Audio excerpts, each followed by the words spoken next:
The 8-Man All-Star Game Radio Network welcomes you to our broadcast of the 39th Annual 8-Man All-Star Games at Trojan Field in Beloit. We begin the 8-Man Division 1 All-Star Game as 40 of the top players in Division 1 in the state of Kansas are ready to square off in an East-West battle. Here with the play-by-play action on the 8-Man All-Star Game Radio Network is Wade Gerstner. And a fine good morning, everyone, from Trojan Field in Beloit for the 39th Annual 8-Man All-Star Games, alongside color commentator Todd Clover, sideline reporter Dusty Dinas, and our intern Matthew Rice. Wade Gerstner with you on this fine Saturday morning as we welcome 40 of the best 8-man Division I players in the state of Kansas, and a big welcome to our listeners on the 8-Man All-Star Game Radio Network. KR92 in Belleville, Katy Country 94, KDNS Downs Beloit, 98.9 FM, 1540 AM KMCP in McPherson, 99.3 FM, 1370 AM Coyle in Iola, 1510 AM KLQR in Larned. And to those listening online at AstraRadio.com, the KQNK stream and app, and also online 8manallstars.com. Glad to have all of you with us here today. Before we proceed, let us fill you in on how this terrific event became a reality. In 1985, the 8-Man Coach Association created the Kansas 8-Man All-Star Football Game. The following year, 1986, area student-athletes participated in the first game at Trojan Field in Beloit, Kansas. Players are selected by the 8-Man Coaches Committee each December, and in 2001, after many requests, the 8-Man All-Star Football Game became plural, as 2 8-Man division games were played, with one game being played in the morning and another played in the afternoon. These 8-Man All-Star Games rely on the support of the community as well as resources from North Central Kansas Technical College, Beloit Junior Senior High School, the Knights of Columbus, the Beloit Rotary Club, and many other organizations as well. Playing the biggest role in handling the organization of the event is the 8-Man All-Star Game Committee, as they work together to cover all the fine details behind the scenes to make sure the games and the entire week of activities go smoothly. A huge thank you to the chairman, Dave Dubert, and the entire committee for their hard work and extra efforts in making this one-of-a-kind event possible in the city of Beloit.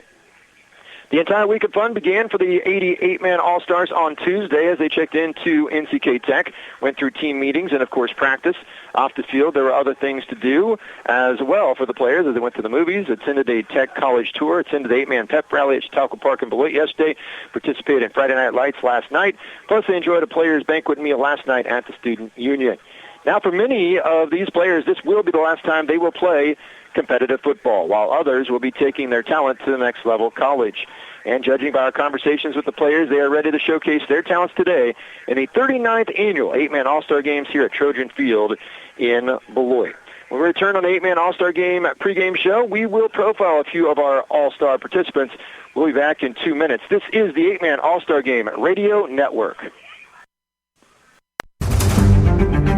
Your horse deserves the best. That's why Central Valley Ag developed Empyrean Equine Feed. Trust CVA Empyrean for a superior feed solution that prioritizes health, longevity, and peak performance. Designed to support horses throughout their lives, Empyrean's powerful blend of nutritional elements with Amifirm at its core optimizes equine health and performance.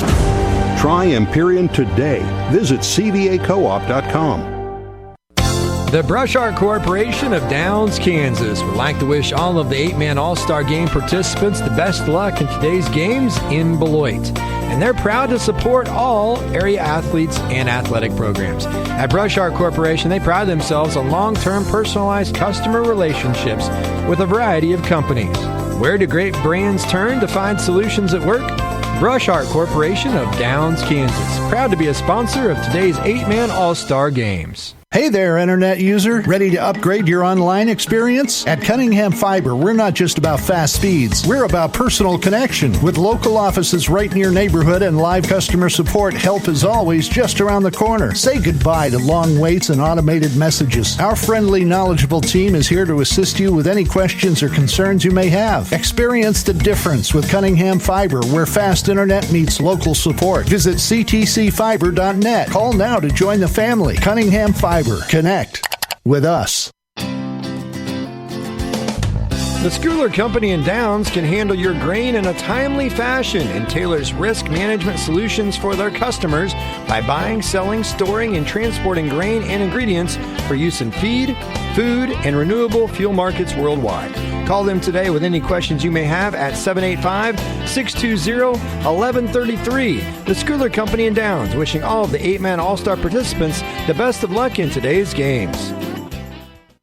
Area athletes and coaches are preparing for today's 8-man Division I All-Star game, and they are playing and coaching for the Division I West All-Stars. From Lincoln High School in the Katy Cincinnati Port Listing area, the Leopards have triple threat Logan Meyer, who had an outstanding career at Lincoln. It was an honorable mention All-State back in 8-man Division II as a senior. He's a dual threat quarterback that threw for over 3,300 yards and 43 touchdowns and ran for over 1,625 scores in his career. As a senior, he threw for just under 1,300 yards and 12 touchdowns and added 657 yards and 11 scores on the ground. He was also a key contributor on defense with 218 total tackles, 22 for loss, and 13 sacks.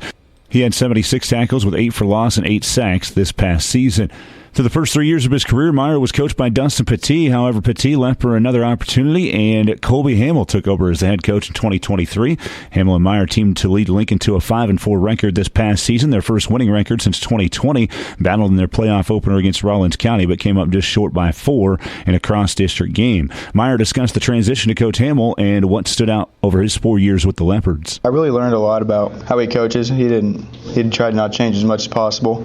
He made it really easy for me to transition over to him from what we had last year. I'd say me as a 4-year starter, being able to lead the guys as a freshman all the way up till my senior year, just leading them through adversity, the good, the bad, all of it. Colby Hamill is no stranger to the 8-man All-Star game, a member of the D2 East staff in 2021 when he wrapped up a 2-year stint as a Rock Hills coach. He returned to Kansas after 2 years in Fairbury, Nebraska, led the Leopards to the winning season. He's excited to be back at the 8-man All-Star game and commented on what Myers meant to the Lincoln program in his first season with the Leopards. Yeah, Logan's been a staple in our first year at Lincoln. He's helped create a foundation. He's already done that even before I got there, and just shows up to work every day, with his hard hat on, lunch pill, ready for work, and that whole senior class has done a tremendous job of just being good role models for the lower classmen and make a transition very easy.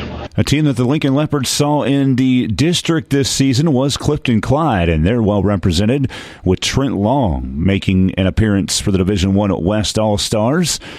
Long joins a long list of Clifton Clyde All-Stars that have participated in this game in the past, and he certainly earned his spot, putting together what was likely the best single season for a dual-threat quarterback during Russ Steinbrock's tenure as the head coach for the Eagles. In a typically run-first offense, his 1,386 passing yards in 2023 nearly doubled the old-school record of 707 set just 2 years ago by Jet Scotch, and he also holds 4 of the top 5 marks for passing yards in a single game. He also ranks atop the leaderboard for completions in a season, a career, passing touchdowns in a game in a season, and passing touchdowns in a career with 31. To add to his success in the passing game, he was a huge threat in the running game, helping lead the Eagles to a 7-3 record in 2023. He ran the ball 133 times for 1,128 yards and 19 touchdowns in his senior season. He averaged 8.5 yards per carry throughout his career, and that put him in second place among all Eagles in that category. He was also a first-team All-State defensive selection, leading the Eagles with 95 tackles in 2023. Finished 5th all-time on Clifton Clyde's tackle chart with 236 total stops. He commented on what it meant to play in Russ Steinbrock's program over the last 4 years. It's really helped me grow as a person and just become a better man. Not only just sports, it just helps you become more fundamentally sound in life and more successful. Trent Long representing Clifton Clyde from the KR92 area in our 8-man All-Star Network coverage area, and also Colby Hamill and Logan Meyer from Lincoln representing the Division I West as well today as they get set for kickoff. Stay tuned in our pregame show. When we return, we'll be joined by the head coaches, Michael Massey of Linden for the Division I East, Travis Davian of Hill City for the Division I West. We'll be back in 2 minutes. This is the 8-man All-Star Game Radio Network. Continuing to grow to meet your needs, the Guarantee State Bank and Trust Company. With 100 years under our belt, the Guarantee offers the convenient banking tools you need today. Digital banking services with the Guarantee on the go, along with the traditional banking services from the Guarantee staff you know and trust. Visit GuaranteeState.com or see us in person at any of our 9 locations in North Central Kansas. Member FDIC, the Guarantee, your community bank. Your tire headquarters is Thompson's OK Tire in Beloit. For light truck to car to tractor, if it's a tire you need or if it's tire related, like balancing or repair, stop by Thompson Tire. Plus, they can align your car's front end and save the life of your existing tires. For new tires and wheels, see the staff at Thompson's OK Tire in Beloit, a proud supporter of the Beloit Trojans and the St. John's Tipton Blue Jays. Wishing them good luck this season. Remus Farms in Cawker City is a proud supporter of the area athletes in this year's 8-Man All-Star Games. They want to congratulate all the players on a great career. Remus Farms Chemical and Fertilizer is your wholesale fertilizer dealer in Kansas. They wish the best to all the young men playing in today's games and give a special shout-out to the athletes from North Central Kansas, including Lakeside's Ian Christine, Nathan Goheen and Doak Guttery of Osborne, and Chance Dearmark from St. John's Tipton. Good luck, All-Stars, from Remus Farms LLC in Cawker City. Success is not given. It has to be earned. It takes grit, a relentless pursuit of your passion, the courage to commit to the daily grind to perfect the skills needed to become a leader in your field. The path to success is different for everyone, but those with grit stand out from the crowd. And at NCK Tech, you can too. They train you, test you, and give you the tools to be successful. All you need is a place to grow your grit. Visit nckTC.edu and learn more. Schedule a campus visit today. Grow your grit. NCK Tech. Welcome back to our pregame show on 8-Man All-Star Game Radio Network. Wade Gershner with you, and I'm joined by Michael Massey, head coach of the Linden Tigers and head coach of the 8-Man Division I East All-Star team. They're in the blue uniforms here today. And, Coach, it was a great year for your high school and a state championship. And before we get to that, how's the week gone for you and the 8-Man All-Stars? It's been a great week. You know, the city of Beloit's done a great job of hosting us, and the kids have had a great time, and you know, we're well fed, and there's a lot of activities going on, and they have a lot of camaraderie, which makes it really special. What was it like to have a team that goes undefeated and wins a state championship? I know you slid in the head coaching shoes, and obviously your timing was impeccable, as they would say. It's hard to put into words. It's just so special. You know, it's like a fairy tale type deal. You know, we knew we were going to have a good team. The kids came together and didn't care who got credit. They just wanted to win, and we got to play that game in the snow. It snowed like 3 or 4 inches on us during the game. It was like a fairy tale with snow coming down, and the kids playing as well as they did, and to come out with the state championship, first one in school history, is very, very special. And it's not every day that you have 4 kids on an 8-man football team, let alone a team that had all the success you had, to go on to play at major college levels. Yeah, you just don't hear of it. I mean, even bigger schools in the state of Kansas that play 11-man football, you just don't hear of 4 of their players going to play college football, and 2 of them being Division I and a Division II player, and you know, a high-level JUCO player. It's something you don't see every day, and you know, we might not see again. So you know, we try to breathe it all in and enjoy the success, and make sure they're good kids as well, and be humble and all that sort of stuff. And they did a great job of that. And it was, again, it's hard to put in words. You have 3 players on the All-Star team you're coaching from the high school team that you led to a state championship, went undefeated 13-0. One of those is your son. Well, I would imagine it's pretty special, one, to coach your son in his final high school game. He's going to play at the next level, but also to coach 3 of your kids that helped lead you to a title. And you talk about the 3 kids that are here, and then we have 2 more that would be here, but they're at Division I programs, so they couldn't be here this week. You know, we were really stacked with talent, you know, 1 through 8, and it's really special to coach those guys, because you do, you know, I've coached them youth football, junior high football, and then I moved up to the high school, so I've kind of followed this group through. So it's like they're all 3 my sons, even though one of them's obviously biologically mine, and then the other ones are just, you know, you spend so much time with them, and it's great to get to do it one more time. What you think are the strengths of your team for today's game? We are fast and physical. We're not the biggest team around. You know, we don't have a lot of guys 240 plus or anything like that, but we do have really good team speed, and they're really physical attacking players. I've been asking All-Star coaches here at the 8-Man All-Star Games the last few years, and that is, what makes 8-man football unique? The speed of the game, and how you can end up short, especially places defensively short with a man. It seems like you're always somewhere short, one guy on defense. Offensively, it's easier to get guys into space, and then obviously you have to be really, really good tacklers, or you're going to end up in big trouble, and the other team's going to score pretty easily because there's a lot of one-on-one situations where maybe an 11-man game you end up with help or 2.5 guys there to make a tackle instead of just being one-on-one. Coach, congratulations on a state championship, and best of luck in the 8-man All-Star games today. Thank you very much. Appreciate all you do. That is Michael Massey. He is the head coach of the Linden Tigers. He's also the head coach of the 8-man Division I East All-Stars. We're now joined by Travis Dabian, the head coach of the Hill City Ringnecks and the head coach of the 8-man Division I West All-Star team. They'll be in the red uniforms today. Coach, how's the experience been for you, man? It's awesome. I love coming here. Last year I was here as part of the coaching staff as an offensive coordinator, and it was a blast. A little over 15 years ago I was here as a player and enjoyed my experience. So I'm just enjoying every day because, like I said, being here twice, I know how fast it goes, and it's a great experience for everybody involved. So you've been here before, you've been a player. What advice would you give to the players now that you're older and wiser with age? Well, I actually told my team that when I met with them as soon as we got here. I said, being here a couple times now, I said, the thing that I want you guys to take away from the most is live in the moment. And I think this week can be what you want it to be. If you want to make friends and you want to have a good time and all of that, you can. And if a kid, maybe sometimes I've seen in the past as a coach and when I was a player, a kid maybe didn't get a spot he wanted on the team or wasn't a starter, and he kind of got a little bummed out about it and isolated himself from the team and didn't have a good experience. So your experience here can be as good as you want it to be. So I told him, cherish every opportunity you have here because you'll look back on it one day and think of it as one of your better times. What does 8-man football, what makes it unique compared to, say, 11-man football or other types of football? That's a great question. For one, I think is opportunity. A lot of these kids here come from really small communities, maybe 1,000 or less kids, some of them even smaller, half the size of that.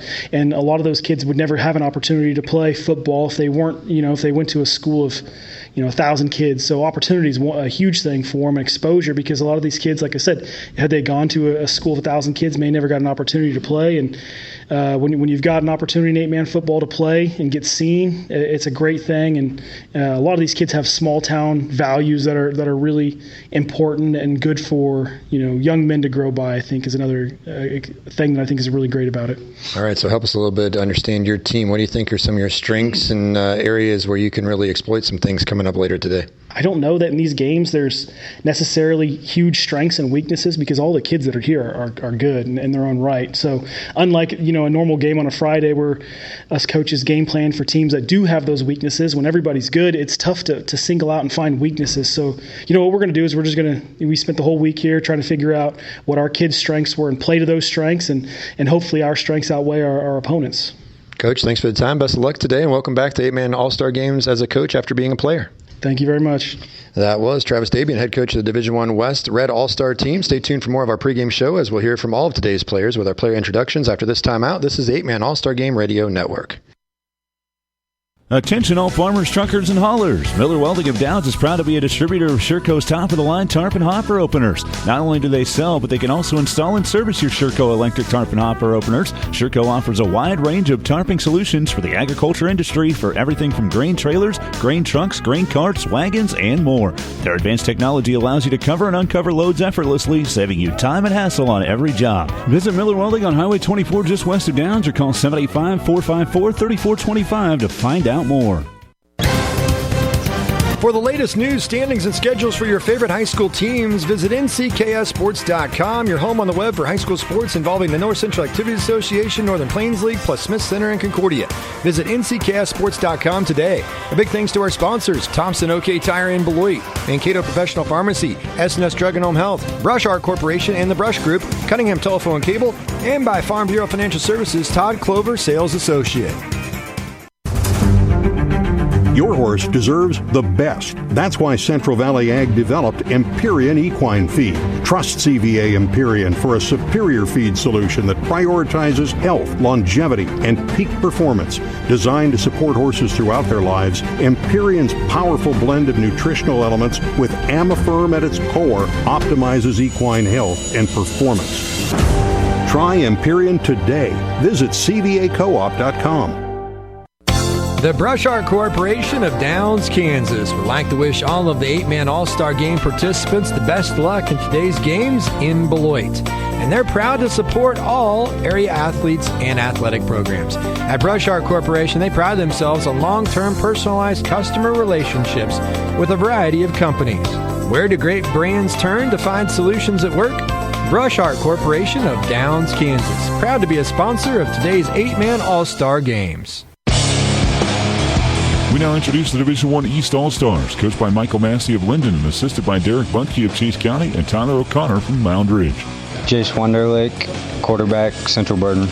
Alex Smith, running back, South Sumner. Jalen Massey, running back, Linden. Tucker Groh, wide receiver, Chase County. Micah Carthus, defensive end, Chase County. Josiah Bonura, running back, Care Paravel. Dalton Morrison, tight end, Argonia. Caston Worth, linebacker, Linden. Jeremiah Prince, wide receiver, Sedan. Jackson Risley, linebacker, tight end, Caldwell. Gage Bowers, running back, linebacker, Pretty. Carter Stansbury, linebacker, Little River. Andrew Smith, quarterback, wide receiver, Little River. Brock Griffin, linebacker, Chase County. Noah Collins, nose tackle, Care Paravel. Ian Bryan, O-line, Care Paravel. Peyton Taylor, guard, nose guard, center, Harrington High School. Caleb Anschutz, O-line, Linden. Lane Darbro, Madison, D-line. Now let's meet the Division I West All-Stars, coached by Travis Davian of Hill City, assisted by Colby Hamill of Lincoln and Aaron Stromik from Rollins County. Brandon Price, center, Wichita County. Braden Bird, wide receiver, Meade High School. Caden Morgan, quarterback, La Crosse High School. Logan Meyer, DN, Lincoln High School. Gage Berg, DN, La Crosse High School. Wyatt Gardner, quarterback, Wichita County. Jonathan Mader, linebacker, Hoxie High School. Ryder Dent, linebacker, Elsaline. Brian Rodriguez, DB, Atwood, Rollins County. Joe Heischel, DB, Elsaline. Trace Kinderconnect, running back, Quinter High School. Brock Keith, running back, Meade High School. Jaden Nuss, defensive end, Hill City High School. Hunter Holmgren, linebacker, Elsaline. Pete Krause, defensive end, Rollins County High School. Andre Vaughn, offensive line, Hoxie High School. Trent Long, quarterback, Clifton Clyde High School. Corbin Michek, tight end, Chico Community High School. Christopher Michelle, O-line, D-line, Wichita County High School. Justice Novotny, tight end, Skyline High School. And now we head back to Trojan Field in Beloit on the Kansas 8-Man All-Star Game Radio Network. And it is a beautiful day for football here on Saturday, June 8th, 2024. 74 degrees our temperature as we are nearing kickoff for the 8-man Division I All-Star Game between the East in the blue uniforms and the West in their red uniforms. South wind about 9 to 10 miles per hour, so wind's not a major factor. Looks like any severe weather is going to hold off till late this evening, so you could not order up a better day weather-wise to play some football. It's not going to be overly excessively hot, as we've seen some years in the afternoon game, and so we're looking forward to two outstanding football games between the 80 best players in the state of Kansas in 8-man football. It is the 39th annual 8-man All-Star Games here at Trojan Field in Beloit. Wade Gershner, Todd Clover, Dusty Dinas, and our intern Matthew Rice with us here today to bring you all of the coverage. Field is in terrific shape, thanks to Rodney Paulin and everybody helping out with that. And also a big thank you to the community of Beloit for once again doing a great job of hosting this event when the players came in on Tuesday, kept them busy throughout the week. We had the pep rally yesterday, which was a lot of fun. Great turnout for that. Down at Chautauqua Park in Beloit. Last night, Friday Night Lights and the video and all of that. And now today it is time to strap on the helmets one last time for many of these players. In the Division I game, we have 40 All-Stars. 5 of the 40 will play football at the next level. 4 will play football. 1 will play baseball. That one playing baseball for Fort Hays State is Brock Griffin. Jalen Massey is going to play football at Washburn. He's from Linden. Caston Worth is from Linden. He's going to be at Butler Community College playing football. Logan Myers playing football in college. Andre Vaughn, Hoxie football at Concordia University in Seward, Nebraska.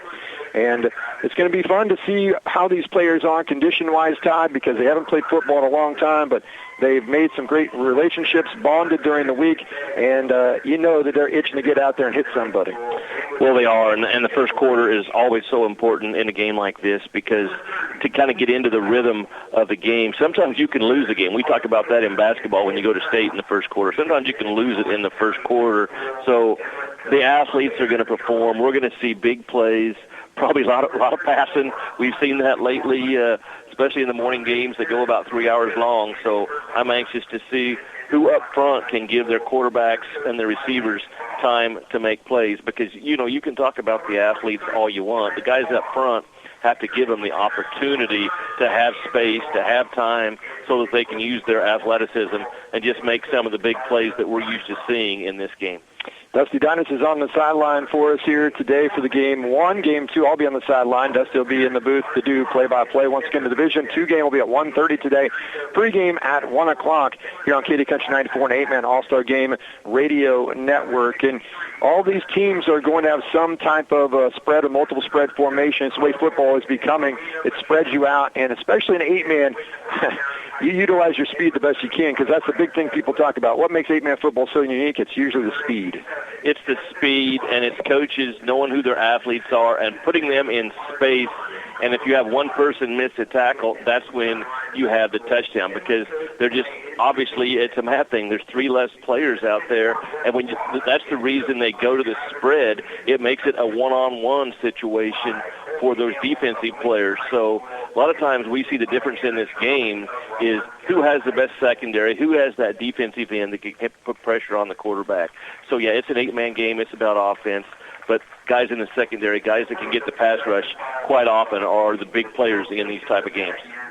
The head coach for the D1 East Blue All-Stars, Michael Massey, in his first year as head coach at Linden. They went 13-0, Division I state champions. He's a Lebo grad from 1993. Derek Budke, assistant coach at Chase County. He was the Kansas Wrestling Coach Association Coach of the Year back in 2018, so he knows more than one sport. Michael Massey used to be the basketball coach at Linden for many years. Many of these coaches have to coach lots of different things at smaller schools, as you can imagine. Tyler O'Connor of Mound Ridge in his first year went 9-1. He's a Walls County grad. He's an assistant coach for the East. He played in the 09 8-man All-Star game. Travis Dabian is the head coach of the Division I West Red All-Stars. He's been at Hill City, has a 40-20 record, 2 consecutive sub-state appearances. And God bless him, he has 6 kids and 5 are girls. 2007 Palco grad, had played in this game in 07. Colby Hamill used to coach at Rock Hills, head coach at Lincoln now as an assistant coach. And Aaron Schromick of Rollins County, 2 years at Rollins County, 17-5 overall record last year, 9-2. And he's a 1995 Atwood graduate. His son Cole played this game in 2017. Linden is 8-man Division I champions this year. They beat Wichita County in the title game in the snow, went undefeated 13-0. And Elstein lost to Wichita County in the sub-state finals in the semis. Cape Farrellville lost to Linden in the semifinals. All 4 of those schools well represented here today. Each one of them, I believe, has 3 representatives from each of their schools playing in this Division I All-Star game. We're going to take a 2-minute timeout and pause for our national anthem. This is the 8-man All-Star Game Radio Network.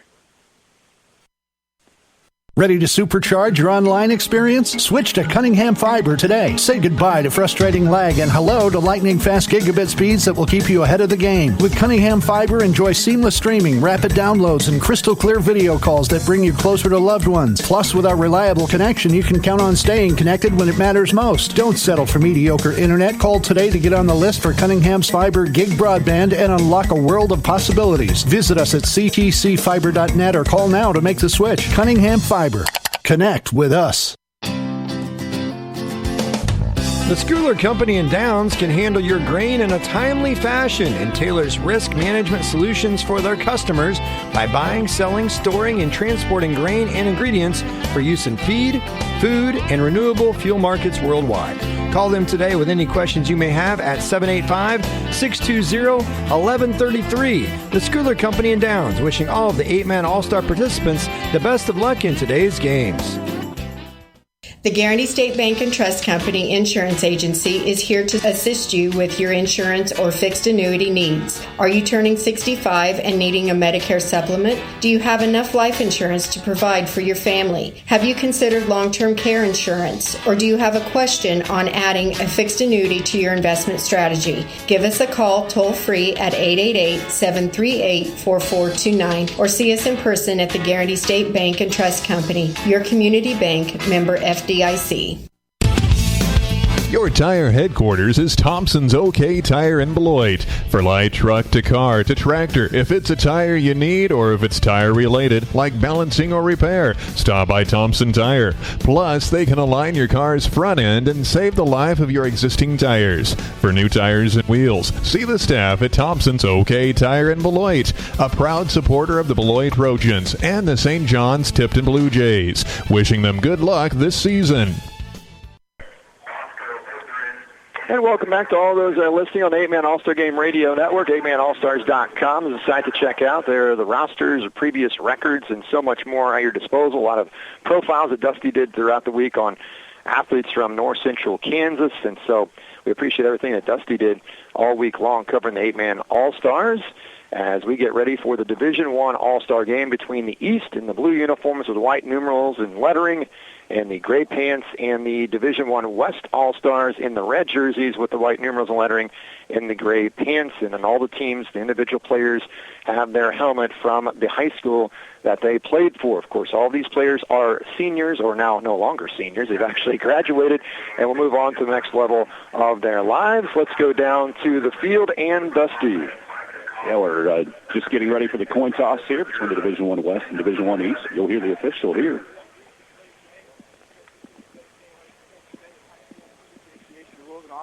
Dr. Dylan Provost. I expect you guys to act as such, okay? You've been appointed by your coaches. I want you guys to lead your team as you should, okay? That means after the play, ball's on the ground, get up, talk to the official. This game will go by quicker. You guys will have more fun, help each other out. Doesn't matter the color of the jersey, okay? So, you guys are visitor, right? We will call toss. This is heads, and this is tails. Tails, heads. I want you to call it in the air, and I want you to repeat back to me what he says right after. Got it? Yes, sir. Okay. If I drop it, we'll do it again. Heads. It is tails. Ready? You have one to toss? Yeah, we defer. We want the ball. We want the ball? Kick that way, all right? Red, go ahead and stand over here. Blue, go ahead and stand over here for me. Here, guys. You guys heard. All right, so there you go. The coin toss as the red deferred. East will receive. All right, so we're about ready to start the Division I All-Star Game. Division II game coming up here later today at 1:30. Our pregame coverage will start at 1 unless the first game runs long, and then we may be starting a little bit later than those original times that have been listed. So we're looking forward to this one. I think what we're going to really focus on, and it's becoming this way at every level of football, and that is, can you throw the football? Can you protect your quarterback? And usually your quarterback nowadays on good football teams is a multi-threat. He can run, he can pass, he can evade a pass rush and make plays when it looks like everything is broken. We've seen that over the last 5 to 10 years here at 8-Man All-Star Games. And if you got an athlete, usually an 8-man, you put your best athlete most of the time at quarterback. Well, defensively, you can have the perfect defense called. It can be executed by your secondary. You can get to the quarterback, but it's an athlete now that can use his legs and make the defense pay, and that's just so hard to stop. So when you add that to the equation for the offense, it just makes it that much more difficult. And then, if you're in man and you're running away in coverage, you don't know that he's scrambling, and that's when you just have the huge plays. So it just puts so much more pressure on the defense, the defensive coordinators, to know what to call to stop the quarterback that can run and throw. As Dusty mentioned, the D1 West won the toss. They defer. So D1 East in the blue uniforms will return from right to left to kick it off from left to right.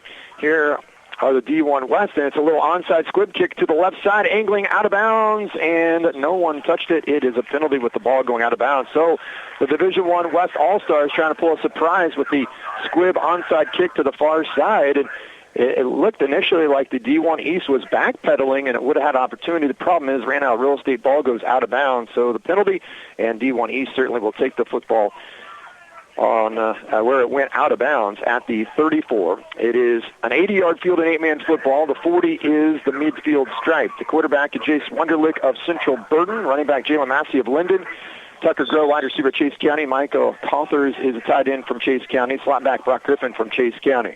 First down at 10, there's some movement, and we have a penalty. So 2 penalties right off the bat, one for the kickoff out of bounds, and now the D1 West jumps off sides. The left guard is Ian Bryan of Cape Paravel.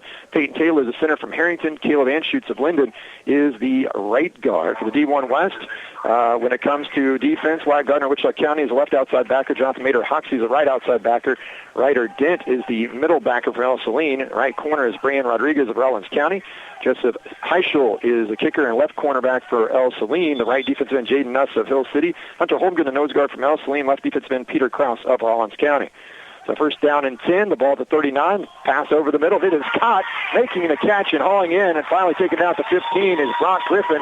Pick up on the play of 26 yards on a nice pass play for the D1 East All-Stars on the pass by Wunderlich to his target, Griffin.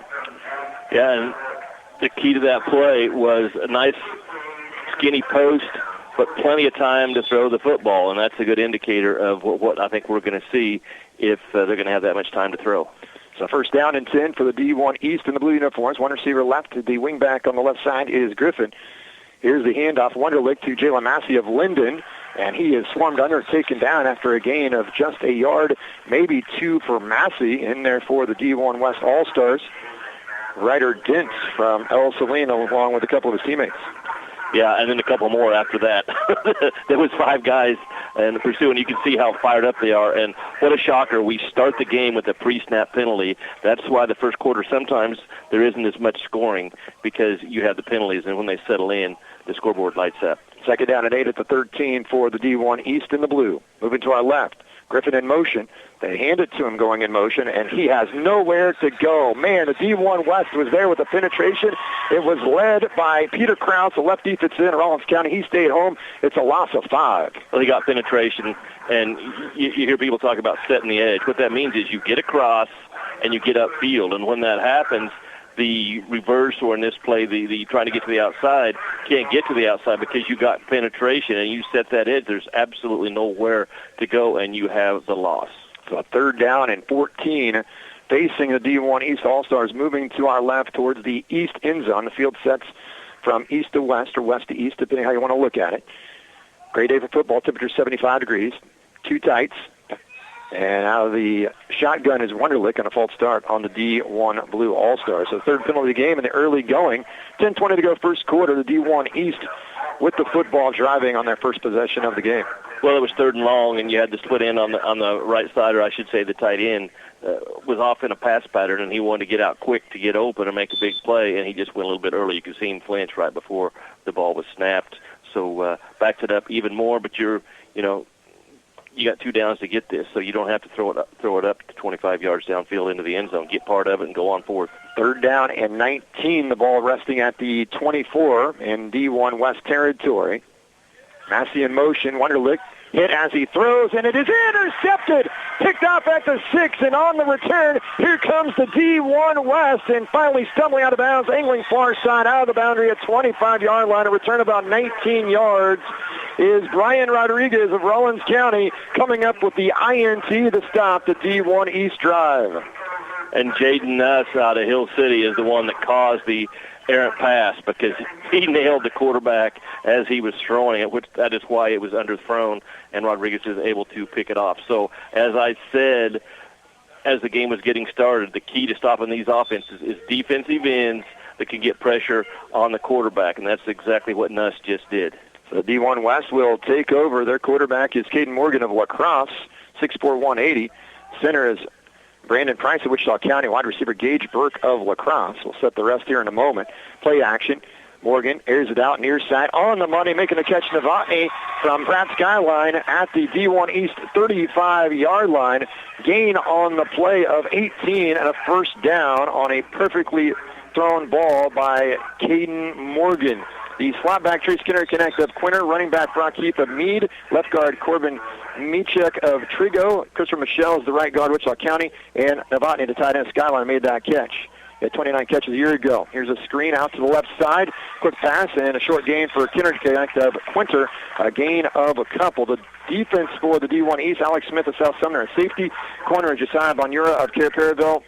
Linebackers, Dalton Morrison, Argonia, Linden's Caston Worth. Left defensive end, Jackson Risley of South Sumner. Corners, Andrew Smith of Little River. Also nose guard is Noah Collins of Cape Paravel. Right defensive end, Lane Darbro of Madison. Second down and 8 after the 2-yard pickup to Interconnect, and we have a whistle and a false start calling on the D1 West, their third penalty of the ball game. Yeah, and that was a go route for our split end, and he was a little early on the go. He took off, and nobody had moved inside. He was 5 yards downfield. So pretty sure everybody knows what the pass pattern was on that, because he was taking off as fast as he could go, just a little early. Second down and 13 now for the D1 West at the midfield stripe. Quick pass on an out, and it is caught by Novotny. Short gain of a couple. Let's go down to Dusty. Yeah, we're with Brian Rodriguez. A huge interception here to start this game for your team. They got a quick hitter on their first play, but you guys buckled down. What did you see on the pick? I just saw the tight end going on a go route, so I just stayed with him. Just got the ball. You know, it's had some pretty good pressure, too. What's it been like to see these guys and see them shine this week? Oh, it's been amazing. Our defense is doing a pretty good job. And, yeah. We're going to let it play run. Third down and 11 for the D1 West with a hurry-up. Pass is tipped to the line of scrimmage. Terrific play by Jackson Risley of South Sumner. And now the D1 West face fourth down and long. So the D1 West comes out. They tried the onside kick, Todd, and then they get interception on defense. They get hurry-up on offense. And things were looking promising, and then the false start penalty, and now they are in a punting situation at the D1 East 35, going to our right. They're faced with a 4th and 11 unless they fake it. Here is the punt by Trent Long of Clifton Clyde. It is caught at the 5 on the return, breaking a couple tackles, lowering the boom is the returner for the D1 East. That is Josiah Bonura of Care Parabel. He is only 5'8", 160 pounds.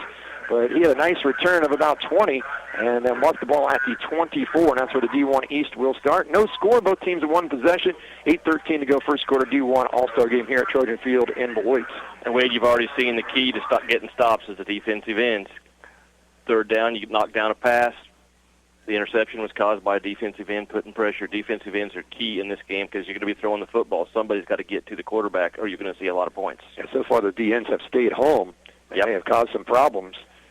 So Wunderlich from Central Burton, 5'9", 170, threw for 1,400 yards, 22 touchdowns, 4 interceptions, ran for 1,100 yards a year ago. He hands it off to Massey from Linden, and a gain of 2, maybe 3, to the 27-yard line. Rodriguez, who Dusty just talked to him, made the interception on the first drive of D1 West defense, in on the stop. Also there, Krause of Rollins County and Jaden Nuss of Hill City. They tried to run away from him, and he just ran it back, LT of the Giants style, just ran it down from the backside. Krause is a good defensive end. Over the years of these 8-man All-Star games, we've seen some outstanding athletes at the defensive end position. Have. Second down and 7 at the 27 for the D1 East, moving to our left from the near hash. One receiver to the left, 3 to the right. And here comes a jailbreak, and Wunderlich is twirled to the turf, coming through untouched with the sack for the D1 West All-Stars is Jonathan Mader from Hoxie, 5'10", 185-pounder, and he came through and make the play defensively, and the East now faced with a 3rd and forever, 3rd and 16. He was a middle linebacker blitz, and he came through clean through the 2-hole and got to the quarterback immediately, had absolutely no chance to even throw the ball away. So defense is saying, you're going to throw the ball, we're going to give you some blitzes, your running backs better pick it up. If not, we're going to get to your quarterback. Pair receiver to the far side of the field, one receiver to the near. Wunderlich in the gun with a running back on his right hip. That's Massey. Fakes it to Massey, has some time, 3-man rush. Now, flushed out of the pocket, Wunderlich tucks it, little hesitation, and then dropped at the 27. Has a terrific tackle in the open field near the far sideline made by the D1 West. That was Wyatt Gardner of Wichita County. What a year they had. State runner-up, 12-1, 5'7", 160-pounder. Made a great open field tackle.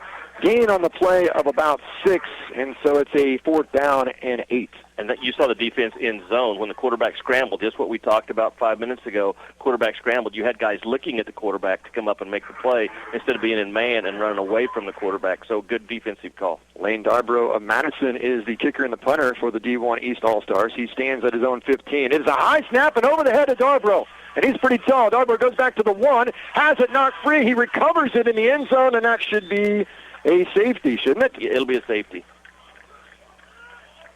It is a safety for the D1 West. Their special teams really didn't necessarily do anything, D1 West, because the snap was so tall and over Darbro's head. Darbro did a good job to try to go get it, and it looked like he had it for a moment and then lost it. And then he was alert enough to regain control of it. Unfortunately for Darbro, he was in the end zone when he was tackled. And so it's a safety. But Darbrough's hustle there at least saves you 4 points. And Jonathan Mader was the one getting the pressure. That's why on a punt you always have to have one person, one rush in, getting to the punter just in case there is a bad snap. If you did not have that, he would have had all kinds of time to go get it and then be able to punt the ball. So coaching on special teams, always have one of your rush ins going all the way just in case there is a bad snap. So it'll be a safety, and there'll be a free kick from the 15-yard line. The players are a little confused, it looks like, as they're trying to figure out what's going to happen. There's not a lot of safeties in 8-man football, so that's probably what they're going through here, as the D1 East will have to kick the ball away after giving up the safety. And so a special teams mistake there by the Blue All-Stars.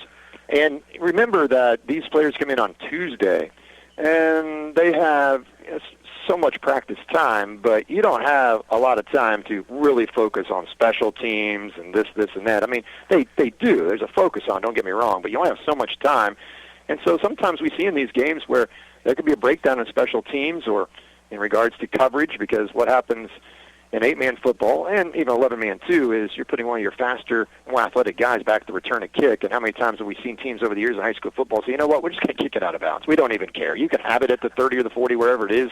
We're not going to let your best athlete get the ball in open field space. But I will say, in this game, you've got great athletes all over the field, so you would say it's less likely for a guy to break it for a touchdown. And there's nothing like a smart coach kicking the ball out of bounds instead of kicking it to the state sprinter, and then the intelligent fans screaming at the idiot coach for kicking the ball out of bounds because they want it kicked to the state sprinter so he can return it for a touchdown. There's some interesting comments that come out of the crowd when you punt the ball out of bounds so the speed doesn't get it. Well, and of course, if you have the guy that's really fast, you really are screaming at the other coach. No, but it's our guy. No, but it's the offensive team that's doing it. Oh, absolutely. Yeah, absolutely. I won't go any further on that. No, I get it. I totally get it. All right, so here is the kickoff on the free kick from the 15. They could have punted it or kick it off a tee. Darbrough, a nice boot all the way to the 17. Here on the return for the D1 West is Brock Keith of Meade, and he takes it to the near the midfield stripe at the 40. I'm marking about the 39, so that's where the D1 West will start. They strike first with, of all things, a safety on special teams. The high snap to the D1 East over the head of the punter, Lane Darbrough. He went back and was able to eventually recover it, but was in the end zone, and it ends up being a safety. So the D1 West All-Stars with the early 2-0 lead. There goes the shutout. That's right. There's still one shutout possible, though. Trips to the near side, one receiver to the far side. The D1 West now navigating from left to right. They place the ball at the 38 officially. 3-man offensive line, as it is an 8-man. Here's a throw over the middle, and it's a strike. The Kinner connects at the 5. Touchdown! A 42-yard strike on a perfect placement. Putting on a platter was Morgan, and the D1 West up 8-0 halfway through the first quarter of the D1 All-Star game. We were watching him throw and warm up. First of all, he's 6'4", so he can see everything, and he just puts the ball right on the money. And you kind of had two receivers in the same area, which kind of makes me wonder if there was a wrong route ran. But Morgan knew where he was going with that, and that was a perfect pass to Kinderconnect. Dusty said early in the week at practice he was the most impressive quarterback, and he was absolutely throwing dimes. Has nice touch. Now they run option. Trent Long, the quarterback, pitches near side. Good pursuit by the D1 East All-Stars. It was Keith on the carry, but there to make the tackle for the D1 East was Dalton Morrison of Argonia, also their Jackson Risley of South Sumner. So the 2-point conversion fails, and now we have a more conventional score for an 8-man football game, although if they would have scored on the 2-point, we would have had a 10-0 game, which is very irregular for 8-man football, as is a 2-0 lead. Now it is 8-0 in favor of the D1 West. 5:55 to play first quarter. We welcome everybody across the 8-man All-Star Game Radio Network. Wade Gershner, Todd Clover with you here in the press box. Dusty Dinos on the sidelines.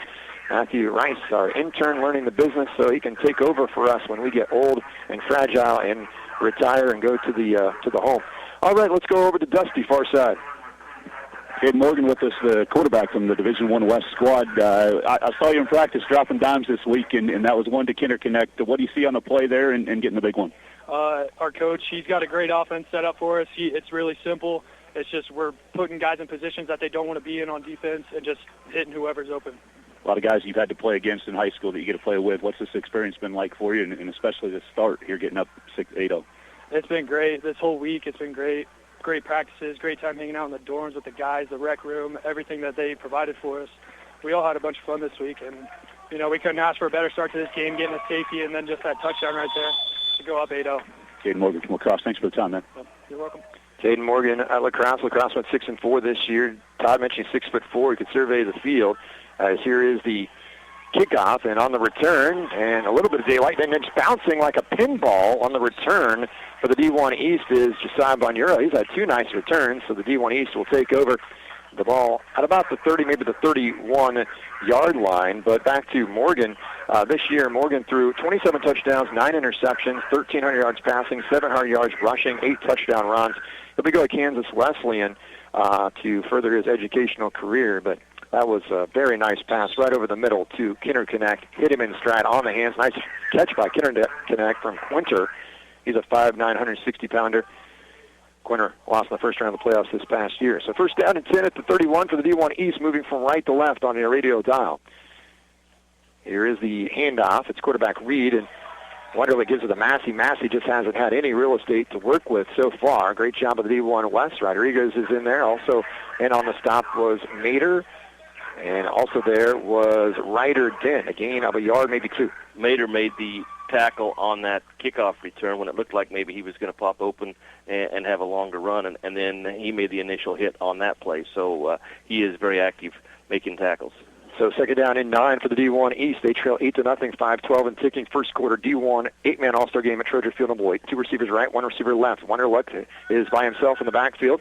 The quarterback rolls right, shakes a tackle, sheds a second tackle, and now he's off to the races. Angles to the 30, the 25, gets a great block, far sideline 20, 15, 10, 5, cuts back, and he's in for a D1 East touchdown.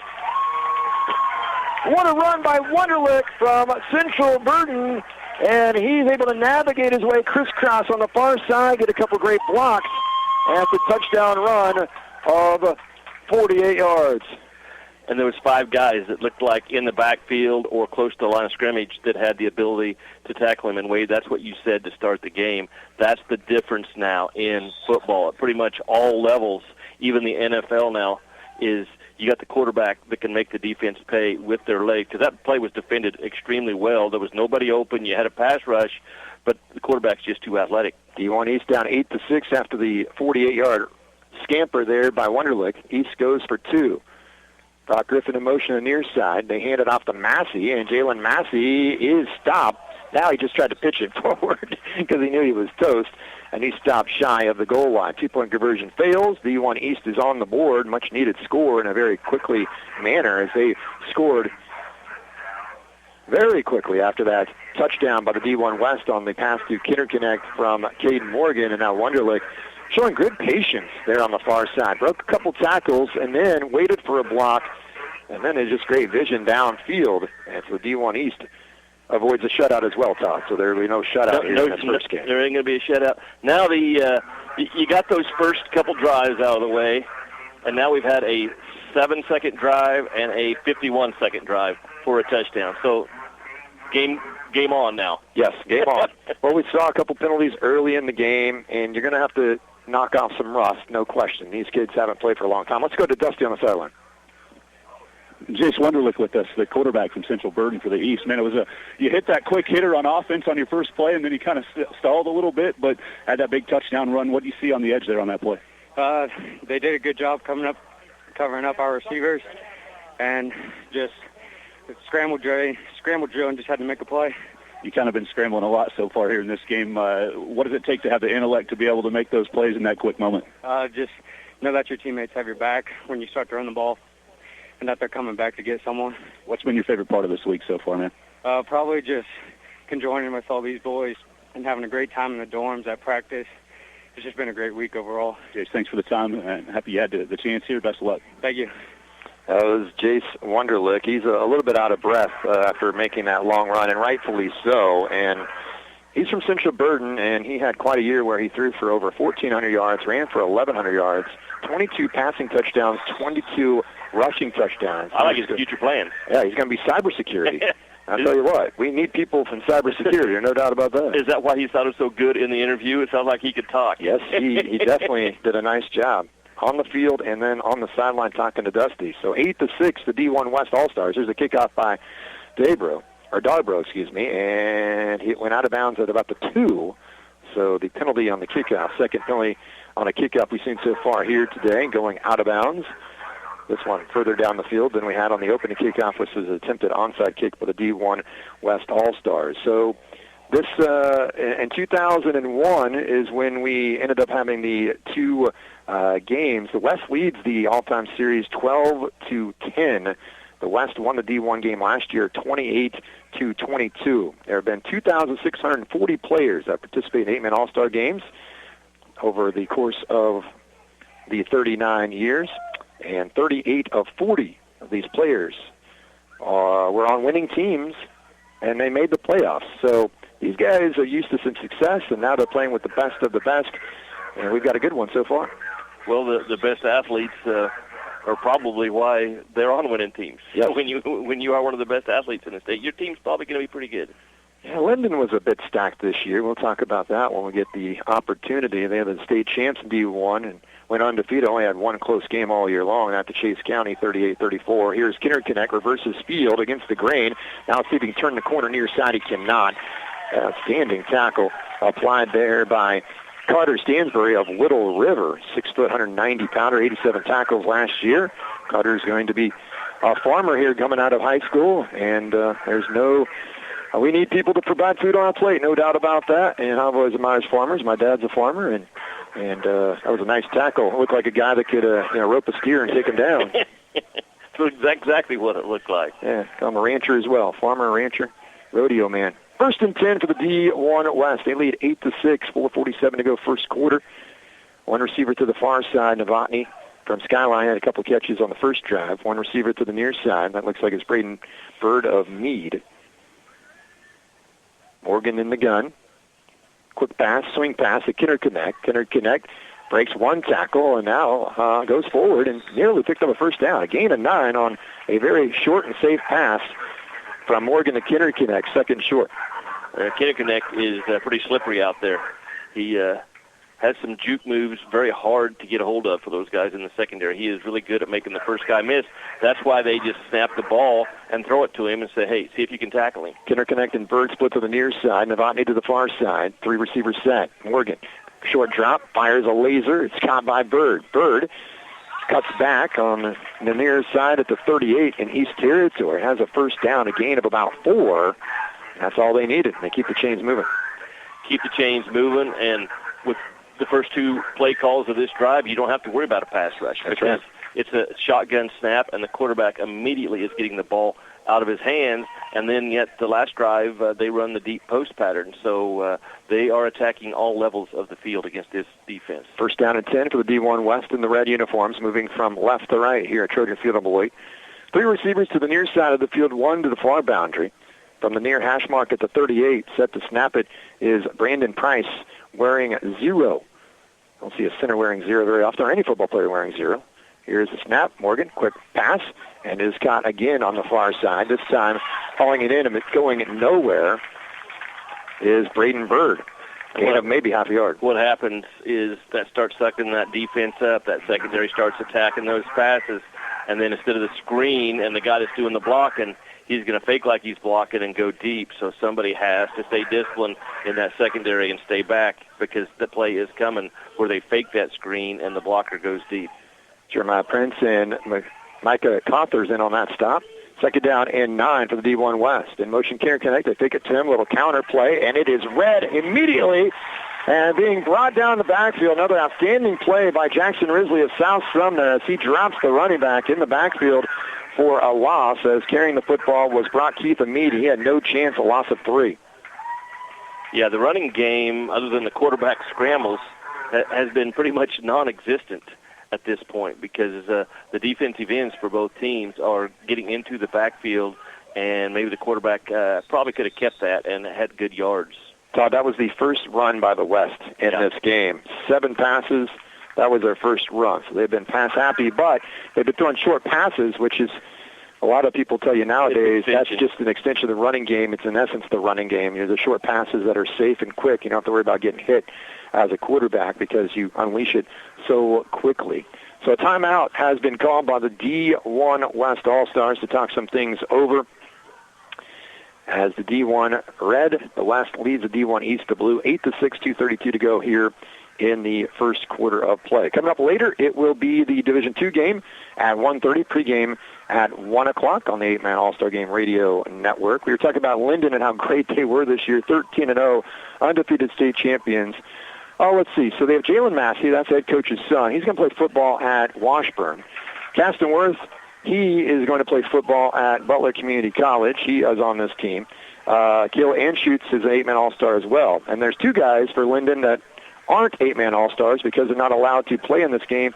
Caden Massey is going to Kansas State University, and Tanner Heckel, who had an incredible season last year. He ran for 2,300 yards, threw for 100, 19 touchdown passes, ran for 50 scores, 69 touchdowns total for Tanner Heckel. He's going to Illinois. So not too often to see two D1 guys, then a couple of D2 guys / community college guys on the same team as a pass over the middle intended for Kinder Connect, and the D1 East has that well covered. And Morgan's being pressured in the backfield there by, once again, it was Risley, and also in the backfield was Micah Cothers of Chase County, and Morgan had to unload it quickly, and it'll be 4th down and 12. That's the first incomplete pass of the game for Caden Morgan. He was a perfect 7 of 7 to start the game. But you've got two D1 guys. You've got one that's going D2, another guy going community college, and another that's an all-star.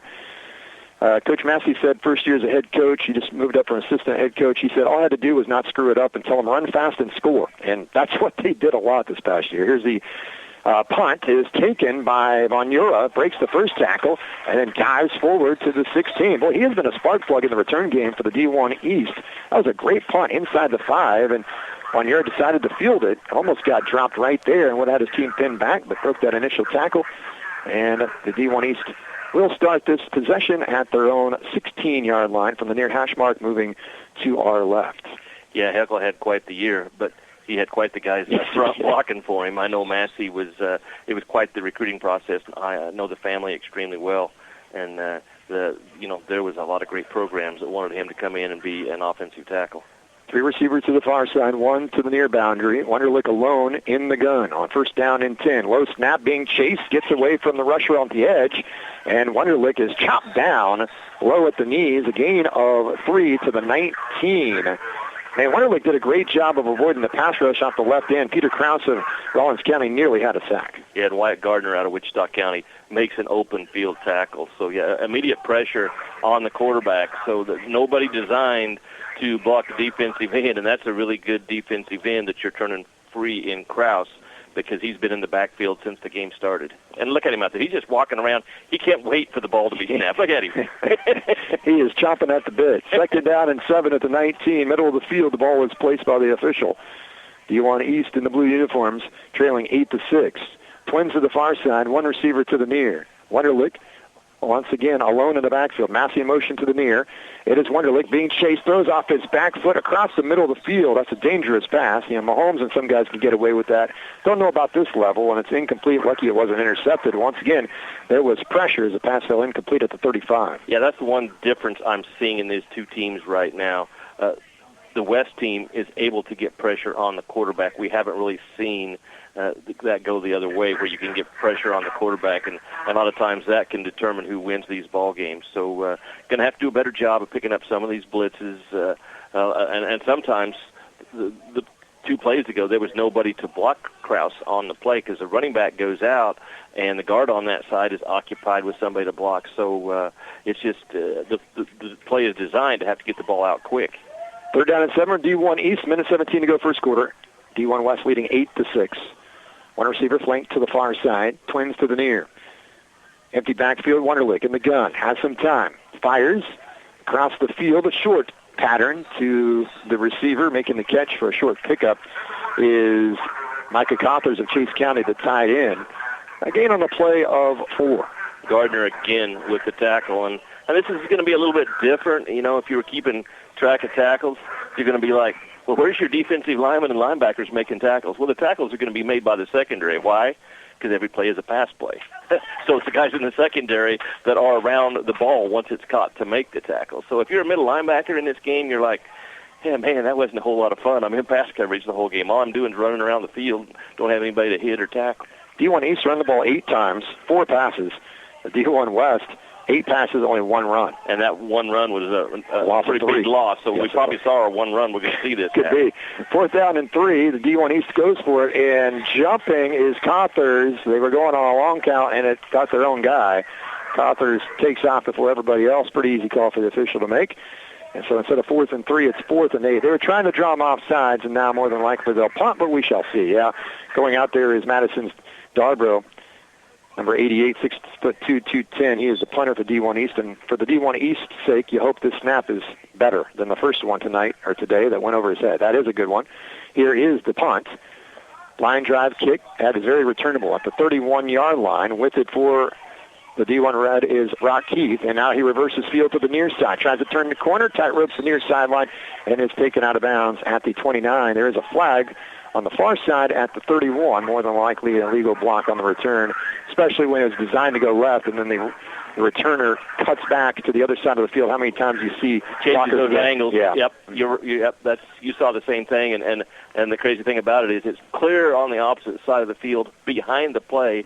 Going to have nothing to do, and that's why in practice when you're working on special teams, you try and teach the kids just don't block if you're not involved in the play. Let's go down to the sideline of Dusty.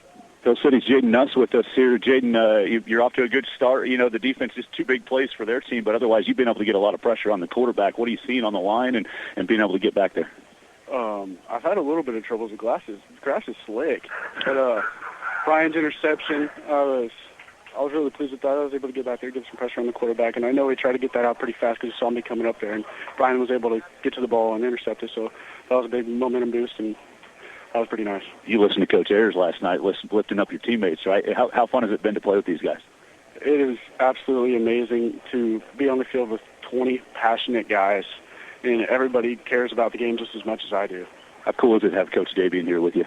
Oh, it's awesome. One more game with him, and I'm super excited about that. Jaden Nuss from Hill City. Appreciate the time, man. Best of luck the rest of the way. Thank you. Yeah, these kids do a pretty good job on those interviews on the sideline, too, and we appreciate them doing that.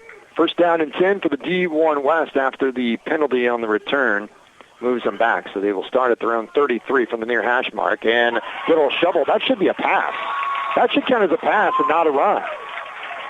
If he did what the Chiefs do with Mahomes, they just flip it forward, that should be a pass. That's exactly what the D1 West is saying. That is a pass. Yeah, it should be. And the coaches are telling them, no, that's a pass. That's not a fumble. It's a pass 100% of the time. And the offensive coaches are saying, no, you guys got that wrong. And now the linesman's running in after he's been told that they got the call wrong, and they're going to get together and realize that they didn't get the call right, and it's going to be an incomplete pass. Should just be incomplete pass. I hope that's what they come up with because that's what it should be. Well, that's what it is. But whether they get it right or not, we'll find out. The officials, good time to mention their names. Hopefully they get it right, so they'll sound really good. Dylan Probst, Zeke Haig, James Garrettson, Easton Burton, and Mark Zabernicki are our officials for the 8-man All-Star Games today. We appreciate them taking their time to be here on a June day, a Saturday, June the 8th. But that is the play. If you watch the Chiefs games many, many times, it is how many times has Mahomes ended up picking up a 1-yard touchdown pass where the guy goes in motion, Mecole Hardman or Tyreek Hill back in the day, he flips it forward, and if it's dropped, it's an incomplete pass. And the officials are going to say it's D1 East football, but I don't want to be too cruel to the officials. I appreciate everything they're doing, but that's not the right call. And that's why instead of on that reverse, they used to hand it off, so you don't have to worry about the mesh on the handoff and a possible fumble. You flip it because if you mess it up then, it's still your ball. So, except in this case it wasn't. Exactly. They missed that one. So the D1 East will take over at the D1 West 33, and I think that's a situation maybe some of these officials haven't seen that play very often either. I mean, initially you think fumble. That's your initial reaction, but it's a forward pass.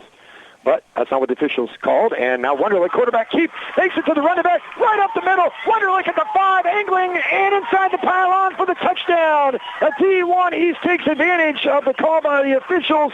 They get the turnover, and it's a 33-yard run to pay dirt for Chase Wunderlich. D1 East leads 12-8. The quarterback and his ability to run in the run game, and then on the first touchdown earlier in the game on his scramble when it looked like the defense had everything covered. That has been really 2 plays has been the difference so far. It's really, the game has kind of been controlled by the D1 West, but it's 2 plays, and that's 8-man football. It's about big plays. D1 East going for 2. They now lead for the first time, 12-8, 42 seconds go first quarter. 2 receivers left, 1 flank to the right. Wonderlich once again, empty backfield. Has some time. He throws, and the pass is tipped, and that might have saved 2 points. Well done there by Wyatt Gardner in Wichita County at the left outside linebacker spot. So the D1 East takes advantage of the turnover that all of us agree should not have been a turnover. It was a forward pass. It's just that it looks like it's just a push pass is all it is, forward a yard. Like I said, if you watch Chiefs football, and you see this in college too, how many times has Mahomes got a touchdown pass? Some people even made fun of Mahomes. Oh, yeah, he pads his stats because he flips the ball forward and you let Tyreek Hill or McCole Hardman or Kadarius Toney or even Travis Kelce just run it into the end zone, and all he's got to do is, like, push it forward, like a little, not even a pop pass. It's just a little push forward, and if he drops it, no harm, no foul. But in that case, the officials deemed it was a fumble, and the D1 East, as the West is wondering what just happened, they hit him with a haymaker, and now they're up 12-8. Well, and that's why the old-timers will say, well, he threw for 45, 48 touchdown passes. Well, no, he actually threw for probably 35, and 12 or 13 of them were the extended run plays that, the old-timers will say aren't even legitimate pass plays. But, it's just a stat. All that matters is you put points on the board. But I sorry for our listeners, don't know who got the recovery on that because I wasn't even looking because it really wasn't a recovery. Well, yeah, we were like a complete pass. So the turnover, both teams have had a turnover. The D1 West has interception by Brian Rodriguez earlier, and then the D1 East then taking advantage of the fumble that really wasn't. But like I said, everybody makes mistakes. It's all good. We make mistakes up here in the booth all the time. And it's an all-star game, so it's not like, your chances of going on in the playoffs are riding on anything here, luckily. Here is the kickoff from right to left. It's a good boot, and then caught in the end zone by Brock Keith of Meade. So a touchback, and the D1 West will have it at the 15-yard line with 42 seconds to play first quarter. And the D1 East Blue All-Stars 12, D1 West All-Stars, the Red, 8. They led 8-0. D1 East with 12 unanswered on touchdown runs of 48 and 33 yards by Jace Wonderlich. Yeah, and here's how you know you're an 8-man All-Star game. The scoring drives are 7, 9, and 54 seconds. That's pretty quick. We'll go to Dusty after this play. Trio receivers bunched to the near side. One receiver flanked to the left. That is Gage Burke of La Crosse. His teammate, Caden Morgan, from La Crosse Leopard days, is the quarterback, as Caden is looking at his play sheet on his left forearm. Empty backfield. And here's a quick swing pass. Here's one of those short passes you're talking to. Kinderconnect makes a couple of moves and picks up close to a first down. Let's go to sideline and Dusty. Caleb Anschutz with us from Linden High School. Caleb, an opportunity for you to play in this game. Took a little bit for the offensive line maybe to get yourself and your bearings. They were putting on some good pressure, but you've been able to get a couple big runs for touchdowns. What are you seeing out there today? Yeah, it took us a little bit to figure it out, but now we know what they're doing and we know what to do. And I think we got it down pretty good, and we're going to score a lot more touchdowns. So how tough is it to go against the speed of that defensive line over there? Their nose guard's pretty fast, and they're all physical, and they're all athletes. So, yeah, it's tough, but we can do it. So we'll run one play here. Second down and 1. They swing it again, this time to the far side, and it is Kinderconnect. He's brought down. He's able to pick up a first down, but there's a penalty mark on the play. We'll go back to Dusty. And Caleb Anschutz from Linden High School. Hey, you got an opportunity to not only play with a couple players on your team here with Massey as well, and then Coach Massey's here for you too. And what's this experience been like just to be able to share it with guys from your hometown? It just makes it even funner. I mean, like knowing guys, and we've been here before, and we're also like me and everybody else, and making more friends. So it's pretty fun. Caleb Anschutz from Linden, thanks, man, and best of luck the rest of the way. Thank you. So they are sorting things out on the penalty flag that was thrown. Officials have a conversation. I didn't see holding, face mask. I'm not sure. The umpire threw it. The umpire is the one that stands behind the linebackers, and he had a good view of what was going on. As it stands now, Kinderconnect with a short pickup that should have enough for a first down. In fact, it does. Be a pickup of 3 as they continue to go that swing pass at Kinderconnect or to Bird and then try to take their deep shot down the middle of the field, which they connected with Kinderconnect for 42 yards earlier in the game for the only touchdown for the West. The West scored the first points on a safety on a high snap over the head of the D1 East punter, Darbrough. He recovered it in the end zone, but it was a safety. D1 West led 2-0, and then the pass to Kinderconnect from Morgan made it 8-0. D1 East has recovered and scored 12 unanswered. Wonderlic with touchdown runs of 48 and 32. It is a hold on the D1 West All-Stars. And so the D1 East would be smart to accept it. Otherwise, it would be a first down for the D1 West. Yeah, it's just a push in the back on the play. So I don't know why we had to have a conference and then go to the sidelines and explain it. Let's just call it and go, fellas. So move it all the way back from the spot of the foul back to the 12.5-yard line. So D1 West faced with a second down and long. Novotny, a tall target at 6'4", split wide to the near sideline. From the far hash mark, ball was snapped, little shovel to the right side, and some running room here for the D1 West as it is Logan Meyer of Lincoln, just 30 miles south of here. And he has a nice pickup to the 39, dropped there by the D1 East, Andrew Smith of Little River. In fact, it's enough for a first down. Yep, big play. You know, the best official I ever had work was Lindy Lindblad that I work with now, and he would just come to me as a captain and said, "Hey, it was a hold. You want it, right?" Right. He wouldn't even give you the option. He says, "You want it, right?" Well, yeah. He's like, "Let's just cut to the chase. You want it, right?" 18-yard pickup on that little flip on the pitch to Meyer. First down and 10, D1 West to get the snap off before the end of the first quarter. A lob pass to the near side and just over the outstretched hands of Novotny. Smith might have had a little tug of the jersey, but had nice coverage to Andrew Smith. There's two Smiths on that roster for D1 East. Alex Smith of South Sumner, Andrew Smith of Little River. That brings us to the end of the first quarter. It's been a good one so far. D1 East 12, the D1 West 8, 8-man Division I All-Star Game, second quarter, and we return after this 1-minute timeout. This is the 8-man All-Star Game Radio Network. Remus Farms in Concord City is a proud supporter of the area athletes in this year's 8-man All-Star Games. They want to congratulate all the players on a great career. Remus Farms Chemical and Fertilizer is your wholesale fertilizer dealer in Kansas. They wish the best to all the young men playing in today's games and give a special shout-out to the athletes from North Central Kansas, including Lakeside's Ian Christine, Nathan Goheen and Doug Guttery of Osborne, and Chance Dearmark from St. John's Tipton. Good luck, All-Stars, from Remus Farms LLC in Concord City.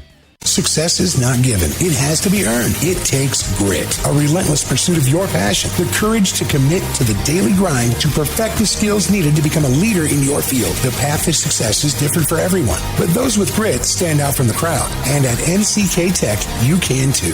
They train you, test you, and give you the tools to be successful. All you need is a place to grow your grit. Visit nckTC.edu and learn more. Schedule a campus visit today. Grow your grit. NCK Tech. Wade Gersher, Todd Clover, back with you up in the press box. Dusty Dinas patrolling the sidelines. And Matthew Rice, our intern, helping us out as well here today as we get set for the second quarter of action. 8-man Division I All-Star Game here in Beloit at Trojan Field. And the D1 East All-Stars, the blue uniforms, they lead the D1 West in the red. 12-8 is our score after one quarter of play. D1 West with 100 yards of offense. The D1 East with 84. Each team committed a turnover. And if the D2 coaches are listening, don't plan on getting here for the start at 1:30 because that was a record time for the first quarter. This is going to be one long football game. So the D1 West, it is Morgan in the gun. Sprint option right. Now he wants to throw at the last minute. Throwing deep far sideline. Oh, what an adjustment and hauling it in with a terrific catch for the D1 West is Brock Keith of Meade. What a catch as he twists his body. Great coverage on the far side. Again, all the way down to the 19. It's a pickup of 31. And that's just an example that we talked about to start the game. If putting athletes in positions, quarterback just throws it up. Was he covered? You would think back in the old days, he'd never make that pass because he literally is not open. It's perfect coverage. But you understand now, you got great athletes that can adjust and go get the ball, and that's exactly what the receiver did in Keith on the play and kept his feet in bounds right along the sideline. Well, the idea was a quarterback to make it look like a run, a sprint option to the right, and then at the last minute kind of throw the deep ball. And that was well covered. Nobody bid on that, and yet Keith made an outstanding catch. Two receivers left, one to the right. Here's Morgan, quarterback keep all the way, and he is dropped at the 16-yard line. A gain of 4 for Morgan. Over there was Andrew Smith for the D1 East. Also there was Carter Stansbury of Little River, second down at 6. Yeah, good support on the inside from the linebackers on the play, and that just kind of keeps them honest. Instead of wanting to get out in pass coverage, you sneak that quarterback with kind of a draw up the middle. So second down and 6 for the D1 West. They trail 12-8. We welcome everybody listening to 8-Man All-Star Game Radio Network on our affiliates across the state of Kansas. The receivers slotted to the left. Check that, 3 now to the left side of the field. D1 West moving to our left in the second quarter. Have the ball at the 16. Morgan has some time, steps up in the pocket, and slings it wide of his target. He was trying to go far sideline at the 5-yard line on an out to Gage Burke, his teammate from La Crosse, but they were not really on the same page. Incomplete pass brings up third down and manageable 6. I thought you were going to say throwing to the camera gal over there because he almost was able to catch that pass. So I think maybe he threw that away, but that one wasn't covered near as well as the deep ball. Head coach Michael Massey for D1 East, Derek Budke, Tyler O'Connor, the assistants, Travis Dabian, head coach Hill City, Coley Hamill of Lincoln, assistant, Rollins County's Aaron Trumick is the other assistant for the D1 West. They trail 12-8. 2 receivers near side of the field. Kidder Connect is in the slot. He's had a lot of action with 4 catch, 61 yards today. Here's Morgan. Short drop. He throws, crossing to the near side. Might have been a bit of a pick play. And wide open for a touchdown is Keith of Meade. A 15-yard touchdown connection. And the D1 West back on top, 14-12 with 10:47 to go in this first half. It's certainly the results. Look, I didn't see it. I don't know if you saw it. But anytime you got a guy going over the middle right towards the linebackers who are in coverage, and then you drag a running back out, what you do offensively is you tell that guy going inside to run right at that linebacker, and then at the last second jump out of his way. But the linebacker never got out in coverage. That was we could have scored on that one, Wade. D1 West, Trent Long is in to run the 2-point conversion at quarterback. He keeps it. And he is dropped. The Eagle plays for Coach Steinbach. Clifton Clyde is stopped shy of the goal line for the 2-point conversion. So we haven't seen either team make a 2-point conversion. 10:47 to go, first half. It is the D1 West 14, the D1 East 12. This is the 39th annual 8-Man All-Star Games on the 8-Man All-Star Game Radio Network. Our affiliates include right here Katy Country 94 in Glen Elder, Beloit, Kansas. KR 92 in Belleville, 95.5 FM KNDY Marysville, 98.9 FM, 1540 AM KMCP in McPherson, 99.3 FM, 1370 AM Coyle in Iowa, 92.3 FM, 1510 AM KLQR in Larned. Affiliates across the state of Kansas bringing you the 8-Man All-Star Games. And if you really want some extended information, visit 8manallstars.com. Big thanks to our sponsors locally here, Central Valley Ag, the Brush Group in Downs, Cunningham Fiber, the Schooler Company Downs, Guarantee State Bank and Trust Company, Thompson OK Tire in Beloit, Remus Farms Chemical and Fertilizer, NCK Tech College, another Welding in Downs, and NCKSports.com. Division II game supposed to start at 1:30, pregame at 1. Might get backed up like it did a year ago if this game runs long. We've had a lot of passes in the game, but not many incompletions. In fact, there have been 16 passes attempted in this game, and only 3 have hit the turf. There was 1 interception. But when you're going out of bounds because you're throwing it out to the outside and you're picking up first downs off of one play, the clock's stopping all the time and not running. And that's why I'm saying that the next game, my first prediction of the day, will not start at 1:30. You can get here early anyway. Well, yeah, everything. you should already be here. Right. Watch the doubleheader. Get your money's worth and get 2 games for the price of 1. Here is the kickoff by Heischel. Is a left-footed kicker. High boot taken at the 1. And here on the return, and nothing is doing. Great coverage by the West as they swarm the returner. Rodriguez is there along with many others, as Tucker Grove, Chase County, had nowhere to roam. Also, Jaden Nuss of Hill City on the coverage for the D1 West, and Gage Burke of La Crosse. Well, let's see now defensively for the West what their response is for trying to stop the quarterback scramble and the quarterback run game, because that's really been 2 plays that have hurt them defensively. Other than that, the defense has had this offense under control in this game. But that's 8-man football. It's a quarterback that can make you miss a tackle, and he's off for long runs. Tucker Gross flanked to the near side of the field, D1 East going left to right, 3 receivers to the far side. And here's Wunderlich. He's got to throw it, and he just avoids a safety. Coming off the edge was Krause again, and if Wunderlich doesn't throw that ball, at least right there to the intended target at the last moment, that is a safety as he came free off the edge once again did Krause. and they also blitzed the middle linebacker. So they brought one more person than was blockers available on the play. So the quarterback had to get rid of the ball quickly, and, of course, you know who's going to get there. You've got to get someone blocking Krause. But he lines up so wide, it's so hard to get the right guard out there to block him. Okay, we'll go to Dusty after this play. Second down and 10 at the 7 for the D1 East. They trail 14-12 here in the first half. Give on a little counter. No, Wunderlich keeps it as he faked the counter, and Wunderlich is dropped after a short gain to the 9. Pickup of 2 for Wunderlich. Let's go to Dusty. Yeah, Brock Keith from Meade with us here. You've had a couple of really big plays on that last drive, a good bounce back after a tough break on the fumble and then them scoring. What's the chemistry been like, and what did the East give you on that touchdown play?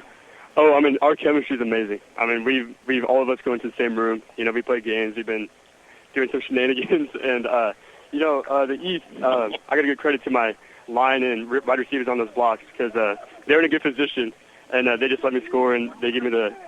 Yeah, that's it. We'll keep it here. We're going to run a play. D1 East third down and 8 from their own 9. Moving to our right. Wunderlich has time, throws over the middle, knocked away. Terrific defensive play is coming through and knocking it to the turf was Heischel from his corner position. And that was good coverage. He was trying to go Brock Griffin across the middle from Chase County. Back to Dusty. Yeah, Brock, what's it been like with Morgan?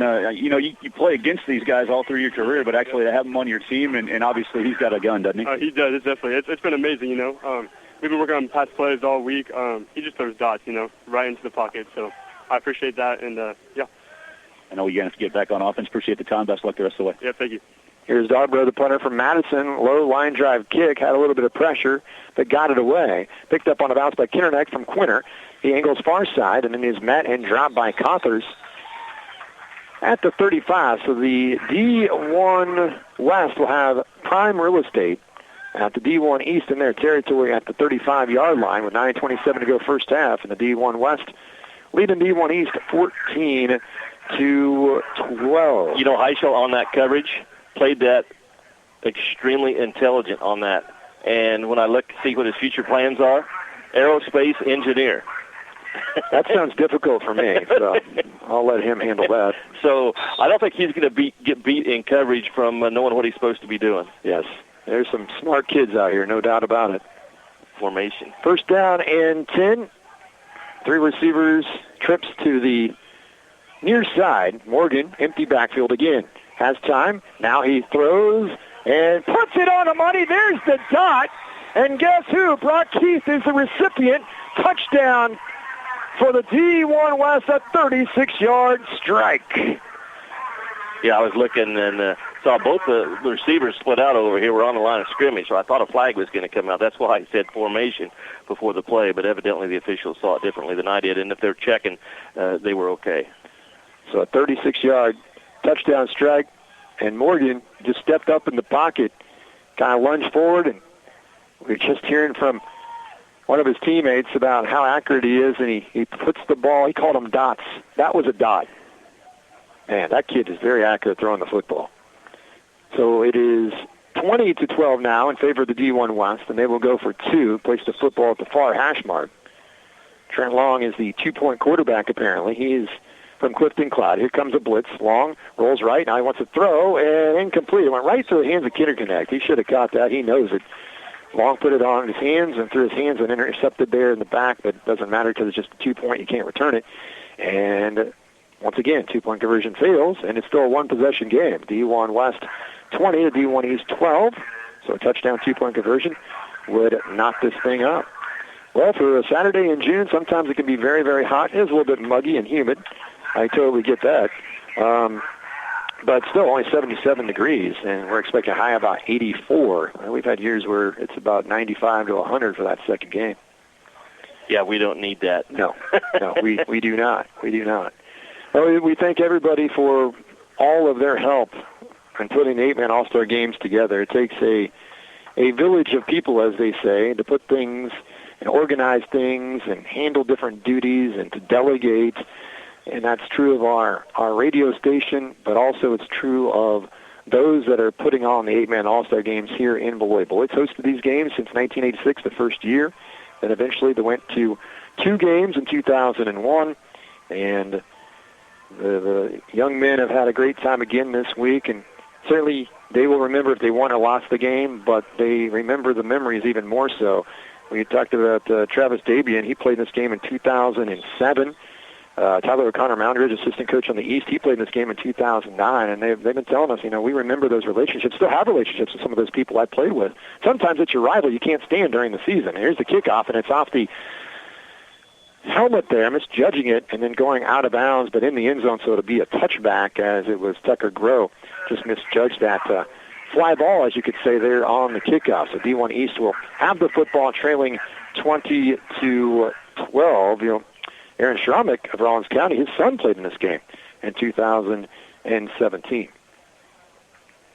Well, and the special teams is coming up big right now. It's the ability to kick. It's the safety that they got, and now backing the opponents up about the 7-yard line to start the last drive, and now you kick it into the end zone, so it should be starting at the 15 here. The defense needs to back up a little bit. There you go. They would like it for them to start at the 10 or the 5.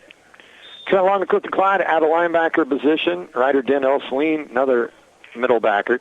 First and 10 for the East. Low snap. Wunderlich throws. Has a man wide open. And the catch is made by Castenworth, and he has a big gain to the D1 West 20. Nudged out of bounds there. He would have scored a touchdown. A pickup on the play of 35. Yeah, just use his speed to run away from the defender, and looked like when the ball was thrown, it could be a touchdown, but good job by Long getting back in the play and just getting his head and shoulders in there to knock down the ball carrier. Yeah, Trent Long, a Clifton Clyde, 5'9", 175-pounder, undecided future plans, like to play ball at the next level. He saved the touchdown with that hustle. First and 10 for the D1 East in West Territory at the 30, moving to our right. Here is the give to Massey, and Massey with his best run of the day, he's able to stutter step and pick up 5 to the 25. Actually, I'll move it back to the 26. So his knee was down there. A gain of 4 for Massey. Massey carrying the football, 4 carries for 11 yards. Jalen Massey ran for 1,300 yards and 19 touchdowns for the undefeated 8-man Division I state champion Linden Tigers. Wyatt Gardner out of Wichita County with another tackle. And that was the state championship matchup, Wichita County versus probably not the first time that's happened. No. Second down and 6, ball placed in the middle of the field. Moving to our right. D1 East in the blue uniforms. One receiver flank left. Is Wunderlich, quarterback keep all the way. Comes to the near side, turns the corner, and has a first down. Scampers out of bounds at the 14. Pick up a 12 for Wunderlich as Dent was able to chase him out of bounds. There was some crazy Linden stats this year. It was like maybe in the first half or, third quarter when it's called, whenever it was, they had ran 14 plays and 11 of them were touchdowns. You ever get a chance to win when you do that? What happened? So not too many tackles. First down and 10 at the 14 from the near hash for the D1 East. Michael Massey, coach of Linden, said at the luncheon on Wednesday, he said, I just gave the ball to one of my guys. I said, run fast and score. And he said, many times that's exactly what happened. Quarterback read option, and it's a handoff to the running back straight ahead, Massey of Linden, and he has stood up and pushed back. A gain of just 1 with the forward progress is there for the D1 West. Jonathan Mader of Hoxie, Wyatt Gardner, Wichita County again on the stop against Jalen Massey. Second down and 9 at the 13. Seen a little bit of a mix here, looking good offensively for the East squad. He hit the big pass play and now doing some good things in the run game. We haven't really seen a whole lot of the run game other than some scrambles by quarterback. 7:43 to play in this first half, 20-12. D1 West with the lead. D1 East with the football, driving in the red zone at the 13. Play action. Wunderlich over the middle, has a man open, jump ball, and it's hauled in by Cothers. There's a flag on the play, but I think that'll be defensive pass interference, and Cothers just went up and caught it over the DB, much like David Tyree did in the Super Bowl against the New England Patriots, and I believe this will stand as a 13-yard touchdown pass. And once again, good coverage, but it's just a better play offensively, just going up and getting it. Yeah, it was good coverage. A little bit of pass interference because the DB had his back to the quarterback, so he couldn't really see the ball. And we talked about the touch by Caden Morgan across throwing the pigskin, but Todd, that was a pretty nice touch by Wunderlich. That was a nice touch. Very nice touch. Who caught that? Who was the receiver? Micah Cothers, tight end. Okay. And we have a timeout on the field called by the D1 East. Gives us a chance to catch our breath here. 7:29 to go first half. D1 West 20, D1 East 18, and the D1 East has a chance to tie it up at 20, pending the upcoming 2-point conversion. Who's going to get the first PAT? Dusty and I talk about this all the time when we think it's going to be a close 8-man game, which doesn't happen very often at all, is who's going to get the point after touchdowns, because that quite often can decide. Because, when you're scoring 7, 8, 9 touchdowns, are you going to get 2 points or are you going to get 0 points? And when that happens 8 or 9 times, sometimes you can actually score more touchdowns than your opponent in a high-scoring game and get beat because you're not good at point after touchdowns. So, at the high school level, you really have to work on your point after touchdown defense so that you can get those stops so that you only give up 6 instead of 8, because when you're scoring in the 40s, 50s, 60s, those stops mean everything. The other thing in 8-man football is no lead is safe. Momentum can change very quickly. We've seen that many times on a state title game a few years ago. And speaking of that, how about the Royals last night? The Royals were down 7-0 before they even came to the plate. I gave up on them. I ain't going to lie. I was doing other stuff and getting ready for the 8-man games, and all of a sudden I got a notification that says Royals win 10-9. I'm like, what? The Royals scored 3 in the 9th. They were down 7-0 after the first half inning. They're down 8-0 in the 4th inning. But that just goes to show you never give up. And that's the same thing that applies to these 8-man all-stars. We've seen teams make some comebacks in these games, and sometimes one team wears down a little bit and that allows the other team to come back.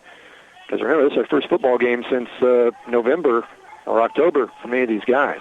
So the D1 East, 4 receivers set, in motion Massey, a fake it to him, Wonderlich keeps it, trying to fight for that 2-point conversion, but he will not get there. A barrier of defenders in front of him as the D1 West comes up with a huge stop on the 2-point play, as it was Ryder Dent that was there, also Christopher Michelle, Wichita County in on the tackle, and the D1 East is denied the 2-point, trying to tie the game at 20. So as a result, D1 West maintains the advantage at 20-18 with 7:29 to play here in this first half. D2 game coming up later today at about 1:30 will be the kickoff, might be a little bit later, and the pregame around 1 o'clock. The Jerry Slayton Inspirational Award, Josiah Bonura of Caraparavel, representing D1, won that award. That was announced last night, and Joseph Anderson of Santana was the D2 recipient. And Dusty, you were there last night, and once again, that's always a very important award, and it means a lot. Jerry Slayton, who did so much for 8-man football, the Inspirational Award going to those 2 individuals.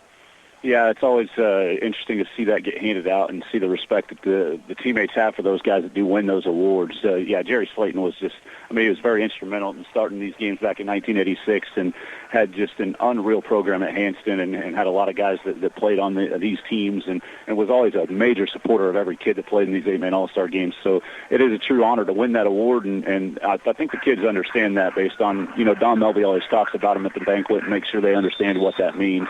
And it is cool to see them do that, and their teammates lift them up when they win it. So a difference in the football game right now, the D1 West had a safety to start the game. That's the difference right now. 2 points, 20-18. D1 East to kick off. It will be Darbro to do it again. Off the tee from the 30. High kickoff. Angling at the goal line, and they let him return it. And this is Kinnerconnect, and there's nowhere to go. They have pinned him down against the far boundary.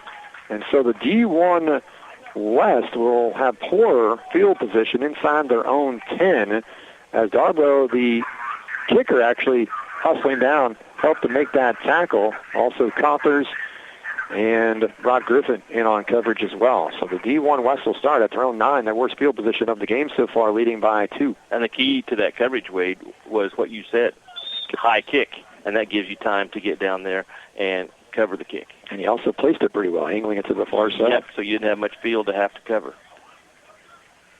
Morgan keeps it. An option look, but he kept it. And to the 15, running to the right, is Morgan. A pickup of 6.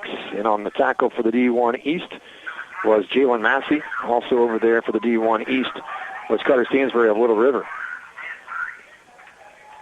Morgan, his second carry of the game, 2 carries for 10 yards. Morgan throwing the football, starting for 167 yards and 3 touchdowns, 2 to Brock Keith of Meade and 1 to Trace Kinnerconnect of Quinter.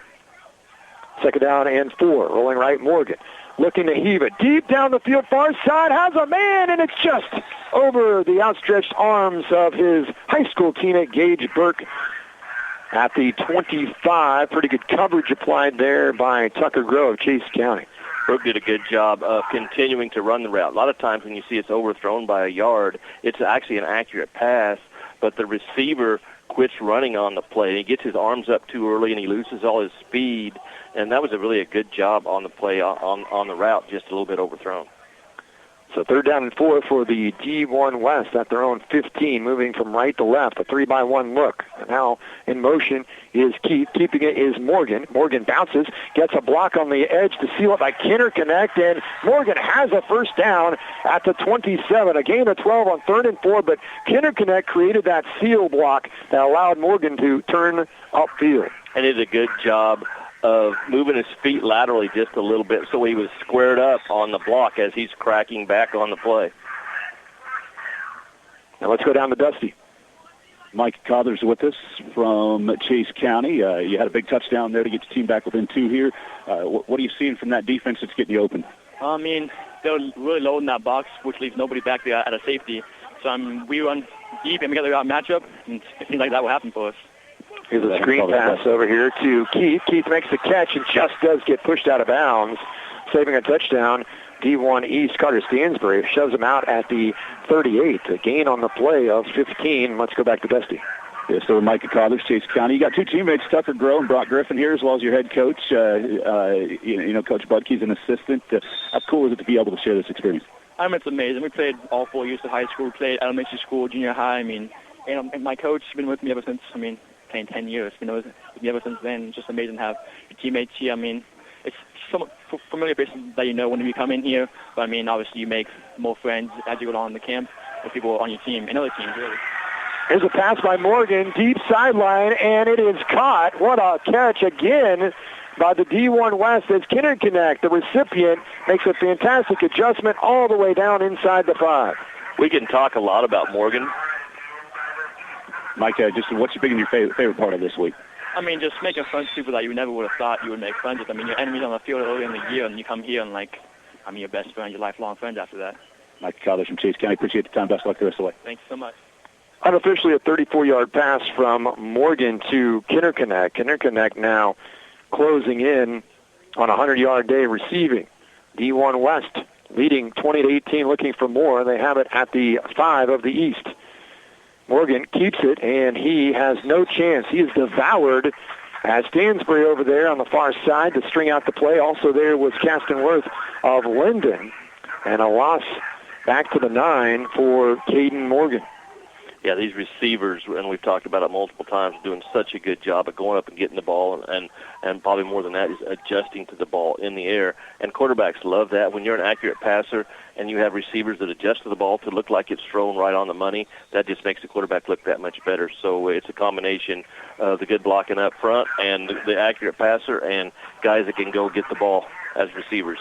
And a timeout called by the West. They lead 20-18. They have 1 timeout remaining. D1 Blue, the East, they have 2 timeouts remaining, and we're seeing an influx of scoring now for both teams. It seems like the offense is starting to make some adjustments, or you could say maybe just the defense wears down a little bit because you're on the field, and you were talking about some of the fast-paced offense. They've got no huddle a lot, has the West, and you talked about the D1 West is going short, then they're taking the shots down the field. A lot of area to cover for the D1 East. Yeah, and we've seen exactly what you said. We've seen 3 consecutive possessions that have ended up in touchdowns, and it's looking like a 4th here as they have 2nd and goal. So, and this is what happens. You've only got a handful of practices to get ready, so sometimes the first quarter can be not sloppy, but maybe not executed as well. We had a pre-snap penalty before the first play, and now they're settled in at this point. And that's why after the first quarter, a lot of times we see really good football in these games, and that's exactly what we're seeing at this point. So 20-18, D1 West with the lead. Still 5:21 to go here in the first half. It's been tied all the way. D1 West with a safety to start things. Led 8-0. D1 East, 12 unanswered on 2 touchdown runs by Jace Wunderlich of Central Burton. Made it 12-8, but then the West took the lead 14-12. And on their last drive, they were able to score to make it 20-12. The D1 East would respond, but failed on the two-point conversion.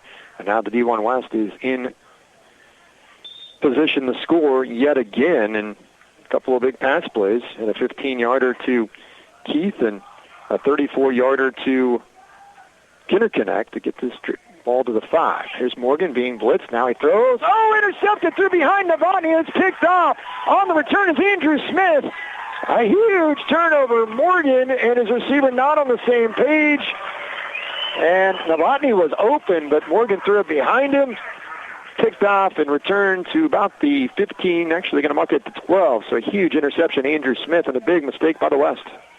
And that's about pressure. And it was a middle linebacker blitz that got Morgan to have to move his feet, which he really hasn't had to do much at all today. He's been clean in the pocket. He wasn't that time, and he threw behind the receiver and went through it right to Andrew Smith, who picks it off. So there is a big change, and it happens because of the pass rush, and a good call blitzing that middle linebacker. D1 West had an opportunity to go up 2 scores as they got the touchdown and a 2-point. Now instead D1 East has the football, trailing by 2 with 5:13 to go here in the first half. They have the ball at their own 12, moving from left to right, from east to west here at Trojan Field. Wunderlich keeps and has huge hole to run through. Wunderlich far side, cuts back, lowers the boom of one defender, sheds another tackler, carries 2 more all the way down to the D1 West 33-yard line. Gain on the play of 34 yards for Wunderlich. Yeah, you got all these athletes. We talk about these big guys, the 6'4" guys, and it's the 5'9" guy that's dominating right now. Let's go to the sideline of Dusty. Andrew Smith of Little River with us. The big interception there, they didn't see you hiding back there, did they? No, sir, I don't. I think he underthrew him a little bit, and I was just sitting right there. This has been a great experience probably for you to be able to join in your Little River teammates. Tell me about this defense that's been playing today and some of the adjustments that you've made. I actually really like this defense. It's pretty self-explanatory at the corner spot. Linemen, they really got into the groove. One of my teammates, Carter, he never played DN, but this week he started playing, and he's doing fantastic. So it's a really good defense to run. D1 East, as Wunderlich breaks a couple more tackles, and he's like a bull release in a china shop, down to the 24, gain of 8, 2nd and 2, back to Dusty. Coach Ayers was here to talk last night at the banquet. How cool was it to see him and just to be able to be a part of this Little River legacy at the 8-man All-Star game? Oh, Coach Ayers is an awesome guy, awesome coach. I've loved him. Played there 3 years. Loved every bit of it. It's just a great environment. Community is awesome at Little River, and I love playing there. Andrew Smith of Little River, thanks for the time, man. Yeah, thank you. Andrew Smith with a big interception there in the end zone, returned it to the 12. D1 East now has flipped the field. They have the pigskin resting on the near hash at the 24 in West territory. Trailing by 2. Low snap, Wunderlich handles it. Has some time. Now he runs out of time and is brought down. And a flag coming in late from the back judge. So we'll sort that out. Wunderlich ended up losing a yard on the play. Should be a personal foul after the play was over. Someone continued to block and got pretty high on the block. I saw the guy in the secondary just raise his hands up. Instead of responding, it's just raised his hand up, being really disciplined. At the 8-man pep rally yesterday, one of the last things I said to all the players as the MC of the rally was play hard, play clean, don't get ejected. We've had a couple players over the years that have been ejected, believe it or not, from the 8-man All-Star games, and that's not really a legacy that you want to leave. And I told the kids, you're representing not only your family and the name on your uniform, you're representing the school and the town that you are from. Yeah, the field judge back behind the play saw it, and he's pointing over to the bench, and he had his hands up to the face where the offensive player just come up and hit the guy basically in the face mask. And I never really understood why you would hit somebody in the face mask or the helmet, because that hurts. Not the guy that's getting hit. Hurts your hand or arm. Yeah, exactly. So the penalty is on the East. That's their third penalty for 25 yards. The West has had 5 penalties for 35 yards. Okay, they're calling it the play didn't count, so it's still second down, even though it happened to me after the play was over. So second down and 15 now for the D1 East at the D1 West 36.5-yard line. Receiver flanked to the near boundary. Wunderlich has a running back to his left. That's Massey. Wunderlich throws, lobs it over the middle. Cothers has it at the 5. The tight end from Chase County, who Dusty just talked to, with a big pickup of 32 yards. First and goal for the D1 East. You want to talk about some accuracy? Drops that right in there. Not perfect coverage, but decent coverage on the play. But you just have a receiver with a little bit of size, and you drop that in there to the 6'2 receiver, and these guys in the secondary trying to cover these 6'2", 6'4 guys, you just don't have enough size with accurate quarterbacks. It's just really a pitch and catch at this point for these offensive teams, and whether you get stops or not is really totally dependent on if you can get a rush to the quarterback with some of your blitzes or your defensive ends getting to the quarterback. Well, we've seen Morgan with his arm. He's throwing for 216 yards, 3 touchdowns, 1 interception. And we have seen Wunderlich use his arm and his legs. First and goal at the 5 for the D1 East, trying to take the lead. Massey goes in motion to the right. Rolling right, Wunderlich, and then has no chance. They brought the blitz off the far edge, and there was Jaden Nuss of Hill City also coming in to make the tackle for the D1 West with pressure was Mater of Hoxie, and a loss all the way back to the 13, a loss of 8 on that sack. Yeah, that was pretty much you could figure out that once you get down close to the goal line, you're going to see blitzes because you're not susceptible to the big play when the team's close to your goal line because they're not going to beat you deep because they're out of the back of the end zone. So you know something has to happen quick.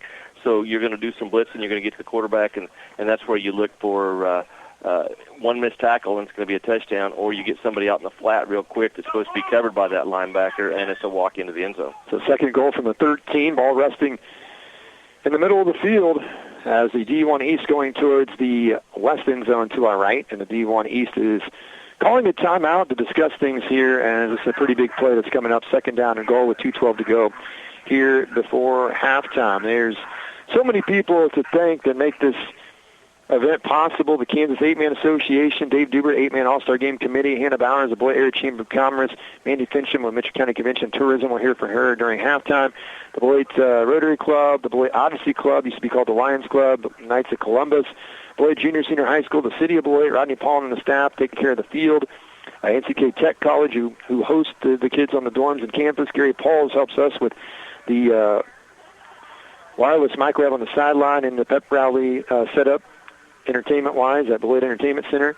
Isaac Schoen does a great job, a public address announcer, and big thank you to the Beloit Call. Huge thank you to Barb and Charles Axtell for their work on the 8-Man programs as always. Barb has had a little accident recently, and we wish her nothing but the best, and they've done so many great things with the programs through the years.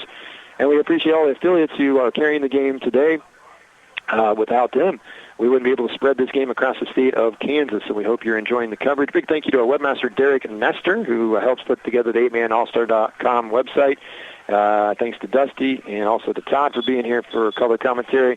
All of our sponsors, all the volunteers that we left out, we don't mean to, but you know who you are. It takes a village to put something together like this, and it goes very smoothly. Pretty cool, Wade. You talk about our affiliates. I just heard from my brother. He's headed to Kansas City. He's listening to us on the Iola affiliate. I'm assuming it's the Iola affiliate. Yeah, Iola, yeah. That's where he's going by. Yeah, 99.3 FM, 1370 AM Coil in Iola. Well, we're glad they can listen wherever they may be. Also can listen on the apps. They're free on your phones as well, wherever you are across the world. Second down and goal, 13, D1 East looking to take the lead. Wunderlich airs it out, looking into the back of the end zone. Oh, it is hauled in, a fingertip catch as if there's Velcro on the hands of Mr. Cothers, and he hauls it in, 13-yard touchdown strike, and the D1 East takes the lead 24-20. You think the coaches, as the game goes, start to figure out where their matchups are that they like, and the receivers and the quarterbacks that are on the same page, and just a great pass, and that's really hard to cover because it's towards the back of the end zone, and it's a 6'2 receiver that catches basically the back end of the ball. Just a great catch. So D1 East goes for 2, 24-20. Wunderlich keeps it, reverses field. Can he get in? Yes, he does. The first time today that a team has converted on the 2-point attempt. Wunderlich gets it in there. Just did get inside the pylon on the near boundary. And it's 26-20 East. So the West had the ball at first and goal at the 5. They throw the interception, and the East takes advantage, goes all the way back down the field on the ensuing drive, adds a 2-point conversion, and they're up 26-20 with 2:06 to play before halftime. Well, it's been a very entertaining football game. We've seen Turnover for each team. Actually, a couple of turnovers there for the D1 West. A fumble that shouldn't have been a fumble, so the incomplete pass, and then the interception. D1 East, an interception early in the game. And we had the bad snap over the head of the punter, so we've seen a safety. We've seen really a lot of different things here in this first half as Dusty has a guest on the sideline. Let's go down to him. Peyton Taylor of Harrington with us. Peyton, you got a chance to play in the 8-man All-Star game here, and you've gone down and got a couple big scores from Cothers here on offense. For you, blocking for these guys compared to the normal season, it's probably nice to have a lot of All-Stars behind you, right? Oh, yeah. It's nice to have guys that will, hit the hole the way they're supposed to and not do whatever they want. They were getting in the backfield on you early, but you guys have been able to kind of hold that in check now. What's the offense done to adjust and be able to put points on the board here? Just more communication, really. It's easier for us to, talk it out and pick up who we need to pick up now. Just seeing what they're going to do. What's the biggest memory you're going to take away from this game? I don't know. Well, that's going to have to be determined by the rest of the game. Peyton Taylor from Harrington, thanks for the time, man. I got to listen to Peyton, or visit with Peyton right before the game, and I said, "Hey, do you know the Chippies?" He said, "Yeah." I said, "Well, Kenzie played for him." He says, "Yeah, I know his brother. He was pretty cool." And he said he was ready for some football. We ran into his mom after 8-man rally yesterday. More on that in a moment as the kickoff's in the end zone. Should be a touchback for the D1 West. We'll start at 15 with 2:06 to go. First half, D1 East 26, D1 West 20. And he has a couple of younger brothers, and so she said, "I hope to be back here." And I said, "You could be a semi-regular." It was the first time that she was here in Beloit to experience things with the rally and then the game for her son Peyton, and so perhaps there'll be a few more Taylors that'll be in this game in the future. They know the routine now. Yes, they do. Peyton, 5'11", 275-pound lineman from Harrington, going to go to Missouri Western, and going into law enforcement. He's an enforcer on the field. Big kid, strong kid. 26-20. D1 West with the ball, thrown 15. Morgan throws, has a man open, Novotny makes the catch at the 30. Far sideline, midfield 40. Far sideline 25, 20. Chopped down there, saving the touchdown is Alex Smith from South Sumner. But a gigantic play on first down for the D1 West all the way to the 15-yard line. A pickup of 50. Yeah, plenty of time when you got 2:08 to go in the half because so far they've had a 7-second drive and an 8-second drive. So time is not really a concern for this offense of D1 West. Now the concern is scoring too quick. Yeah, and its timeout is called by the D1 East. They're probably thinking that possibly as well. Get the ball back. That is their last timeout that I have here. And we see this sometimes in 8-man games where the defense starts out fine. Offense takes a while to start clicking.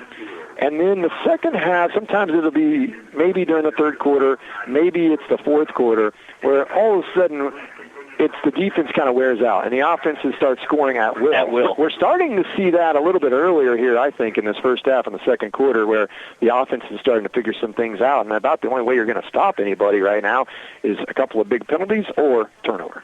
And that really is 8-man football. You talk about getting stops. It's really about turning the opponent over. In an evenly matched game, you've got to get the turnovers. How do you get the turnovers? There's some things you got to do up front. You got to get some pressure. You got to make the quarterback uncomfortable. You got to move him off his spot, and that's exactly what happened with Andrew Smith's interception on the previous set of downs, and that's really the key to the ball game. Those types of plays by some defensive ends, by a block by the middle linebacker, because the offensive line of both teams since the initial drives have done a good job of blocking the defensive ends. It's been the blitzes by the middle linebackers, because the middle linebackers really, that's what they can do to affect the play, because there hasn't been a whole lot of run plays. So they might as well, instead of standing there behind the defensive line, get after the quarterback. Andre Vaughn is the left guard. Corbin Michek of Trigo started out a left guard. Vaughn, the replacement player, late for Hoxie, 6'4", 300 pounds. Two receivers Frank left, one receiver to the right. To the right hip is a running back to Morgan, and he flips it over. It's a halfback pass, and it is incomplete. Knocked out last minute at the goal line as it was Logan Meyer throwing the pass, and it was pretty accurate. But as Jalen Massey dove and deflected it, it might have been caught for a touchdown. Great defensive play by the Linden Tiger product. Yeah, the ball was behind the receiver, which allowed Massey to get back in on the play, an accurate throw, and that's a touchdown. So now second down and 10 at the 15 for the D1 West. Logan Meyer from Lincoln And Morgan back in a quarterback here, or was on the last play, just flipped it to the halfback Meyer, who threw the football. We have a flag, a penalty, and it is a encroachment called on the defense, so makes it now 2nd down and 5. Looks like somebody lined up offside because I didn't see anybody move. Yeah. So they must have just been lined up in the neutral zone. Wanting to get after that quarterback. They're wanting that little edge. Mm-hmm. Any edge you can get, you'll take it. So the penalty makes it 2nd down and 5 at the 10 for the D1 West. 3-by-1 look. Empty backfield. In motion, Logan Meyer. Now Morgan slings it near side. It is caught. Making a little cutback, and then, big time tackle from nowhere is Jackson Risley of South Sumner, showing his speed and closing pursuit, and he brings down Wyatt Gardner at the 2, but that's enough for a first down. That's 6'1", 200 in pursuit from the inside and makes that hit. A lot of times that's when you see that ball pop out, so good ball security by the receiver on the play. Yeah, Gardner is able to hold on to the pigskin. They're going to put a little more time on the clock, I believe. 26-20 East with the lead, 1:30 to go here before halftime. D1 West trying to regain the lead. They've had the lead for a good portion of this first half. They're headed towards the east end zone to our left here at Trojan Field in Beloit. So you're going to take a knee here to let clock run, so you don't give it back to Wunderlich with too much time. Yeah, I don't think so. You don't think that's in the playbook? No, I don't think so. It might need to be though. Yeah, well, but it is first down. Scoreboard has 3rd down. It is first down, but they are going to run that play clock down. Morgan in the gun. Meyer to his right. Morgan keeps it, a little cutback, and he is just stopped shy of the goal line at the 1, which for the D1 West, they're actually okay with that. That milks more time. D1 East out of timeout. So approaching 1 minute to play here before halftime. Morgan 5 carries for 20 yards, but how about this? Caden Morgan has thrown the ball 20 times in this first half. 3 touchdown passes, 274 yards, and we're still in the first half. And I'll look up the records. Yeah, that's where I was headed. On that, because the passing 433. Yep, Gepeller from Wallace County in 14. That number is in danger. Yeah, it is. And Wunderlich's thrown for 123 himself and run for over 100. So 2nd down and goal at the 1. Once again, they'll milk that clock. 30 seconds to play, and now the D1 West will burn their 3rd and final timeout here before intermission. Stay tuned for a halftime show as Mandy Fincham will be with us, Director of Mitchell County Convention and Tourism. She's in her first year in that role. Lucille Heller retiring. Did that many years in that position and was the person we heard from in past years during our halftime show. We'll go through the numbers as well. The individual record for yards rushing in the game is held by one of the coaches, Mitch Engelken, who is the head coach. That's not going to get broke today. No, 251. It may never get broken. 251 yards rushing on about 20 carries from Mitch Engelken. He was at Baileyville B&B in 2012, and then now Mitch is head coach of the D2 West All-Stars coming up later today. And like Todd accurately predicted, or at least I think I can call my shot on that one as well, the D2 game will not start on time at 1:30, more than likely, with this game lasting so long in the first half. We're already at 11:30. An hour and a half, and we are still not into halftime. Yeah, this is the longest half of football that I've seen in an 8-man game. Great football, thoroughly enjoying it. And I was half joking earlier, but half not when I said that take a knee, because so many times you see teams hurry up to score and give the other team, you text me all the time, scored too quick. Yep. And I say, yep. Mm-hmm. And the other team goes down and scores. Sometimes the Chiefs only need a handful of seconds. Was it 13 seconds? Against Buffalo. Buffalo Bills. Appreciate bringing that up for the 1 minute time, but it's okay with me.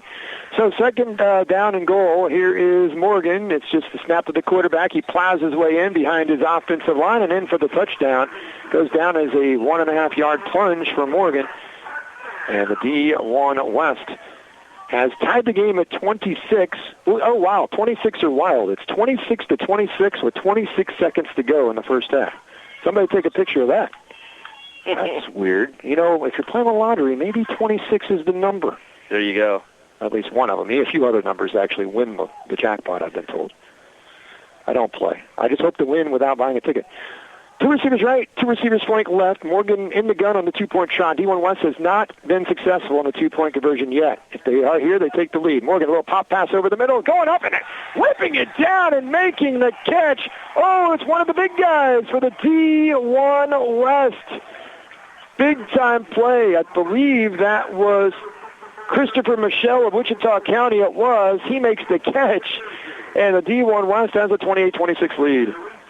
And that's the first time that Morgan has been in on the PAT. That's true. And they're 1-for-1 doing that. So, and that was huge because, as I said, in these games, that decides who wins is the point after touchdowns. And both of them have got one, and it's still that first score of the ball game. That's the difference. Let's go to Dusty on the far side. Justice Novotny with me from Pratt Skyline. A big play there to get yourself in position to score. Was that play exactly what you've worked on all week for that big hitter? Yes, sir, it was.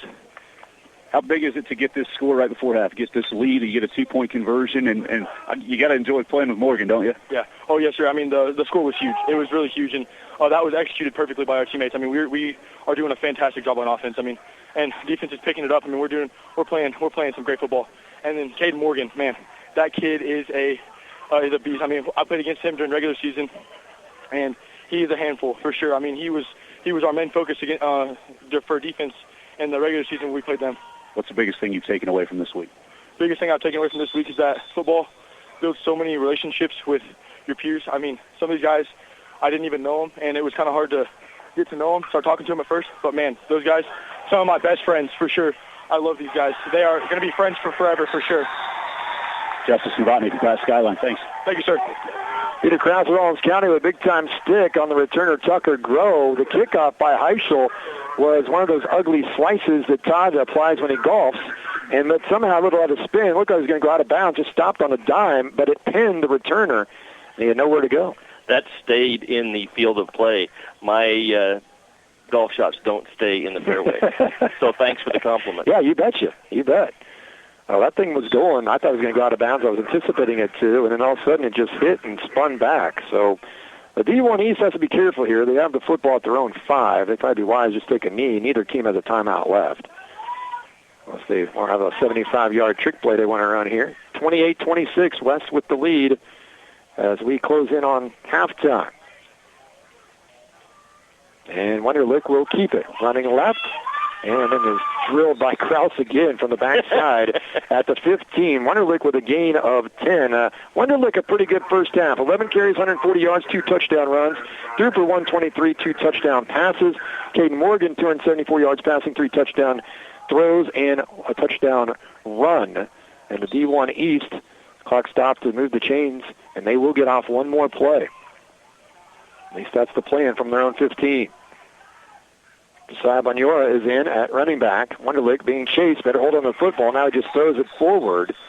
And it's deemed an incomplete pass. So I think his knee might have been down, but it doesn't matter. Back at the 2. It's the final play of the first half. And we've had a good one here today at Trojan Field in Beloit. As the D1 West All-Stars 28, the D1 East All-Stars 26. Let's go to Dusty. Travis Davian, head coach of the Division I West All-Stars, telling his players where to get directed at. Travis, it's been a big half of big plays, right? You were able to get some pressure early, but they were able to make some plays. But, a questionable shovel pass that was called a fumble. But you guys bounced back, and you have a 2-point lead here at halftime. How do you feel about the way it's gone so far? Yeah, we played pretty good. I mean, they're kind of doing everything we thought they would. They just got good football players. They're going to score. I told my guys that. Don't ever get too down on yourself because they're going to score. They're good just like you are. We've been trading back and forth here, and we've got the lead. I'm happy with that. But, as far as I'm concerned, second half 0-0. So we just got to win the second half, and things will take care of itself. With the talent that you have, Morgan's just been dropping dimes at quarterback. What's it been like to, not only with Morgan, but to have all these guys converge together that you've had to play against? You got your own guy Nuss here, but when you look at that and how it's played out this week, what stands out? Man, the Morgan kid's really surprised me. Like I knew he could throw the ball a little bit, and talked to Coach Webster, and he told me, and he vouched for his throwing. And then he's got here, and he's just been everything and then some. So I don't know if the kid's playing college football. I don't think I heard he did, but he absolutely can the way he throws the football. He's been great, and we've got a lot of guys that can block and catch. So he's having fun out here, and I'm happy to be up on the scoreboard right now. What do you tell the guys here at half to keep this momentum? we just got to keep doing what we're doing. You know, we're going to go make some adjustments as far as some of those big run plays that they had early there in the first half. That the quarterback keeper stuff, we'll go adjust to that and just keep doing what we're doing on offense. Travis Davey, Hill City D1 West, thanks for the time, man. Best of luck the rest of the way. Thanks, Dusty. Well, very entertaining first half, and the D1 West All-Stars lead the D1 East 28-26 at the break. Coming up on our halftime show, we'll go through the scoring summary, we'll go through the individual and team totals, but coming up next, we will hear from Andy Fincham, Director of Mitchell County Convention and Tourism, tell you a little bit more about what North Central Kansas and Mitchell County and Beloit area has to offer to you if you happen to maybe be relocating in this area, or if you just simply want to visit. 28-26, West All-Stars would lead a halftime in Division I All-Star game. We will return. Mandy Fincham will be with us after a 2-minute timeout. This is the 8-Man All-Star Game Radio Network. Attention all farmers, truckers, and haulers. Miller Welding of Downs is proud to be a distributor of Sherco's top-of-the-line tarp and hopper openers. Not only do they sell, but they can also install and service your Sherco electric tarp and hopper openers. Sherco offers a wide range of tarping solutions for the agriculture industry for everything from grain trailers, grain trucks, grain carts, wagons, and more. Their advanced technology allows you to cover and uncover loads effortlessly, saving you time and hassle on every job. Visit Miller Welding on Highway 24 just west of Downs or call 785-454-3425 to find out more. For the latest news, standings, and schedules for your favorite high school teams, visit NCKSports.com, your home on the web for high school sports involving the North Central Activities Association, Northern Plains League, plus Smith Center and Concordia. Visit NCKSports.com today. A big thanks to our sponsors, Thompson OK Tire in Beloit, Mankato Professional Pharmacy, S&S Drug and Home Health, Brush Art Corporation and the Brush Group, Cunningham Telephone and Cable, and by Farm Bureau Financial Services, Todd Clover, Sales Associate. Your horse deserves the best. That's why Central Valley Ag developed Empyrean Equine Feed. Trust CVA Empyrean for a superior feed solution that prioritizes health, longevity, and peak performance. Designed to support horses throughout their lives, Empyrean's powerful blend of nutritional elements with Amifirm at its core optimizes equine health and performance. Try Empyrean today. Visit cvacoop.com. The Brush Art Corporation of Downs, Kansas would like to wish all of the 8-Man All-Star Game participants the best luck in today's games in Beloit. And they're proud to support all area athletes and athletic programs. At Brush Art Corporation, they pride themselves on long-term personalized customer relationships with a variety of companies. Where do great brands turn to find solutions at work? Brush Art Corporation of Downs, Kansas. Proud to be a sponsor of today's 8-Man All-Star Games. Hello, this is Mandy Fincham, Mitchell County Tourism Director. I want to thank Katy Country 94 and the 8-Man All-Star Game Radio Network for giving Mitchell County Tourism a few minutes to do an update on what's happening in our communities in North Central Kansas and invite you to join us when you can. It's been a goal of ours to get regular events and attractions out to the public to share our blue waters, the Wakanda Lake and Solomon River, and our scenic rolling blue hills of North Central Kansas. Along Highway 24, the north and south forks of the Solomon River flow together, forming Wakanda Lake, the third largest lake in the state. Thousands of people have enjoyed the camping, fishing, boating, and hunting at Glen Elder State Park each year.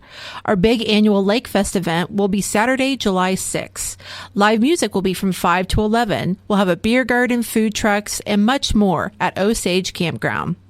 Also inside the state park, the Wakanda Cultural Association has updated the Wakanda Visitor and Education Center with the history of the Wakanda Mineral Springs and more displays, including a giant iron replica of a Native American arrow.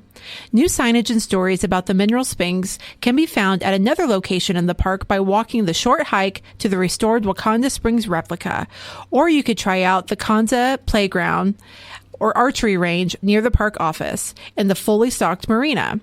Wakanda Lake is the heart of Mitchell County. Thousands come every year for bird watching, including the national bald eagle, along with other animal sightings like white-tailed deer, turkeys, and ringneck pheasants. Unique hunting lodges, hotels, RV parks, and campsites can be found on our tourism website. Visit mcks.com. The largest community in our county seat is Beloit, just one of our 3 cities located on Highway 24. We have many recreation opportunities, history, and events to entertain any traveler. Chautauqua Park offers our visitors a variety of choices with a state-of-the-art water park, updated Frisbee golf course, RV parking, shelter houses, and playgrounds in the summertime. 2 trails are located in Beloit, the new Solomon Valley Trail and the North Campus Trail.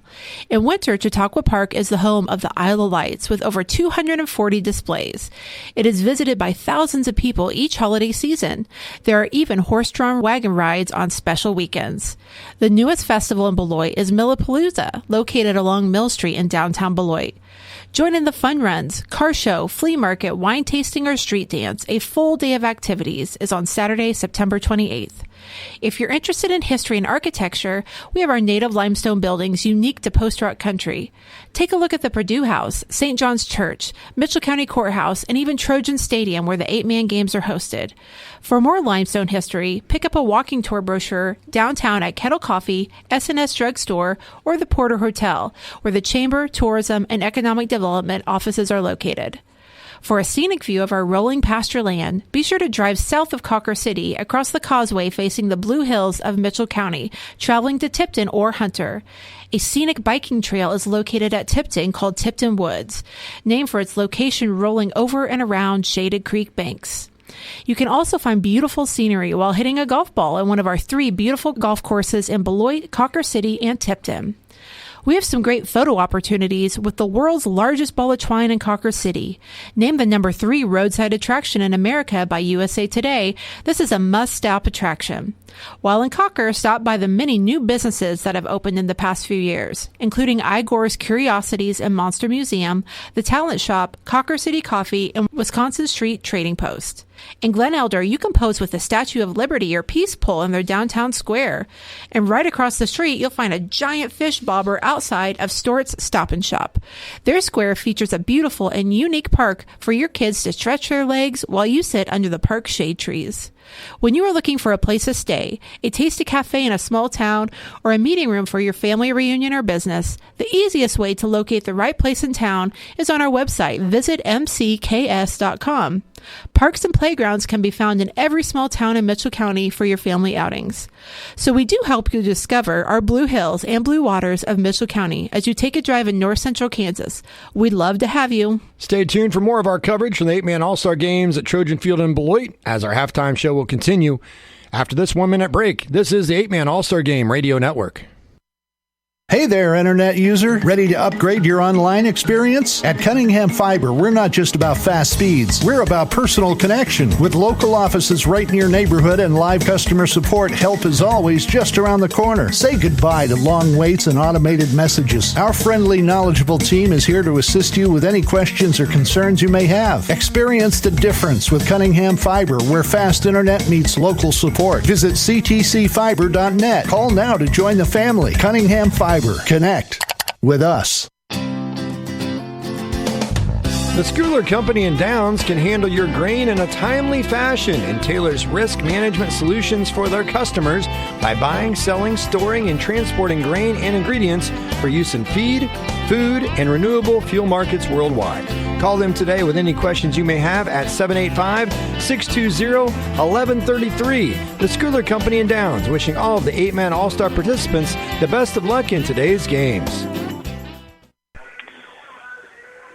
And welcome back to the 8-man All-Star Games on 8-man All-Star Game Radio Network. As we're at halftime of Division I All-Star Game, Division I West All-Stars with the lead by a score of 28-26. The D1 East had the football first, drove down the field, and an interception by Brian Rodriguez stopped that drive. The West would take over. Eventually, D1 East got the ball back, and they had the punt. Snap was over the punter head, Darbo's head, and Darbo recovered the end zone, but it was a safety for the D1 West, and they led 2-0. The ensuing possession after the free kick after the safety, 42-yard pass from Morgan to Kinderconnect. Beautiful pass over the middle, hit him in stride. Quinter Product with the touchdown. 2-point conversion failed, made it 8-0 in favor of the D1 West. D1 East would come right back, 2 plays, 49-yard drive, a 48-yard run by the quarterback from Central Burton, Chase Wunderlich. 2-point conversion failed. It was 8-6 in favor of the D1 West. The D1 East would take the lead on a 33-yard touchdown run for Chase Wunderlich. That was after a call that was missed by the officials. It was a little shovel, not even really a shovel pass, but just a push pass from the quarterback to the man in motion to Kinnerconnect. He couldn't come up with it cleanly. Should have been blown dead, been an incomplete pass. After a long conversation, we thought the officials would correct that. They did not. They said they called it a fumble, but it was a forward pass. It's just not a play they probably have seen a lot. It's the same play that Patrick Mahomes and Chiefs run many times, and sometimes people say Patrick Mahomes gets some cheap touchdown passes out of it, flip ahead to McCole Hardman or to a Tyreek Hill, and if it's dropped, it's no big deal. People freak out in the stadium, and they yell and scream and think it's a fumble, and even the officials immediately, usually many times, will call it a fumble and then realize it is a pass, but they did not correct that one, so the East took advantage, and it was one of like a 33-yard run right after that play, and that made it in favor of the East 12-8. The West was not daunted, though. A 15-yard touchdown pass from Caden Morgan to Brock Keith of Meade. Two-point conversion failed. D1 West led 14-12.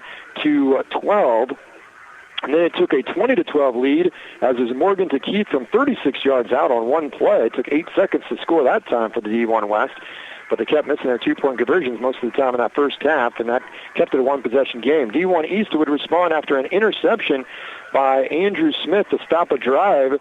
Actually, that came a little bit later. It was 5-play, 65-yard drive. It was 13-yard pass from Wunderlich to Micah Cothers. Great catch in the end zone over the head of the defensive back, who had his back turned to the quarterback. Two-point conversion failed. It was 20-18, the West with the lead at that time. Then the West drove right down the field, first and goal at the 5, but Caden Morgan's pass was behind Novotny in the end zone, picked off by Andrew Smith. He returned it to the 12, and then it was a 68-yard touchdown jaunt down the field. And in 5 plays, it was a 13-yard pass play on second goal from the 13. Wunderlich to Cothers in the corner of the end zone, perfectly placed in great hands, right on the fingers. Cothers pulled it in. Wunderlich added the two-point conversion run. It was 26-20, but the West, they got the ball with 2:06 to go for halftime, take 2 minutes. They go 5 plays, 65 yards. And it was Morgan with a 1-yard run, but they had some big pass plays, including that 50-yarder to Pratt Skyline's Justin Novotny, and that put him in business. And then the two-point conversion on the pass there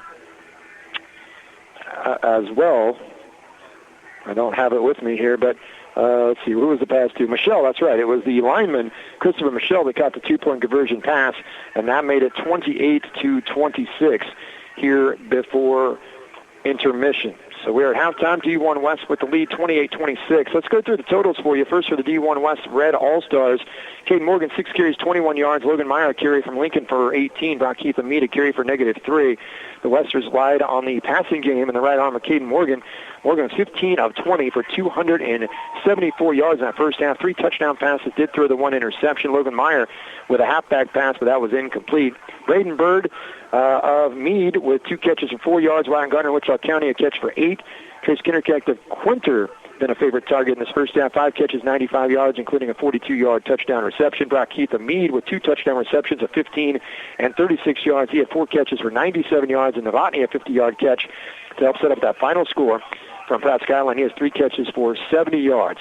For the D1 East, a little bit more balanced. Jace Wunderlich, quarterback, 11 carries, 140 yards, 2 touchdown runs of 48 and 33. Jalen Massey of Linden, 5 carries for 12. Brock Griffin, a carry for -5. Brock from Chase County. Throwing the football, Jace Wunderlich in that first half was 6 of 10. Did throw 1 interception, 2 touchdown passes. Micah Cothers caught those 2 touchdown catches. 4 receptions for 62 yards for Cothers. And Caston Worth of Linden, a catch for 35. Brock Griffin with a catch for 26. First half, 5 penalties for the Division I Red for 35 yards. Division I Blue, 4 for 30. Turnovers, 2 by the Red, 1 that shouldn't have been. They did throw an interception, as I mentioned, had the lost fumble. D1 Blue threw an interception on their first drive of the game. Total offense, 310 yards for the D1 West, 270 for the D1 East. Rushing yardage, D1 Blue East, 147. D1 Red West, not really trying to establish the run at 36. Passing yardage, D1 Red West, 274. D1 Blue East, 123. So 580 yards of total offense in that first half, 54 total combined points, and we have a good one at halftime. 28-26 in favor of the D1 West All-Stars over the D1 East All-Stars.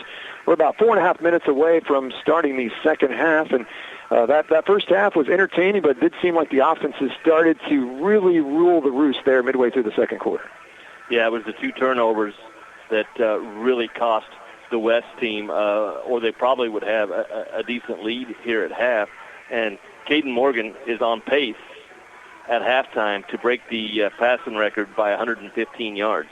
And he would also set the total yards record. So, there was a lot of offense in the first half. That's why the first half went an hour and 35 minutes. It started out with a safety, and then we saw the swings and momentums with those turnovers, as you mentioned, and the big one was Andrew Smith's interception in the end zone. And let's go down to the sideline and Dusty. Tyler O'Connor with us, the head coach of the Moundridge Wildcats, assistant coach of the Division I East squad. Coach, as you looked at this first half, obviously it took a little bit for both teams to get going. You had some big plays early, and then you settled in and now have a 2-point deficit at half, 28-26. What do you see in the first half and some of the things that stood out? There was playmakers on both sides of the ball. I think the physicality is something that kind of you have to settle into with taking that much time off. So hopefully we're able to do that this first half and can come out and put some points up in the second. You're a guy that was able to play in this game in high school when you were at Wallace County and Sheridan Springs, made the trip out here and played, and now you get your first opportunity to coach. What does that mean, and maybe what are the differences that you've seen this week? Yeah, so this game for me personally changed my life because my roommate throughout the week ended up introducing me to my wife. So this game means a whole lot to me. It's special to be here and be in a different role as a coach, and I just really enjoyed and took it all in throughout the week and let the kids know what kind of an opportunity it was that they had. Your former coach at Sheridan Springs, Kevin Ayers, was here last night doing the speech at the alumni banquet. You played chess on the bus going on the way to the state championship in 07? Yeah, so I'm a big chess player, and I was lucky enough to have some teammates that would volunteer to play me, so I took advantage of it, and if it's on the way to a state game, it's on the way to a state game. I'll play chess anywhere. Good thing to do on a long bus ride, right? Yeah, correct. Tyler O'Connor from Moundridge and the D1 East assistant coach. Thanks for the time, man. Best of luck in the second half. Appreciate it. Thank you very much, Dusty, as we get prepared for the second half.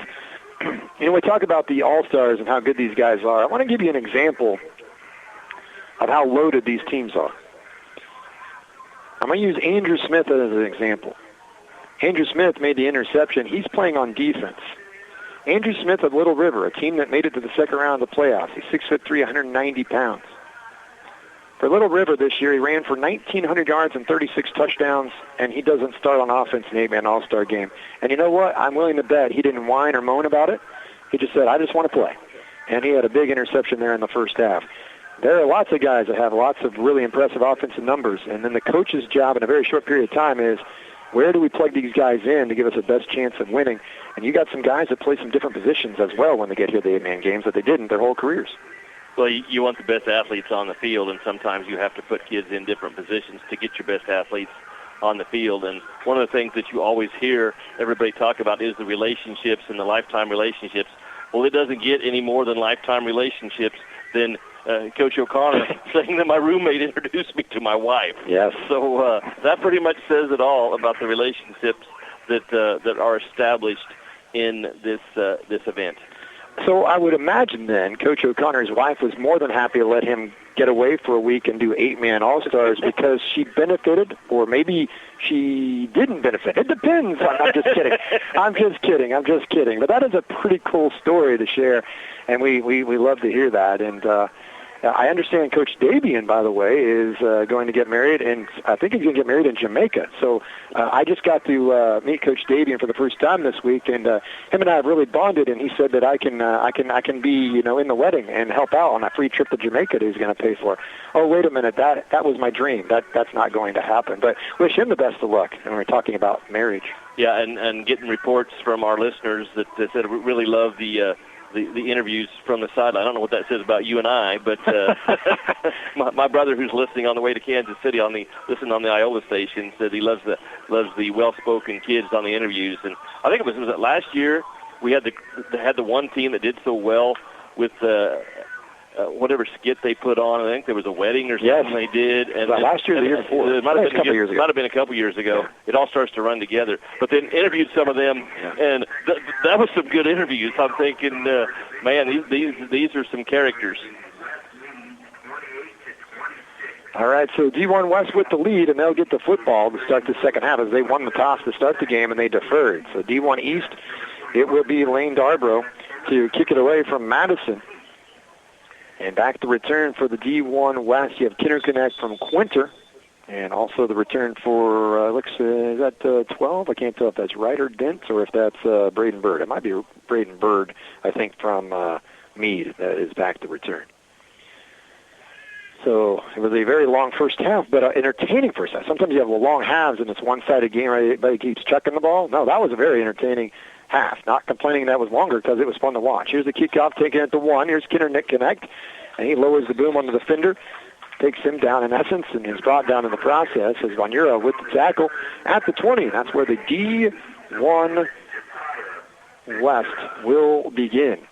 Well, it's just going to be interesting to see on both sides of the ball the adjustments. I don't think there's going to be a whole lot of adjustments offensively for either team. They're thinking we're going to score unless we turn the ball over, so we just have to do a good job of decisions and security with the ball. But I think which team is going to be able to get some pressure on the quarterback and disrupt the offense is going to be the key to see who wins. 3-by-1 set, 3 receivers near side, 1 to the far.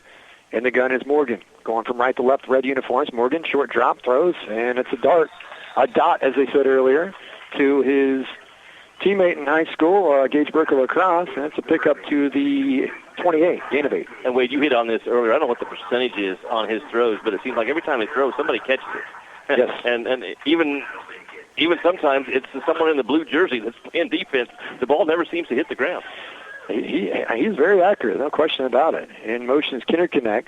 They handed the Kinderconnect this time instead of flipping it on a pass. You notice that? And Kinderconnect goes out of bounds far side, has enough for the first down at the 31. He is nudged out of bounds over there by the D1 East. I think it was Dalton Morrison helping out on the tackle. Gain of a couple. Well, if it's going to get called a fumble either way, you might as well be a little more secure with it and hand it off. Yes, that would make sense, no question. 75 degrees at kickoff. It's now 79 degrees. So pretty good day for a Saturday in June. Here's the swing pass to the receiver, Kinderconnect, in the open field. Kinderconnect takes on the tackler, which is Alex Smith, not to be confused with the former quarterback of the Chiefs. And it's a pickup of 10 on just a simple swing pass to Kinderconnect. Yeah, that slot screen pass that they're throwing, it is timed so well and thrown so well. You can see that Kinderconnect is kind of going laterally, and then as the ball's getting there, it's thrown so accurate where he has full speed going forward when the ball gets there. It's executed so well. 1st and 10 at the 39 from the near hash mark for the D1 West in the red uniforms, moving to our left. Counter play goes to the running back, Keith. He is met and dropped. Big-time stick. Delivering the boom there was Jackson Risley of South Sumner, 6-foot 200-pounder. He is undecided as what he's going to do next, but he'd like to play football at the next level, and he makes plays like that, he'll get noticed, no question. Just a gain of 1. Yeah, Lane Darbro with the initial penetration that set up the easy tackle because he came through clean and disrupted the run game. Burke and Kinderconnect to the left side. Novotny, one-on-one coverage to the top. Keith goes in motion, looking for a swing pass. They fake the swing. It's a middle screen to Kinderconnect, and he drops the football at the 38. Well, I jinxed him. Yes, you did. Although there were 2 blue jerseys ready to light him up like a Christmas tree, though. So yeah. It might have been, and I'm sure that's what he did. He peeked up and thought, uh-oh, here comes the locomotive down the tracks. So an incomplete pass, 3rd down and 9 for the D1 West. They lead 28-26 with 10:30 to go third quarter. And this is why field position is so important in the 8-man game, because even if you don't get it, you might as well go for it here. With the arsenal you have in this passing game, there's no reason to punt the ball. You got to score if you're going to win. And you're thinking, too, I don't have to get all 9 here. If I get 6 or 7, it's Maynardville 4th and short. Morgan with trips right. Steps into the throw, a little wobbler, and behind his intended target, thrown behind him at the 18 was Burke. Coverage applied by Jeremiah Prince from Sedan. That's one of the few poor passes we've seen Morgan throw. It just came out of his hand kind of funny, and the D1 West will punt on 4th down and 9. Trent Long equipped and Clyde to do the honor, standing back at his own 32. Yeah, off with the passing game to start that drive. Kinderconnect was the one in the over the middle, just underneath where the ball went. That was the one that was wide open.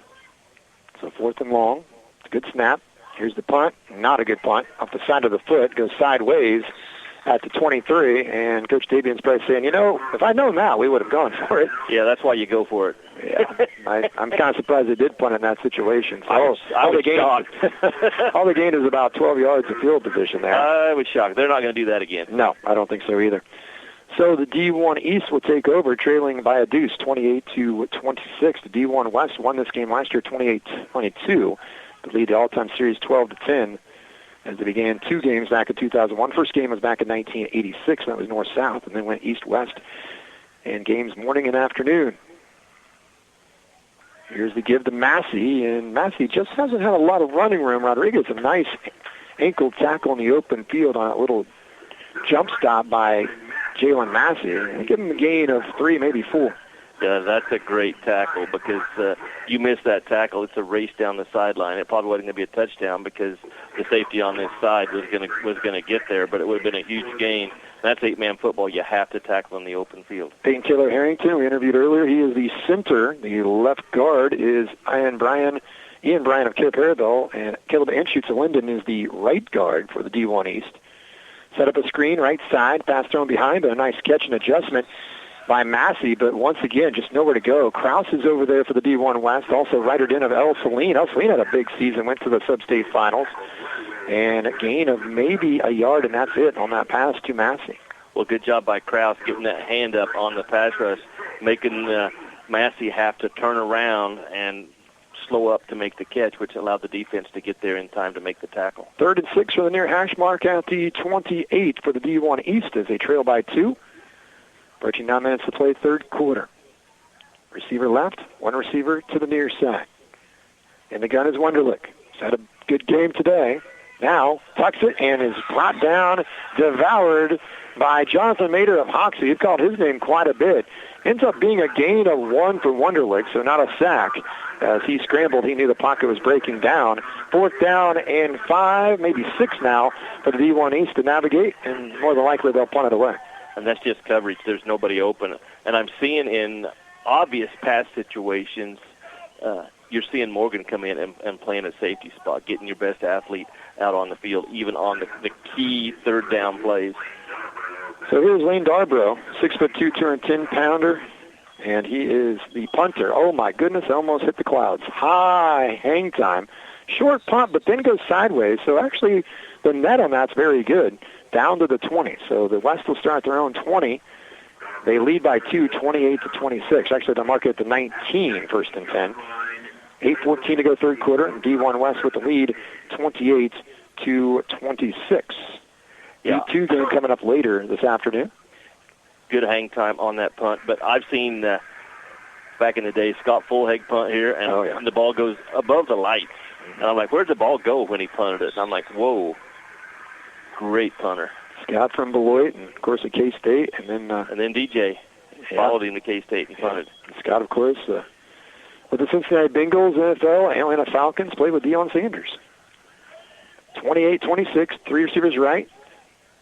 Slinging it sidearm is Morgan to Novotny, and Novotny is brought down by a host of blue jerseys at the 24. Gain of 5. Over on the stop was Castenworth of Linden. Not to get sidetracked here, but Scott was actually in the locker room next to Deion and said that Deion was a real cool guy. You know, you see the show that Deion puts on, but he's a cool dude. 2nd down and 5 to the 24 for the D1 West. They lead by 2. Braden Bird split wide to the left in the slot is Kinnerconnect from Quinter. Morgan throws, and he finds Kinnerconnect. Made a nice move to get open, and Kinnerconnect to the 38. Gain of 14, brought down there by Jeremiah Prince of Sedan. But Kinnerconnect kind of made a route that is Travis Kelce-like. He started to go one direction and then cut back to the near side and was wide open. Kinnerconnect now 119 yards receiving. And he's hard to tackle in the open field, too. And Morgan's throwing for over 300, and we still have 7:22 to go third quarter. Take the handoff. Morgan over the middle. It is caught by Novotny on the crossing pattern as he hangs on to it. Great coverage there by Alex Smith, but the pass is on the money. Novotny catches it in stride down to the 28, and it's a pickup of 11 and a first down. I think Alex Smith knew he was right there on time, but he thought he was going to be a little early, so he kind of had to let up. And that's why the pass was going to be completed, because he thought he was going to get a pass interference on the play. There's a chance that the D1 West will have 3 receivers with over 100 yards receiving. Kinnerconnect 119 already. Brock Keith 97, and Novotny closing in. He has 86 yards receiving. Two receivers to the left. Kinnerneck goes in motion. They fake it to him. They hand it off to the running back, Keith, and there's just nothing there. Outstanding defensive play. Great tackle there by Jackson Risley of South Sumner. Yeah, that's just a very, very long developing play, and it might work on a Friday night in the fall, but against these athletes, that's just too much time for penetration to be allowed. So that play simply is not going to work against these type athletes. Braden Bird and Kinnerneck to the left. Keith is the running back on the left hip of Morgan. Lacrosse product, back to throw. Now he throws on his back foot, lobs it out. Had a man, Kinnerneck, who got free on the right side. Little post, a little mini post you could call it, and Morgan just tried to lob it in there, but incomplete. One of the few incompletions by Morgan today. Well, he was coming to our side of the field here, and it was covered. And then Kinnerneck wide open, 7-8 yards, nobody around him. It's going to be a walk-in touchdown. But Morgan didn't get his feet moved and didn't step towards his target. He rushed it a little bit, and he was not accurate on the throw. First time said that today. So 3rd down and 10 at the 28 for the D1 West. Moving to our left, 3 receiver set. Twins to the left. Deep ball, right sideline, incomplete going to Novotny. Andrew Smith with the coverage at the goal line, and a flag is thrown. This will be defensive pass interference more than likely on Andrew Smith and the D1 East All-Stars on a 3rd and 10 play. Morgan just took his shot on a fly pattern to his receiver Novotny, and why not? Novotny's 6'4". Yeah, and got lucky because the ball was not going to be caught because it was out of bounds, which that doesn't matter in high school football. It's either pass interference or it's not, so it's a good call on the play by the officials. And once again, that's just throwing the ball up, letting the 6'4" kid try and make a play, and it wasn't going to get caught because it was going to be out of bounds, but it puts the pressure on that defensive player, so it's 15 yards, or in this case, half the distance, 14 yards, but it doesn't matter how many yards because it's a first down. Yeah, that's the huge part of the equation. It resets down, and the sun really breaks free out of the clouds now. That'll make it a little bit more muggy and humid down the stretch. First down and 10 at the 14 for the D1 West. They lead 28-26, 6:10 to go, 3rd quarter. Division I 8-man All-Star game here on the 8-man All-Star game radio network. Pair receivers to the left of Morgan. Takes it to Keith. Morgan, quarterback, keep all the way, trying to get a block from Kinnerneck, and great job of playing off the block and making the tackle was Brock Griffin for the D1 East. Stretches the play out, and Morgan for the gain or just a couple. Definitely seeing a lot more run by both teams, especially by the West team, and because we're over halfway into the 3rd quarter here and no points on the board and only 3 possessions so far. I ran out of play space on your play sheet. You were looking for that, and I squeezed it in on the bottom right for you, but you need a magnifying glass to see it. I was going to say, as I get older, it's harder to see those things when my eyesight changes. Usually that wouldn't have been a problem. 4-receiver formation, 3 to the far boundary, 1-on-1. They go over here to Bird, and he drops it on the little wide receiver screen. As getting ready to deliver the tackle was Prince, but Bird took his eyes off of it, dropped it. He's the Meade product, 6'3", 170, had 700 yards receiving this past year. Yeah, you saw the head come up because he was looking to see where he was going to go, and anytime you take your eyes off the ball, then it's going to end up on the grass, and that's what happened on the play. So huge 3rd down coming. Almost the same place they were when they threw the interception right before half. Or if Kadarius Toney, it doesn't end on the grass. It ends in a touchdown for the other team because the ball deflects into the air. 2 receivers right, 2 receivers left. Here comes the blitz. Quick pass over the middle, and they beat the blitz on the quick pass to Michelle. Christopher Michelle, Wichita County, with the touchdown catch from a tight end position, 11 yards out, as they beat the blitz up the middle. And the D1 West extends their lead to 8, 34-26 with 5:12 to go, 3rd quarter. Perfect play call against the blitz. And we're seeing a whole lot of blitzes when people get down inside the 10, 15-yard line. And the coaches saw that in the first half, so now they have their counters to that, and that's just a pop pass right over the middle to a guy that's uncovered for an easy touchdown. So Michelle has a 2-point catch and now a touchdown reception. And now D1 West trying to take a 2-possession lead. Long pitches it to Logan Meyer. Clifton Clyde to Lincoln, and Meyer's able to twirl his way into the end zone for the 2-point conversion. And for the first time today, a team has a 2-possession lead. D1 West 36 to D1 East 26 as the D1 West goes 8 plays, 61 yards, takes about 3 minutes off the clock. The 11-yard touchdown pass, Morgan to Michelle. The defensive pass interference, a huge play on that drive, resetting the downs after they were facing a 3rd and 10. And that's just the pressure that this passing game puts on the defense. Because when we talk about the spread formation, and people say, Let's go over to Dusty real quick. Yeah, Logan Meyer from Lincoln with us here. Logan, you've been alternating in and out on offense here and got the big 2-pointer after a nice pop pass to Michelle for the touchdown.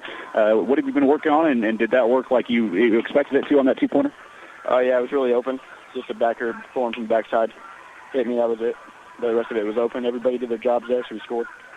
You know, you've been a jack of all trades in your career at Lincoln and played a lot of different positions and can play a lot of different positions. How versatile have you been, do you think, to this offense and this team here this week? To this team, I played 3 different positions, but really I only made play 1 running back.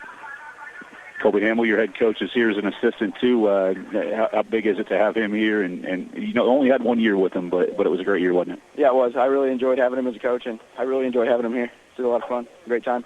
Logan Meyer from Lincoln. Appreciate the time. Best of luck the rest of the way, man. Thank you.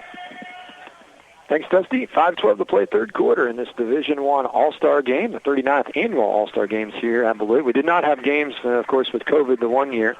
Teams were selected, but we did not have a game. And this is the 16th year that we've been involved in the 8-man All-Star game. Started back in 2009.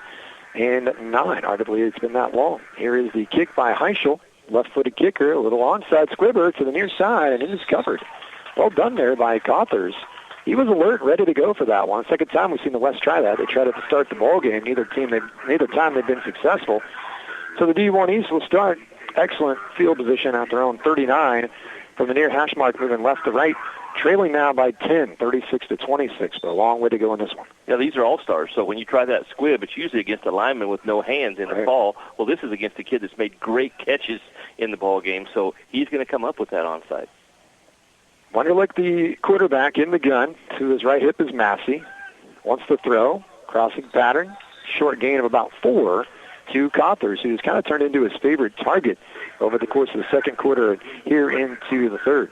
Yeah, and Rodriguez really can't cover that any better. It's just a really accurate throw, and secondary is right there to make the tackle for the short gain. So 2nd down and 6 at the D1 West 38. D1 East with the ball trailing by 10. Receiver to the left. Tight formation.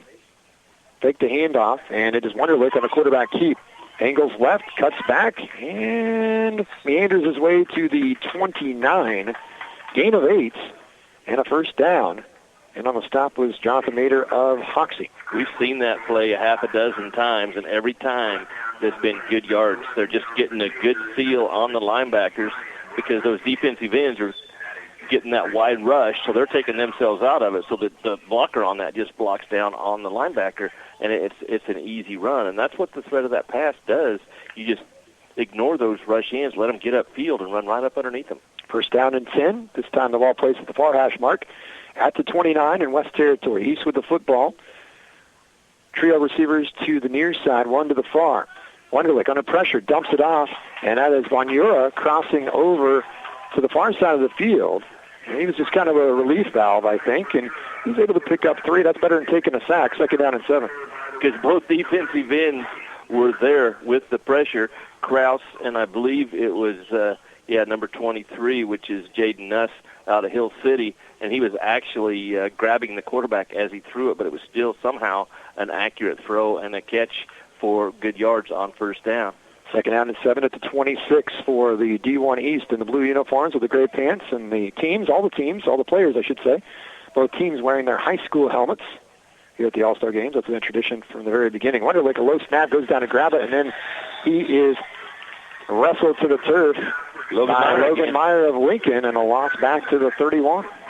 And then we've seen, sometimes in the past, we've seen that shotgun snap has been a real issue in the games. Today it hasn't been until right there, and that was kind of a big play there because now you got 3rd and long, and you're down 2 scores for the first time in the ball game. So this is going to, obviously early, a lot of points to go, but this is a big play.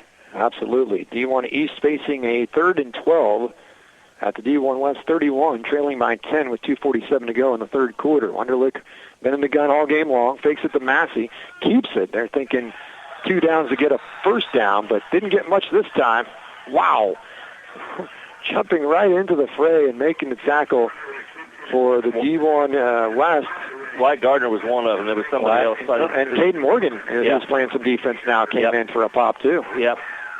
So now you got a 4th down and 11, only gain of 1. But they knew it was 2 downs to get it. So what did they do? They ran that run play that's been 6 to 15 yards every time. But what do good teams and good coaches do? They adjusted. The end didn't get upfield, so all of a sudden when you go block down on a linebacker, that defensive end is right in the hole. So 4th and 11, D1 East will go for it at the D West 30. Moving to our right. Receiver left, one receiver to the near.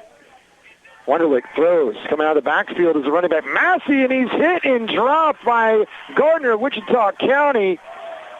Great open field tackle. Massey made the catch. He had some room to run if he breaks that tackle, but could not. And he's dropped at the 24. They needed 11. They picked up 7. Well, and that's what I said in the first quarter, that I saw the difference in these two teams is the West can get to the quarterback and can affect the passing game a little bit, and that's what's happening right now. You're disrupting the offense by getting to the quarterback, making him throw earlier than what he wants to throw. And, yeah, it's a throw and a catch, but you needed long yardage on the play, and the quarterback had to get rid of it or it was going to be a sack. So Morgan back on the field here on offense, the quarterback from La Crosse High School. He's had a big game throwing the football, 333 yards passing. He's thrown the ball 30 times. We still haven't even got to the fourth quarter. Here comes the blitz off the edge. Morgan hit as he throws. Jump ball. Both players wrestling for it. A battle of 22s between Keith of Meade and Smith for the East. Far sideline at the 30, and it ends up being knocked down, incomplete. I noticed a lot of times on first down they like to go deep. I think it's that philosophy of the quick change, and you're going out there and trying to hit them deep because they've had that 7-second drive and 8-second drive. They've hit with some quick scores, and they try to do it again. Good defense, though. Gage Burke flanked to the right. A bunch of receivers to the left. Empty backfield. Or this snap it is Brandon Price of Wichita County is the center. The swing again to Kenner Connect. He dances a lot, but nowhere to go. Making the initial hit was Dalton Morris on Argonia to slow him down. A loss of a couple. Well, this is, to me right now, the big drive defensively if you're on the East squad, because if you don't get a stop here, you're going to probably give up a drive and a touchdown and be down 3 scores. So you really need to stop. This right here could decide whether this game is not exciting finish to see who wins it, or got to get a stop. 3rd down and 11 for the D1 West. The ball resting at the 23. It's taking a long time to get the play in, so they might burn a timeout. We shall see. Kenner Connect and Burke. Wide to the near sideline. Novotny at 6'4" goes to Morgan's right. He's flanked there. And Keith is the running back on the left hip of Morgan. 3rd and 11. 36-26, D1 West. Pass, tipped over, hook and lateral, and it's wide open. Burke gives it to Keith near sideline, 25, 20, 15, 10, 5, touchdown. Oh, the D1 West goes into their bag of tricks, and they pull out some magic on the hook and lateral, and it is a 56-yard touchdown for the D1 West. A quick pass to Burke. He flips it to Keith, and he had nowhere to go but straight forward down the sideline to pay dirt. What a play, and the D1 West now up by 16. Well, you knew, and you saw it coming because you're talking about how long it took to get the play in and get everybody on the same page. So they probably worked on that once this week in practice, and it's the old hook and ladder. And as I said, this play is going to be huge to see what happens in this ball game. And you can see the momentum, and you can just see the body language right now out of the East squad. That was a big blow. Yes, absolutely was. And Burke, did a nice job. We'll talk about here in a second. As Trent Long's in at quarterback for the 2-point try. 2 receivers left, including Kenner Connect. Hand it off, trying to get outside is Logan Meyer. He cannot, so it stays a 2-possession game. Big stop by the East. 42-26, so 24 seconds go in the third quarter. But there are times when you run the hook and ladder and it is rushed. The guy that's going to pitch it forgets to catch it because the play doesn't work if you don't catch the initial pass or toss. And then it was set up perfectly. And it did take a long time in the huddle. I thought they might call a timeout, might run out of time, but apparently they did not. And so Brock Keith of Meade, 5'10", 185-pounder, ran for over 1,000 yards, 10 touchdowns, 11 receiving touchdowns, 500 yards receiving. So he's a multi-purpose back. He can run it, he can catch it. And he now has 3 touchdown receptions for a total of 153 yards. And he's a running back. And by the way, Morgan is now up to 387 yards passing. The record's 433. Set back in 2011, actually 2014 by Kyle Gefeller, Wallace County. So there's only one way he's not going to get that. Let's go to Dusty. Not throw the ball anymore. You know that's not happening. Gage Burke from La Crosse with us. So they were just talking about how much you have to focus on that hook and ladder. It didn't get to you perfect, but you're able to execute it. What do you see, and how much stress were you under there? Not much stress. I like to stay calm and do the right play. I saw that the DN hit it, but I wasn't even worried because I got the best running back on this field right now behind me, and I know he just has to get the ball, and he will take care of business. I'm going to let him kick off here real quick. Here's the kickoff by Heischel. He kicks it deep this time and into the end zone for a touchback. Back to Dusty. You talked about that. Did you work on that play during the week, or was that something that you just kind of put in late? No, we worked on it during the week, but, the one time we did run it, I ran it wrong. I just caught the ball and took off with it. So this was the first time running it right, and I'm glad I did it when it counted. How fun is it to have your quarterback, Morgan, here to be able to experience this with him? Oh, dude, it's so great. We both came here expecting to play defense and knowing that we're back to the QB and receiver duo that we've had for 3 years and counting. And it's awesome, man. I love it. Love every second of it. Gage Burke from La Crosse, thanks for the time, man. Yes, sir. So D1 East with the football. Trailing by 16. Here's Massey. Has a hole. He exploits it. Takes on one defender. Now it's a foot race near sideline midfield 40. And shoulder tackled out of bounds by Trent Long to save a touchdown at the 35. A pickup on the play of 29 for Massey, his first big run of the day. That stop on the point after touchdown was huge as we're approaching the end of the third quarter here. Probably one more play stays in bounds. But you've got touchdown and get 2 touchdowns and get point after touchdowns, then it's obviously still just a 2-score game. Of course, the biggest issue as you're treading is try to stop this West offense. So D1 East trailing 42-26, 15 seconds to go in the third quarter. D1 East after the big pickup of 29 from Massey. Wonderlick back to throw. He's it down the middle. Has a man open, and he can't haul it in. Tucker Groh slightly overthrown a little bit. He puts up his left paw at the 6 and nearly brought it in one-handed, but can't, as Rodriguez was a step behind on the coverage. So D1 East had an opportunity there, can't quite connect. Just a little high. That's why you work on that catching the end of the ball with one hand to bring that in. And, you work on that a little bit, then it's pretty easy to do, but it was a little high. So second down and 10 at the 36-yard line for the D1 East for the near hash in West Territory, trailing by 16. Biggest deficit of the day. They go to Massey, and Massey has no chance against Christopher Michelle of Wichita County, who had 12 sacks this year, 6'2", 220, brings down Massey. Once again, Wichita County versus Linden. That was the matchup in the state title game that Linden won in snowy conditions. That brings us to the end of the third quarter. D1 West 42, D1 East All-Stars 26. Back with the final 12 minutes action after this 1-minute timeout. This is the 8-Man All-Star Game Radio Network. Always here for you to assist with your estate planning needs. The Guaranty State Bank and Trust Company. With the Guaranty Trust Department, you receive expert advice, one-on-one personal attention, a wide range of benefits to meet your individual estate planning needs, giving you peace of mind knowing you have a plan in place. Visit GuaranteeState.com, give us a call, or see us in person at any of our 9 locations in North Central Kansas. Member FDIC, the Guaranty State Bank and Trust Company, your community bank.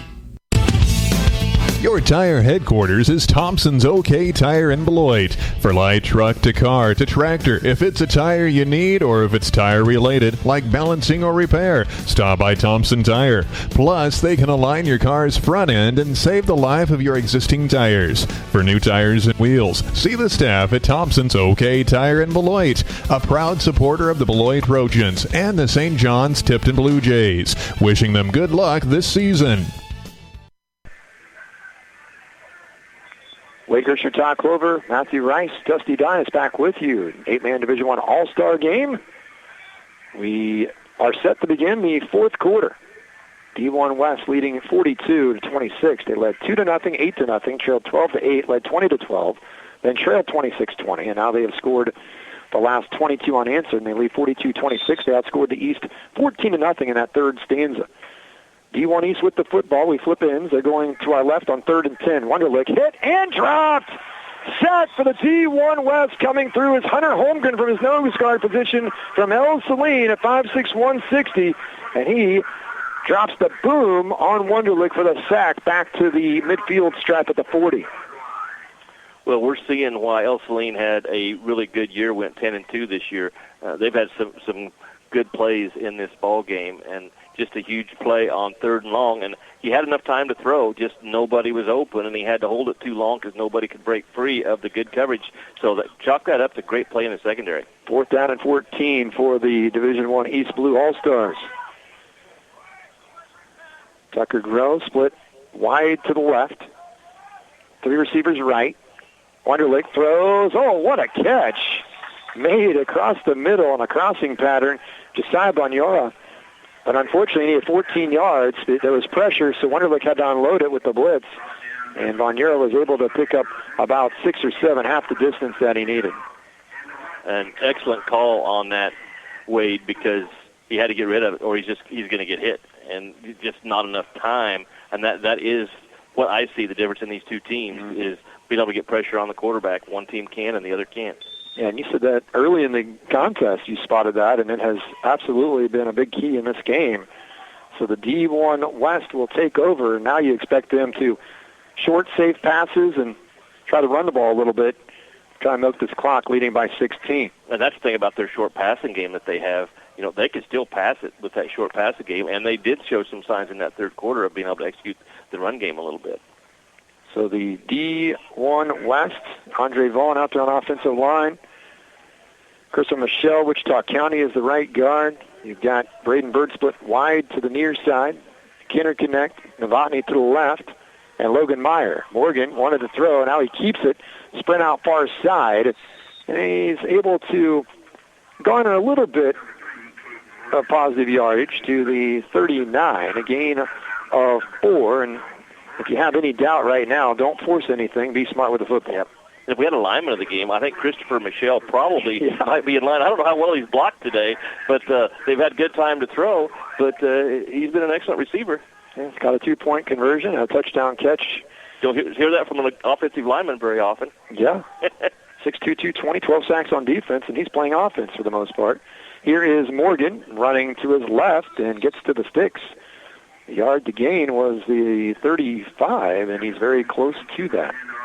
And you're seeing another thing that you can do with Morgan at the quarterback at 6'4", snapping the ball, and the defense is thinking out of the shotgun, pass, because he's on pace to set the passing record in this game. And then they run the football with him. He's the quarterback draw. Well, he may or may not get to that record. He's at 387, and they have a 16-point lead. There's still 11 minutes to go in this game. Could put the final nail in the coffin to score on this drive, though. Here's Logan Meyer of Lincoln. He has a lot of room, and he's able to hit the gas pedal right up the middle for a gain to the 23. Pickup of 14. And you see 5 different players come out defensively for the East just to try to keep fresh players so they can run to the ball and make plays. So first down and 10, and the clock will continue to run now that they've moved the chains. See, Frankfurt's in the house. They're getting ready for the next game. Nick Anderson, head coach for the D2 East. I remember Nick when he was in high school. 10:25 to go in the fourth quarter. D1 West Morgan, that's long. I've Clifton Clyde into the ball game. He fakes it to running back, quarterback keep. Forward progress gets back to the line of scrimmage, and that is all. Andre Vaughn, they're trying to block for the D1 West, but it was Cothers that was in on the stop. Cothers from Chase County has had a couple of big catches this game for the D1 East, and we've mentioned Jackson Risley quite a bit from that left defensive end position. And then the nose guard for the D1 East, Noah Collins of Caraparavel. Second down and 10 after no gain for the quarterback Long. Now Long throws, quick pass to the outside to Kinnerconnect, and a gain of just a couple. And this is that short passing game. Just get it out quick. You don't have to worry about a sack, make somebody miss a tackle, but excellent play in the secondary by the East, making the tackle for short gain. Going to bring up 3rd and long, 4-down territory here, almost 10 yards to go. And see, you got Morgan back in to throw the football. So 3rd down and 9 facing D1 West. The ball inside the 23. Both teams have all 3 timeouts in their back pocket. D1 West in control. They lead the all-time series 12-10 in the D1 game. They won last year 28-22. So Bird of Meade split on this near sideline in front of the East bench. And the slot is Kinnerconnect. And Keith's there as a wingback. Morgan lobs it out. Dangerous pass. It's knocked down and away by Brock Griffin of Chase County. There really wasn't much there. Michelle was out there to perhaps block as well, but there just wasn't anything there. And the D1 West, fortunate that wasn't a turnover, and the incomplete pass stops the clock with 8:50 to play. D1 West faced with a 4th and 9 at the D1 East 22. Yeah, Brock Griffin with excellent coverage, and that's just, once again, the confidence that Morgan has in his ability to throw the football and his receivers to come up with catches versus tight coverage. West with the football at the East 22-yard line from the near hash. Keith out on the pass pattern. They throw to him out of the backfield and incomplete. Morgan led him too far. And so the D1 West could have run the ball a few times there and milked some clock instead. 2 incompletions back-to-back. Passes that hit the turf, and D1 East more than happy to accept that. So the East takes over, trailing by 16 with 8:46 to go in the 4th. Ran a little bit of time, but got, they were pretty conservative. They really short passes and did run the ball. And, that's obviously not their strength, but it's also you got to be smart. And they were taking time. They weren't getting up the huddle. They were letting a lot of time run after they did run the football, so some time did come off the clock. Tucker Groh, flank to the right. Wing back left side for this offensive formation. Wunderlich with the crouch in the gun, hands it off to Massey. And Massey is twisted to the turf. Nice tackle by Rodriguez, who had the interception early game from Rollins County. And gain of 2 for Massey, who's been bottled up so far. 9 carries, 47 yards. Wunderlich, 17 carries, 150. Wunderlich's thrown for 138. And the D1 West Morgan, Caden Morgan of La Crosse, has thrown for 387. Trace Kinnerconnect of Quinter with 9 receptions, 119 yards. Brought Keith Meade 5 catches for 153 and 3 touchdowns. 2nd down and 7. Ball resting at the 25.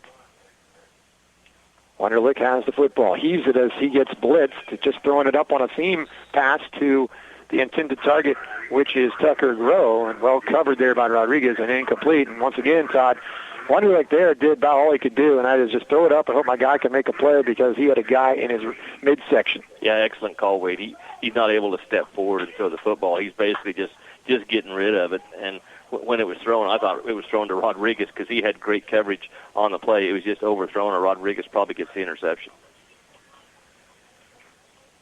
Wunderlich awaiting the snap from his center, Peyton Taylor of Harrington. Set up the screen. There's some room for Bonnier, who's very quick and shifty, and he has a 1st down. Tackle from behind by Jonathan Mader of Hoxie. But a gain on the play of 8 moved the chains. Well, that's your play call when the other team is getting after your quarterback, maybe blitzing a little bit. You run a screen pass and make them pay, and that's the knee went down pretty quick. I think they got a pretty good spot on the play. But that's how you attack a team that is really getting after your quarterback. You run some screen plays to try and slow up that rush. So first down and 10 for the East at their own 33 from the near hash mark, moving to our left, trailing 42-26. Need to score on this drive. Wonderlic has some time. Delivers the bullet of his shot by Tucker Groh at the midfield stripe at the 40. Pickup of 7. Nice throw by Wonderlic. Yeah, he had time that time, but it was a short pattern. And right now that's what they're having to do because of these guys rushing the passer. You see lots of hands on hips from some of those pass rushers. We've talked about Krause a lot, and he's been pretty active, but he's got a motor on him, but that motor's getting low on gas right now. But he'll be going hard. Second down and 4. The ball resting at the 39 is where they officially place it. Just shy of the midfield stripe. 40 is midfield stripe in 8-man football, 80-yard field. Here's Wonderlic. He's flushed, and now he has a lot of room ahead of him. A lot of daylight. Cuts back at the 30, down to the 25, finally brought down at the 23.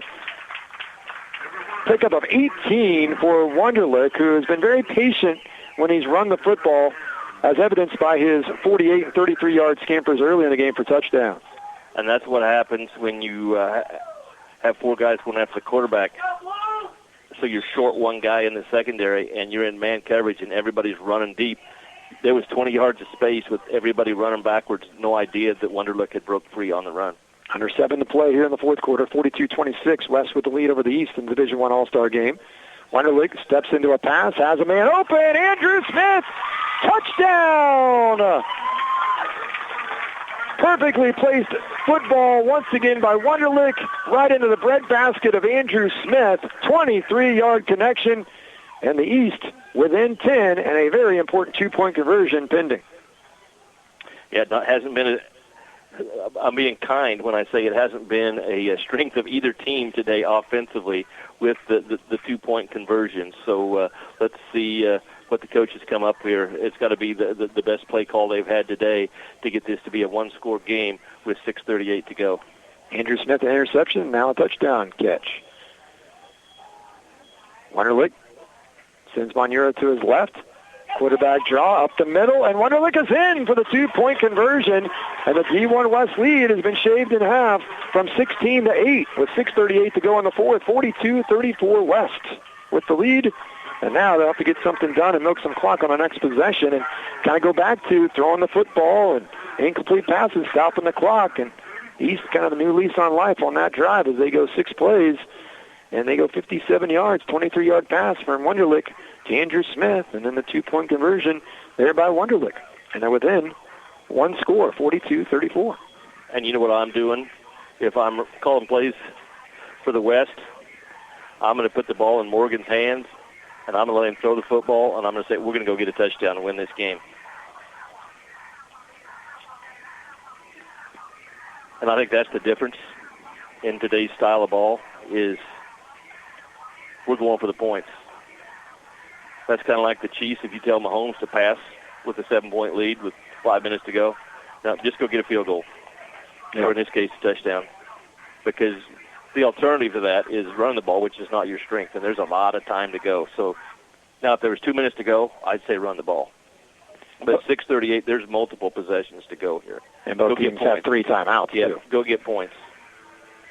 So the D1 West with the 8-point lead, 42-34. It's been a back-and-forth affair, although the West has kind of controlled things here in the second half. Dave Dubert, the 8-man share, told us before the game, if this first game runs long, that once they get people off the field from the first game, he said 45 minutes until game 2 would start.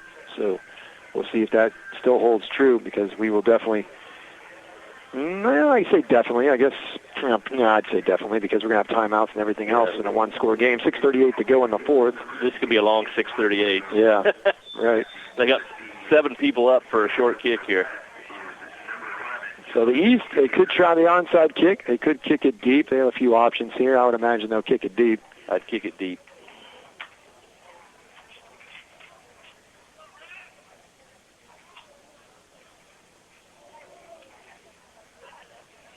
Darbro to do the honors. It's been one of the best All-Star games I've seen. Just good play all around. Got a few penalties, but nothing really bad. A couple early. Players making plays. That's what you expect in an All-Star game. They are going to try the onside kick. And it's picked up by Kinderconnect, and he can return this near side and knocked out of bounds at the 17. There's a flag on the play on the far side at the 39. So Kinderconnect picked it up. I think they're calling they touched it before it went 10 yards. That should be the call. So we'll see how they sort all this out. As it sits now, the West would have the ball at the East 16-yard line. Just trying to kind of run some interference with a couple of guys. The East were, and then have one of the guys with good hands try to grab that ball, but they got to make sure it goes 10, of course. Now, the receiving team can go up and get it at any point when they want to, although once it touches them, now it's fair game even if it's within 10, and that is the call. Illegal touching on the East. The West declines the penalty, and the West says, we will be happy to take the football at the East 16-yard line, leading by 8. That was a great call because it was the official. Clear on the other side is the only one that is available with the alignment, with having 6 officials to be able to see that. And he saw it all the way across the field. He didn't touch it very much, but he did at 9 yards. We would have liked to have that at Oregon several years ago. So first down and 10 for the West at the East 16. Moving to our right towards the West end zone here at Trojan Field in Beloit. Field looks terrific. Rodney Paul did a great job and every of his staff to get Mac ready. The give is to Keith. Oh, what a nice jump stop and jump step and jab, and he's inside the 10 and down to the 7. That's a gain of 9. That's one of the best runs of the day for the West. Yeah, just really impressed with the running backs in this game. Not for yards rushing, but it's everything else. It's the receiving, and then, you can't have yards rushing when you don't run the football. But had an opportunity to run it there, and Keith made the guy miss in the hole, and actually missed bad. He did. If this would have been touch football, he'd have still been running. Second and 1 at the 7.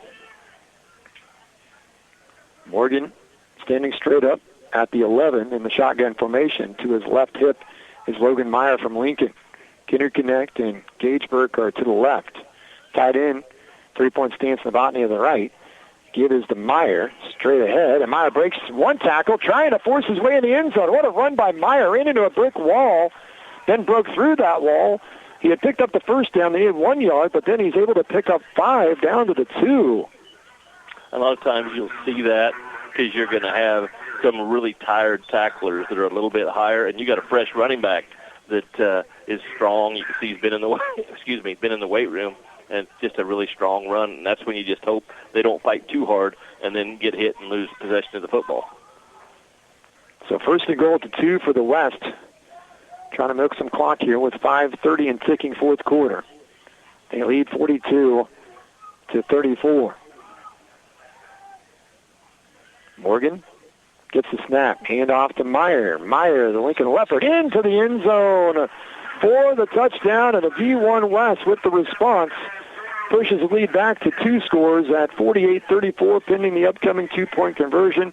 Pretty impressive drive there by the West. I say impressive drive. It actually started at the 16 because of the onside kick that was returned by Kinderconnect all the way down to the 16. But 3 very impressive plays, and it all involved running the football.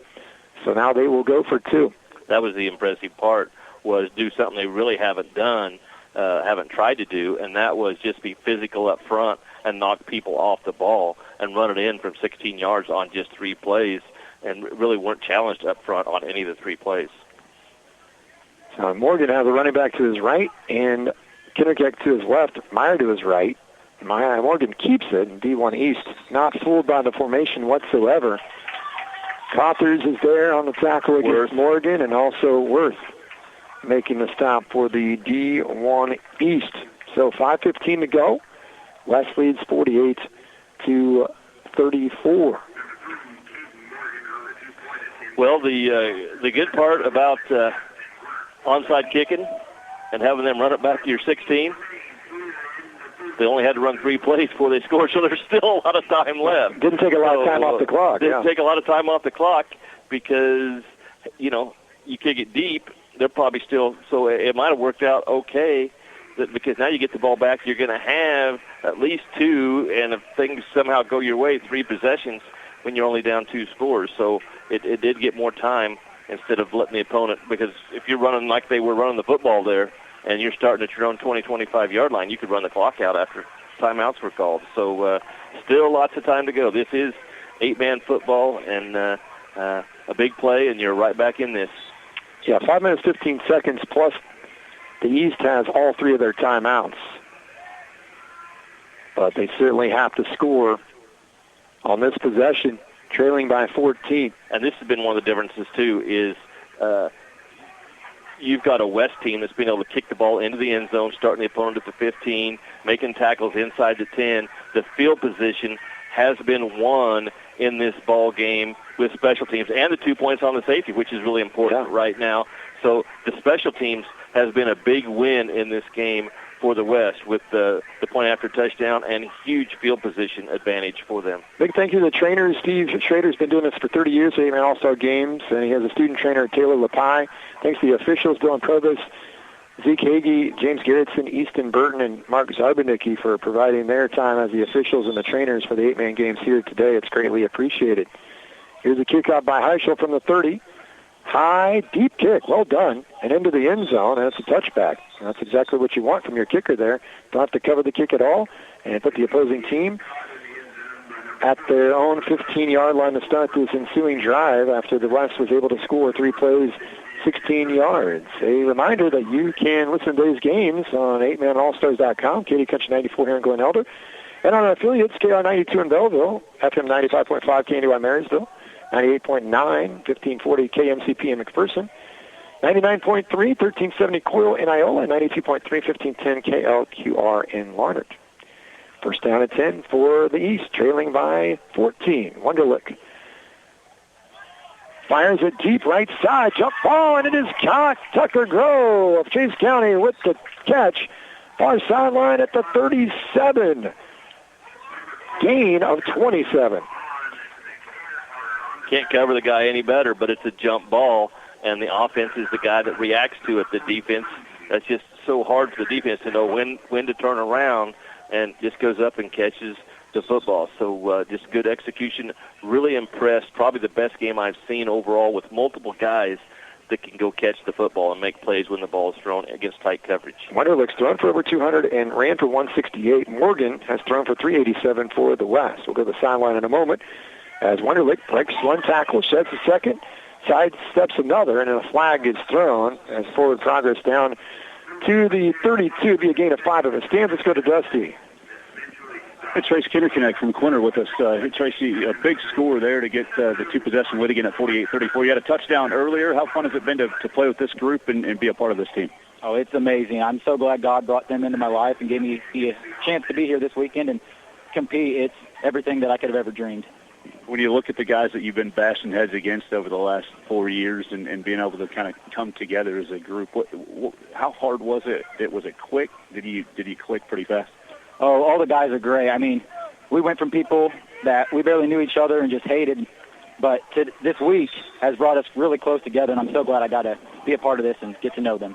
We're going to run this play. I'll have one question for you after that. Penalty on the East, so they're back at their own 37-yard line, faced with a 1st and 16. They marked it from the spot of the foul. 3 receivers left. Wunderlich dumps it off, left flat, and it's dropped. Massey had it, lost it, never had possession, so it's not a fumble. Incomplete pass back to Dusty. Trace, what's it going to take here to finish this one off and get the win for the West? Oh, it's amazing. I mean, I give it all to my teammates. They've given it to us, and they've made it easy for each and every one of us, and we've just came together as a brotherhood, and God is great, man. What did you see on the onside kick? Well, I kind of got scared. I just saw the ball rolling towards me, and all of a sudden it just came free, and I just saw open field and decided to take it. Trace Kinderknecht from Corner, thanks for the time, man. Thank you so much. Yeah, a little bit scared, but then I got the ball. Like, hey, touchdown, touchdown. Not quite, but it was a good return. He's had a big day. Kinderknecht, 119 yards receiving, touchdown catch. Wunderlich back to throw again. Now takes off and is sandwiched by Kraus and also by Hunter Holmgren of El Saline. He is drilled from both sides, is Wunderlich, but he's able to pick up a few. It was Kraus on the first play that created the holding call that backed this offense up. So I don't know if we have a defensive player of the game, but he has to be in the conversation and the high end of the conversation. Yes, I would concur with that. 3rd down and 10 for the East. We saw the West run no huddle a lot there in the first half. The East not really running no huddle too much so far, and they are faced with a 14-point deficit. 3rd down and 10 at the West 37. Moving to our left with 4 minutes to go. 48-34 West with the lead. Pair of receivers right, one receiver flank left. That is Tucker Grill. Wonderlick gets the snap, takes to the running back, dances a little bit. Now scurries to his right, lobs it up, wide open, far sideline, Bonura. And Bonura has a first down and more, far sideline, knocked out of bounds at about the 13-yard line. And so the D1 East continues to stay alive here. You see Wonderlick going to the official. He says, "Hey, Kraus hit me again. Make sure he's hitting me in time." I don't know what he's saying, but he was talking to the official. So that's a quarterback using his legs, just getting that extra second or two, and eventually a receiver breaks open. And you're seeing some tired guys right now. Oh, yeah. There's a lot of fatigue out there. No question. And then when that sun comes out and a little bit more humid after we had some rain, adds to it. But thankfully it's not 100 degrees. High expected of 84, 75 at kickoff, 79 at halftime. So first down and 10 at the 12 for the East. Moving to our left. In motion is Jalen Massey. Wonderlick keeps. Tries to bounce outside. Is chopped down low and dropped. No gain. Running right as his wide Gardner, Wichita County with another big-time stick and a timeout call by D1 East. They have 2 remaining. Wonderlick has 20 carries for 172 yards, 224 yards passing. So he has 396 yards of total offense. Caden Morgan of La Crosse for the West, he's run for 34, thrown for 387, so he has over 400 yards of total offense. So it's kind of how the game is nowadays. Your quarterbacks, they have to be able to run and throw the ball to be a multi-threat. And we see the teams that usually go deep in the playoffs, and especially when state championships, they tend to have an electric guy at quarterback. And the all-time record is 451 yards of total offense. That's Austin Unruh of Gossel in 09 and 14 Wallace County. We talked about the passing yards. Kyle Gefeller also has some rushing yards. So 451, that's a lot of yards. And this is when it's tough. I know you got to get points on the board, but you need those timeouts to stop the clock. They kind of taking their time here between plays, but you got to understand, they've had a couple of days of practice. It's kind of hard to run a hurry-up offense with a couple of days. There's a lot of stuff you got to get in. That's something you hope with 20, 30, 40, 50 practices during the year, you get that hurry-up offense ready to go. So I know people are thinking, hurry up, hurry up, hurry up. Well, we've had 2 days, and this is all new to all these guys. So they're doing a really good job with the limited practice time they have. This is, we got to score here. And then they'll figure out what happens when they try to get the ball back. West led 8-0. East led 12-8 into 1. West led 28-26 at halftime, 42-26 into 3. West leads here 48-34, 3:29 to go, fourth quarter. Wonderlick in the gun. Massey to his left. Throws a slant, and it's behind the receiver, but making a great adjustment. Tucker Rowe of Chase County, and he's able to snatch it for the touchdown from 13 yards out. And the East not done yet, down by 8, 48-40. Yeah, just a great adjustment by Tucker Grow on the play because the ball was not accurate, and it's a slant pattern, and he breaks down, goes to the ground, and catches it. There's absolutely nothing that the defender can do on the play because of where the ball is thrown and the great adjustment by Grow. If you're wondering about most points combined in a 8-man game between 2 teams, it's 104. We're at 88. Still tied. Wonderlick in the gun on the 2-point try. He keeps lead block by Massey, and also leading the way over there was Ian Bryan of Care Perryville with a great block, and Wonderlick is able to burrow his way into the end zone for the 2-point conversion, and the D1 East down now by just 6, 48-42. They've trailed the entire second half, and the D1 West, we'll see if they can respond with 3:25 to play. The East has 2 timeouts, so they'll have to get it done on defense and make a stand, trailing by 6. Well, and as you say that, they've pretty much made it known that they're going to onside kick. Yeah. Because if you did it earlier, you pretty much have to now, especially when you used one of your timeouts. So, that's going to be huge because if you don't get it, then obviously the other team is probably going to score and or at least have great field position. And if you do get the ball back, you're going to have to go a long way in a limited amount of time. So the onside kick here is going to be huge. And who knows, now they might kick it deep. Yeah, they might. Well, last one was returned to the 16, so maybe they'll kick it deep. We shall see. We'll find out in just a moment. D2 game coming up. It will not start at 1:30 as we're almost at 1 o'clock here, and we still have 3:25 to go. As Todd accurately predicted very early after the first quarter of this first game that we would be running late today. We've been told there'll be 45 minutes between games. If we're running late, 45 minutes on the clock once they clear the field. There'll be a lot of pictures and hugs and tears of joy and excitement. And, of course, for most of these players, this is the last football game they're going to play. It's the final 325 of their football careers. There are a few that are going to go on and play college football. Jalen Massey's going to Washburn. Caston Worth's going to Butler County. Andre Vaughn's going to play football at Concordia University in Seward, Nebraska. Brock Griffin's going to play baseball at Fort Hays State. Here's the onside kick, and Novotny, man, he just jumps up and grabs it with those huge hands of his at 6'4". He's got quite the wingspan. That's the guy you want to have on the all-hands team up front. And he easily hauls it in. And so the D1 West with the ball thrown 39, chance to put this one to bed. And as I said earlier, those are not your normal guys on a fall evening recovering those onside kicks. Those are great athletes. Let's go to Dusty. Tucker Grow with us here. He might have to go on defense, so we're going to do this quick. What do you see on the adjustment on that touchdown? You know, Coach told me, he said, if you pick it, post or fade, and I saw my defender lined up to the sideline more, and I said Florida, and we ran or I said Pennsylvania, and we ran our post, and kind of tell you good communication with my quarterback. You let him run this play. Logan Meyer at the middle, trying to make some clock gain of a couple. What's the experience been like for you, Tucker, this week to have a couple teammates and your coach here as well? It's awesome. I mean, I came into this like, oh, this is going to be a good old camp. Well, 2 days what I was worried about, but you know, it's just an experience. I hope everyone can go through it. You know, all these guys are amazing. I love them all, and I wouldn't change for anything. What's it going to take to finish this, get another touchdown and win this game? Dog fight, man. We have that dog mentality. You know, we just got to keep going. Can't cut our heads down in bad body language. Tucker Grow from Chase County. Appreciate the time, man. Thank you. He made quite the adjustment on that pass with the touchdown. That has given the East the opportunity to come back here, and the East calling a timeout.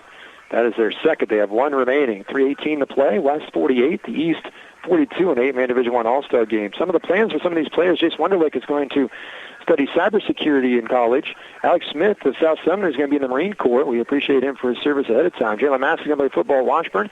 Tucker Grow, you just heard from, is going to study finance and hopefully do athletics at the next level. Mike Cothers of Chase County Athletic Training hopes to play some football. Or maybe even wrestling, I think, in college. Asad Bonilla of Caraparavel is going to major in business and music. Dalton Morrison of Ogonia, K-State, is going to go there, electrical engineering. Caston Worth of Linden is going to play football at Butler Community College. Jeremiah Prince of Sedan, pilot school. How about that? Jackson Ridgely of South Sumner, football at the next level. Gage Bowers of Pretty Prairie, who had to go home earlier in the week undecided. Carter Stansbury of Little River is going to be farmer.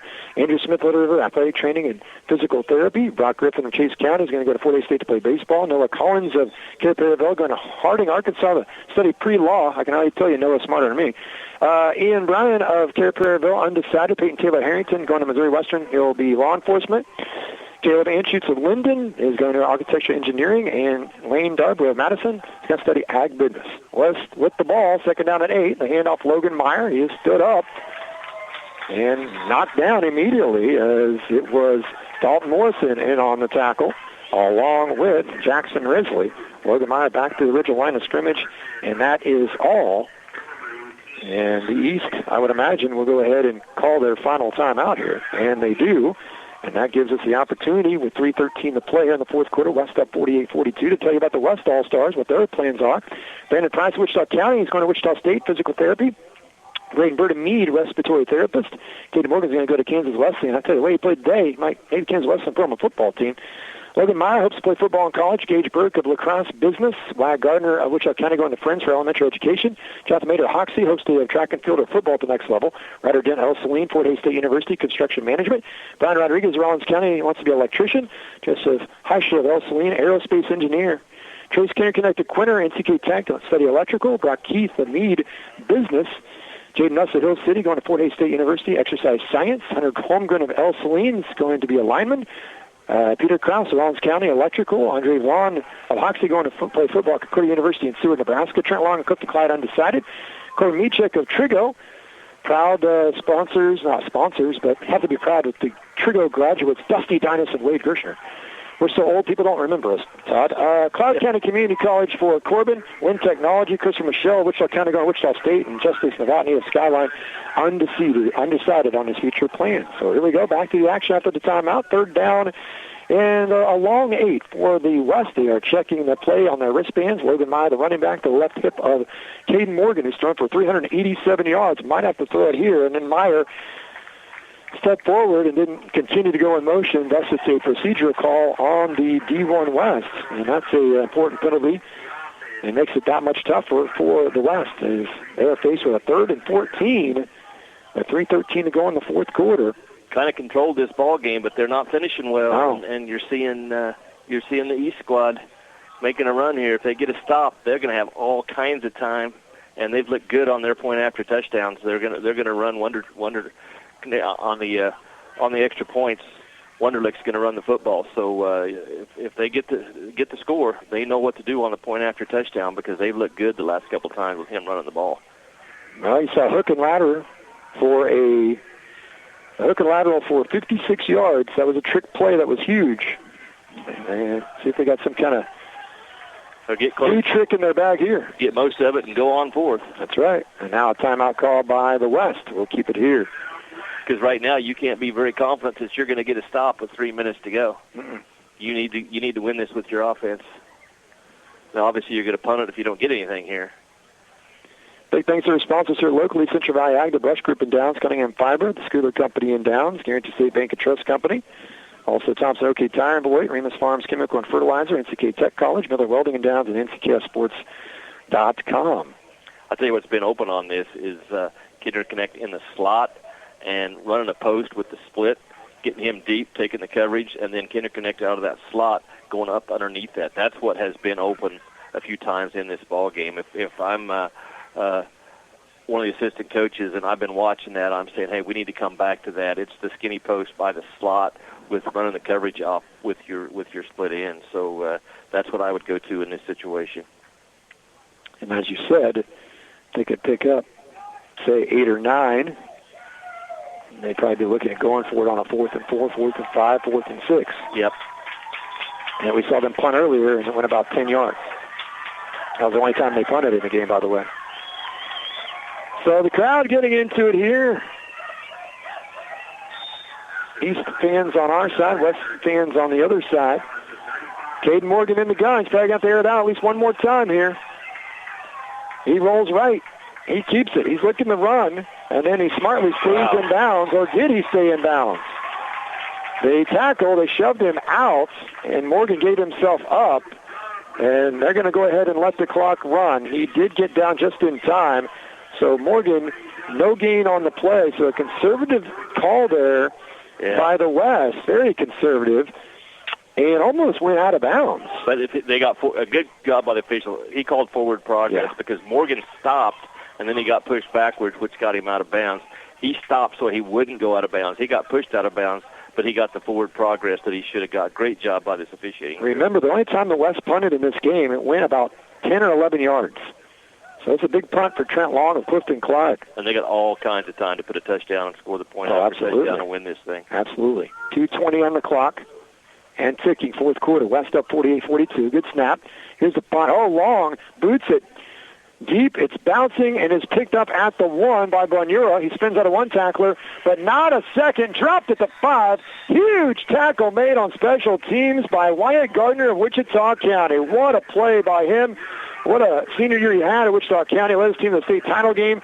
He ran for 1,600 yards and 24 touchdowns. He threw for 1,022 touchdowns, and he's not the quarterback in this game. That's pretty good stuff, too. And so that was a huge tackle. They mark it officially at the 6 is where Bonura went down. A great punt, though. Got to give Long credit. Yeah, Long with a long punt of 44 yards, and then you get good coverage. Yeah, net of about 40. So the East, with no timeouts, 2:05 on the clock. They get a touchdown, a two-pointer. They win the game. Moving to our left, and it's a low snap, and it's kicked around. Wonderlick trying to grab it. He does, but he is drawn down in the end zone, and that will be a safety. The game started with a safety for the West, and it may perhaps end on a safety by the West. Bookend safeties for the West, and they lead 50-42 with 2 minutes to go. It was a low snap. Wunderlich then trying to find the ball as it bounced around, and once he found it, he had to dive on it. Unfortunately, he was in the end zone, but it's still a smart play by him because he dove on it. It keeps a one-possession game. If he gives up on the play, it's recovered by the West. They're up by 2 scores. The bad thing, of course, is the East will have to kick the ball away after the safety. And good job on that. All that being said, you're going to have a free kick from the 15-yard line, so you're going to onside from the 15. Mm-hmm. So it's going to come down to the onside kick because at this point, with 2 minutes to go, you're pretty much into taking the knee point if you can get possession of this onside kick. So it's going to come down to, multiple onside kicks. And there's been some great kicks.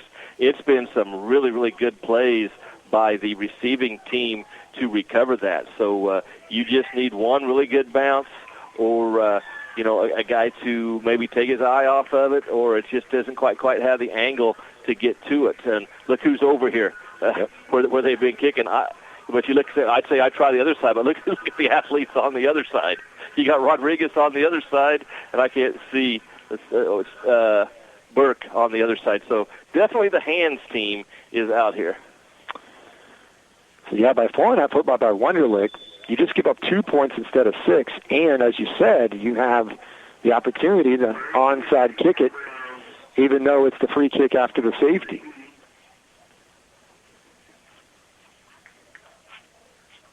So the East, they've tried the onside kick a few times. Neither team's been successful so far. And set to kick it off the tee is Lane Darbrough of Madison. Just need one time. That's right. And you still got plenty of time with 2 minutes. And as you said, 8-point game. Here's the kick, and it's a bouncer up the middle and diving on top of it. Well done at the 35-yard line. Wow. Is Jonathan Mader. I don't know if that's what they meant to do, is kick it that hard up the middle, but it really bounced with some momentum deep into the return side of the field, so there was no chance to recover that whatsoever. And so the West should win this game with some kneel downs, leading 50-42 with exactly 2 minutes to play in the 8-man Division I All-Star game. Yeah, that's a head-scratcher. So, if you do the math here, you got 25 seconds after the snap. So basically, for 3 plays, you can get about 30 seconds off the clock. So you might have to punt with, say, 20 seconds left if you just take a knee here. Well, this has been a marathon of a game, but it's been very entertaining. 92 points in this one. Yeah, we're about 14 minutes longer than the longest game. Which was unofficial stat. Which was last year. That's Todd's unofficial stat. My official stat. First and 10 to 35 to give Logan Meyer of Lincoln. Needs to stay in bounds, and he does twirl out of one tackle, picks up 7, stays in bounds, and now they should be able to take the knees as they burn enough time, I think, with that run by Logan Meyer, who has 7 carries, 47 yards, and a touchdown. We do not keep track of record for safeties in an 8-man All-Star game, but I'm willing to bet it's at least tied the record or set the record for most safeties in an 8-man game, and in particular by a single team, which the D1 West has 2 safeties. Started the scoring with a safety on a high snap over the punter Darbrough's head to start the game. The East with the mistake there. Darbrough fell on top of it. That was 2-0 West, and now the West getting a safety as Wunderlich. The snap was low, hit the ground, and he fell on top of it, but in his own end zone for a safety. Yeah, they're just going to have to take a knee here. And 1:05 to go. 4 snaps. Shouldn't have to do too much here. Just hold on to the football. Morgan now runs up the middle and is dropped. Gained maybe a yard on the play. Hold on to the ball with 2 hands now. This is when you say, don't try and do too much. Just go down. Yeah, don't be a hero. No, just go down. We can't lose if you just take a knee. 3rd down and 2. 37 seconds winding down here in the 4th. The West appears will go ahead and win for the 2nd straight year and lead the all-time series in the D1 8-man All-Star games here in Beloit 13-10.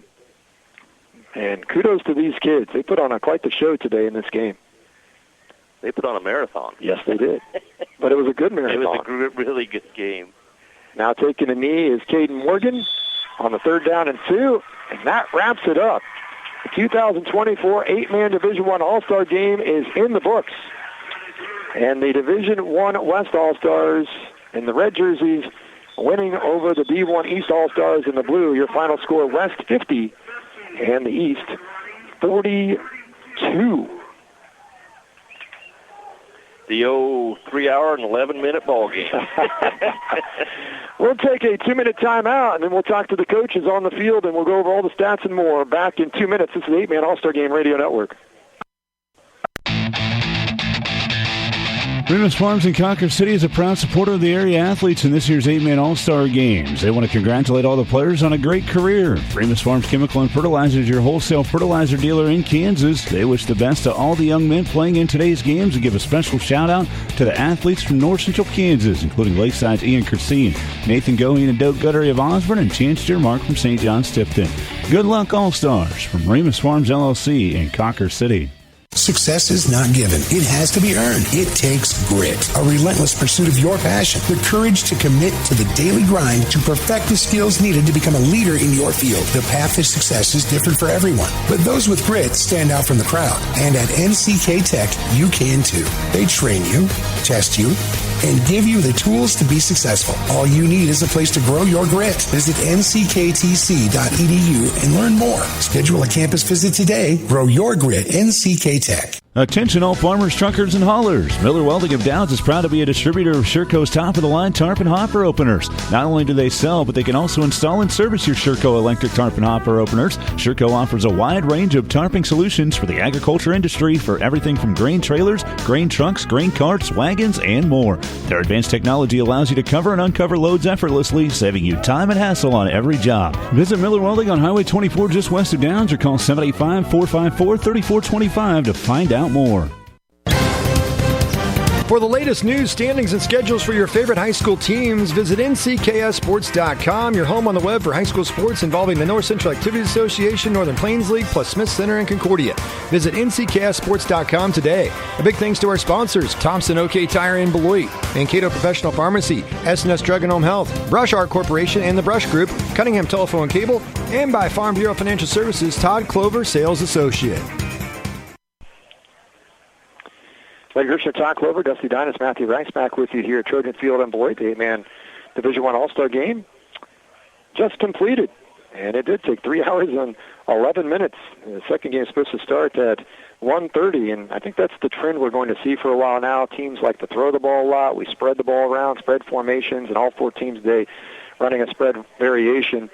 And the Division I West wins the game 50-42. We'll go through the individual and team totals for you. We'll talk to some of the coaches on the field here in our postgame show as well. For everybody down the line on the network, that was our last break. When we close the game, we will play the close, and then we will take a break and get ready for the second game coming up here today from Beloit. And scoring summary, the D1 West, they deferred. D1 East down on the field first drive, and Brian Rodriguez with the interception. Brian Rodriguez from Rollins County.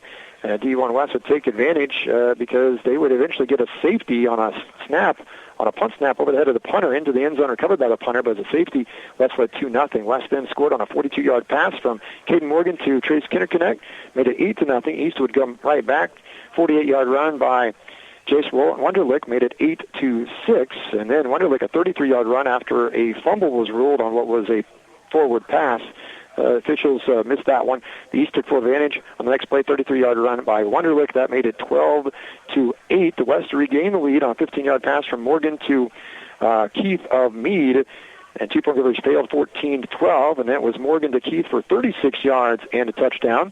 Brought Keith of Meade with the reception, one of 3 touchdown catches for him today, and that made it 20-12 West. The East would score on a 13-yard touchdown pass from Wunderlich to Micah Cothers of Chase County, and that made it 20-18. The East would actually that made it 26-20 in favor of the East after Andrew Smith had picked up a pass in the end zone, allowed the East to take the lead. The West would score with 26 seconds to go before halftime, as it was a touchdown pass. Actually, it was a touchdown run by Caden Morgan, and then Morgan to Michelle, Christopher Michelle of Wichita County, two-point conversion, 28-26 at that point. And then the second half, it was Morgan to Michelle for an 11-yard touchdown pass, made it 36-26 after Logan Meyer ran in a two-point conversion. Then the 56-yard hook and lateral play from Morgan to Gage Burke to the flip to Brock Keith. Had nothing but daylight in front of him. 56 yards to pay dirt. 42-26, two-point conversion failed. Eastwood battled back, make it 42-34. 23-yard pass from Wunderlich to Andrew Smith. Wunderlich the two-point conversion run, make it 42-34. West come right back. 2-yard run by Logan Meyer after onside kick was returned by Trace Kinderton to Quinter down to the 16. 3 plays later, Meyer with the touchdown run. 2-point failed. Eastwood score. 13-yard touchdown pass from Wunderlich to Tucker Grove, Chase County. Wunderlich the run, made it 48-42. And then the East would get a stop. They got the ball at their own 6. But the ensuing play, it was a low snap. Wunderlich couldn't find the ball, was bouncing around, went in the end zone. He fell on top of it. Ended up being a safety in his own end zone. And then they tried the onside kick, and it was recovered by the D1 West. And that's your final. D1 West 50, D1 East 42. D1 West leads all-time series 13-10. They win for the second year in a row. And it's interesting ebb and flow of this game as the West was in control early, then the East had the lead, and then the West took control in the third, and then the West held on to win in the fourth. Let's go down on the field to Dusty Dimes. With Coley Hamill here with the Division I West squad. Started the game with a safety, ended the game with a safety. A big way to finish there at 50-42 win for your team. A grind today, a long game. What stood out for your team today and being able to pick up this 8-point win? I mean, just the execution. These guys have locked in since day one. We give them a couple plays to learn, and these guys have done a tremendous job of executing, just doing their job, being where they need to be, making the tackles they need to make, making the blocks, extra effort plays. Man, just couldn't be more proud of what these guys did today. You had a quarterback on offense in Morgan that you found out probably during the week could drop some dimes, and he did that today for you, and you had some very good skill players on that offensive side. And I see you collecting these wristbands, so I know that you put in a good system to get 50, right? And you try to find the best fit for these kids, and we knew going in that Morgan was a slinger. Trent Long also played some snaps at quarterback. He's a runner. I'm a firm believer in just taking what people give you. 50-50, you might run the ball 50 times, you might pass the ball 50 times. Whatever it takes to win the game, and these guys were a part of that. And I'm just, so excited. What did it mean to have this experience with Logan Meyer one last time, too? And I know you only had him for a year in your system, but he was pretty important, wasn't he? Man, Logan's such a good kid. He just plays hard, no nonsense, downhill runner, had a couple great runs, had a sack, scored on a two-point conversion. To be able to cherish these moments with him. Hopefully some of my players, look at this and in the future they want to be here too, so I can, spend some more time with them. I'm so proud of Logan, and I appreciate his family being here to watch him. Colby Hamill, Lincoln coach, assistant coach for the D1 West. Thanks for the time. Congrats on the win. Thank you. We're going to try to get to Coach Massey next. Okay, so we'll send it back to Dusty here in a moment. Let's go through the individual totals for the D1 West. Caden Morgan, 11 carries, 35 yards, and a 1-yard touchdown run. Logan Meyer of Lincoln, 7 carries, 47 yards, touchdown run of 2 yards. Trace Kerndeck to carry for 3 yards. Brock Keith, 4 carries for 7. Trent Long, 1 carry for no yards. Receiving, Braden Bird of Meade, 2 catches for 4 yards. Gage Burke of La Crosse, 1 for 8. Wyatt Gardner of Wichita County, 1 for 8. Trace Kerndeck of Quinter with 9 receptions, 119 yards and a touchdown. Brock Keith of Meade, 5 catches, 153 yards and 3 touchdown receptions. Christopher Michelle of Wichita County, a catch for 11 yards. That was a touchdown. Justin Novotny of Skyline with a big 50-yard reception on a drive there before halftime had 5 catches, 86 yards. He had 2 guys over 100 yards receiving, 1 with 86. Logan Meyer threw 1 pass, 0 for 1 for no yards. Trent Long, 2 passing yards on a pass. His only pass of the game went for 2 late in the game. Caden Morgan of La Crosse, 22 of 35, throwing the football for 387 yards. He had 4 touchdown passes, and did have just the 1 interception. For the D1 East, Chase Wunderlich, 20 carries, 172 yards, and 2 touchdown runs. Jalen Massey, 9 carries for 47 yards from Linden. Brock Griffin, 1 for -5. Throwing the football, Wunderlich was 16 of 23, 237 yards, and he had 4 touchdown passes, 1 interception. So both quarterbacks, 4 touchdowns, 1 interception. Andrew Smith, a catch for 23 and a touch. Jalen Massey, 2 for 8 yards. Tucker Grove, 3 for 48. Micah Cothers, 5 for 66 yards and 2 touchdown receptions. Caston Worth of Linden, 1 for 35. Brock Griffin, 1 for 26. Josiah Bunura of Care-Perryville, 4 catches for 38 yards. Total numbers, the D1 East, 30 carries for 214 rushing yards. The D1 West, 24 carries for 92 rush yards. Total yardage, 451 for the Blue, 481 for the Red. So D1 Red, 481, D1 Blue, 451. Passing yardage, D1 West with 389, D1 East with 237. So in this game, we had 932 yards of offense combined unofficially in this game today. So we had 92 points, and we had 932 yards of total offense in this ball game. 3 turnovers. There were 2 interceptions and 1 fumble that, like we talked about earlier, shouldn't have been a fumble, but it was, so you deal with it and you move on. And the D1 West wins it by a final score of 50-42. We are going to have Dusty talk with the head coach of the victorious, actually it would be Michael Massey, the head coach of the D1 East, so not the victorious team. That would be Travis Dabian, but Dusty talked to Kobe Hamill of Lincoln and the winning side there. So we'll hear from Michael Massey, who has yet to lose a game as a high school football varsity coach because first year went 13-0. That's not bad. He should retire right away. 1,000 winning percentage. Let's go to Dusty. Yeah, Coach Michael Massey from Linden. Thanks for taking some time here. Your kids didn't give up, that's for sure. You kept the effort in the game and fell just short here today, 50-42 with final. Just looking back at this game and experience, what you'd learned from these kids here this week, especially in today's game. You know, I've learned that there's still a lot of great kids in the world. You know, we feel like that's what we have at Linden, and you don't really get to see a lot of these other guys on a daily basis, obviously, and to get to know them, it's a very special memory that I'll have, and you know, you build some camaraderie in a short period of time, and it's been a great experience for us, and you know, they're all-stars. They're not going to give up, and they played hard all the way through, and that's all you can ask of them. As you talked about, you have great kids at Linden, and you had 3 of them here with you this week. You know, your son was here, Jalen Massey. You had Gaston Worth here, and also Caleb Anschutz. So you had a chance to see not only your son, but 2 other guys. And 1 year coaching high school football, you got this opportunity, and how special has it been just on that side? Oh, it's amazing. You get to coach them all one more time. You know, it kind of makes you emotional, to be honest with you. Because they put in so much time. I coach these guys in the 3rd, 4th grade. You know, traveling. We go to speak and play a little league on Saturday mornings, and you got to coach them then. And then I moved up to junior high and had them through junior high, and then I moved on as an assistant when they went to high school. So I've coached them for 6, 8, 10 years, and you know, you put a final moment on something, it's emotional. If you had a chance to talk to coaches if they're on the fence about whether they want to be part of this game, what would you tell them? Oh, it's a great experience. You have to come do it. You know, it's again, like I told the interview earlier, if it wasn't for the mattress, it would have been almost a perfect week. You know, it was fun. You know, Beloit's been a great community to be in. They've opened their arms to us, and it's been a great experience, and I would recommend it to anybody.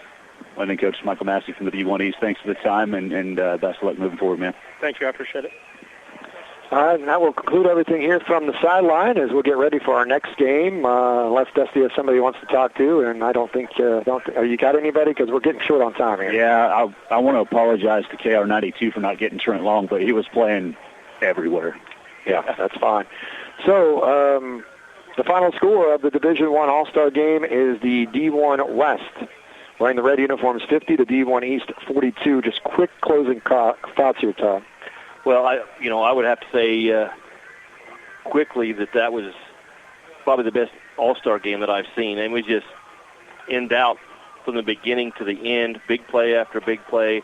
And, yeah, a lot of offense, but there was a lot of good defense, too. So I really enjoyed it, and I would be remiss if I didn't say that, the last 18 years working with you at the radio station has been great. I know that you're moving on to some really good things, and you will certainly be missed, and I have thoroughly enjoyed the last 18 years and stuff on the radio, but even more the stuff off the radio and the visits that we've had about sports and everything else. I think you and I have a lot of the same thoughts about sports, and maybe not the same teams that we like, but it's been a special 18 years, and I'm very grateful for everything. Well, I'm grateful for your friendship, and my relationship with you developed over those 18 years, and I greatly appreciate those kind words. And it's been a thrill to cover the 8-man All-Star game since 2009.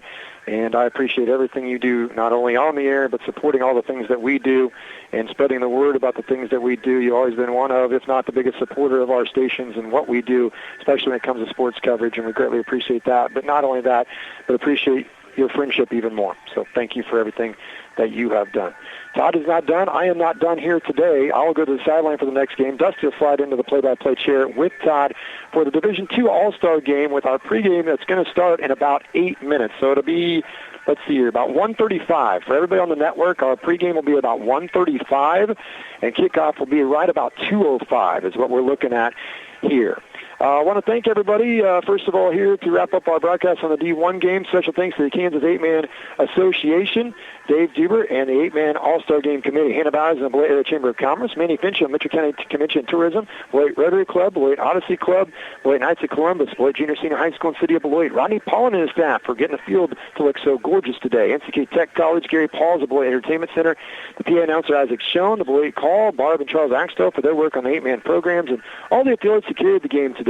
KR92 in Belleville, Katy Country 94, Glen Elder Beloit, 98.9, 1540 KMCP in McPherson, 99.3, 1370 Coyle in Iola, 1510 KLQR in Lauderd, and to those listening online at AstroRadio.com, the KQNK stream and app, and AmanAllstars.com. All of our sponsors who made this possible, we thank our local sponsors for everything they've done here locally. It is NCKSports.com, Miller Welding and Downs, NCK Tech College, Remus Farms Chemical and Fertilizer, Thompson OK Tire and Beloit, Guaranty State Bank and Trust Company, the Schooler Company of Downs, Cunningham Fiber, the Brush Group in Downs, and Central Valley Ag, to all those sponsors on our affiliate stations as well that you heard their ads here today. And thanks to all the volunteers who made the event possible. And finally, thanks to our staff today, our webmaster, Derek Nestor, color commentator, Todd Clover. Big thank you to Dusty Dinas patrolling the sidelines for us here today, and a big thank you to our intern Matt Rice trying to keep our sign up. It keeps falling down in front of the press box. The 39th annual 8-Man Division I All-Star Game is in the books. The West victorious in what was a very entertaining contest. The West 50, the Division I East All-Stars 42. Thanks again for tuning in. The 8-Man All-Star Game Radio Network will be back with you here in about 6 or 7 minutes, about 1:35 for our pregame show for our second game of the day. It'll be the Division II All-Star Game. This is the 8-Man All-Star Game Radio Network. Thanks for tuning in to the 8-Man Division I All-Star Game on the 8-Man All-Star Game Radio Network. We hope you've enjoyed today's broadcast. Keep your dial locked on this station as we continue with the 8-Man Division II All-Star Game in just minutes. This has been a production of Durkin Communications and the 8-Man All-Star Game Radio Network.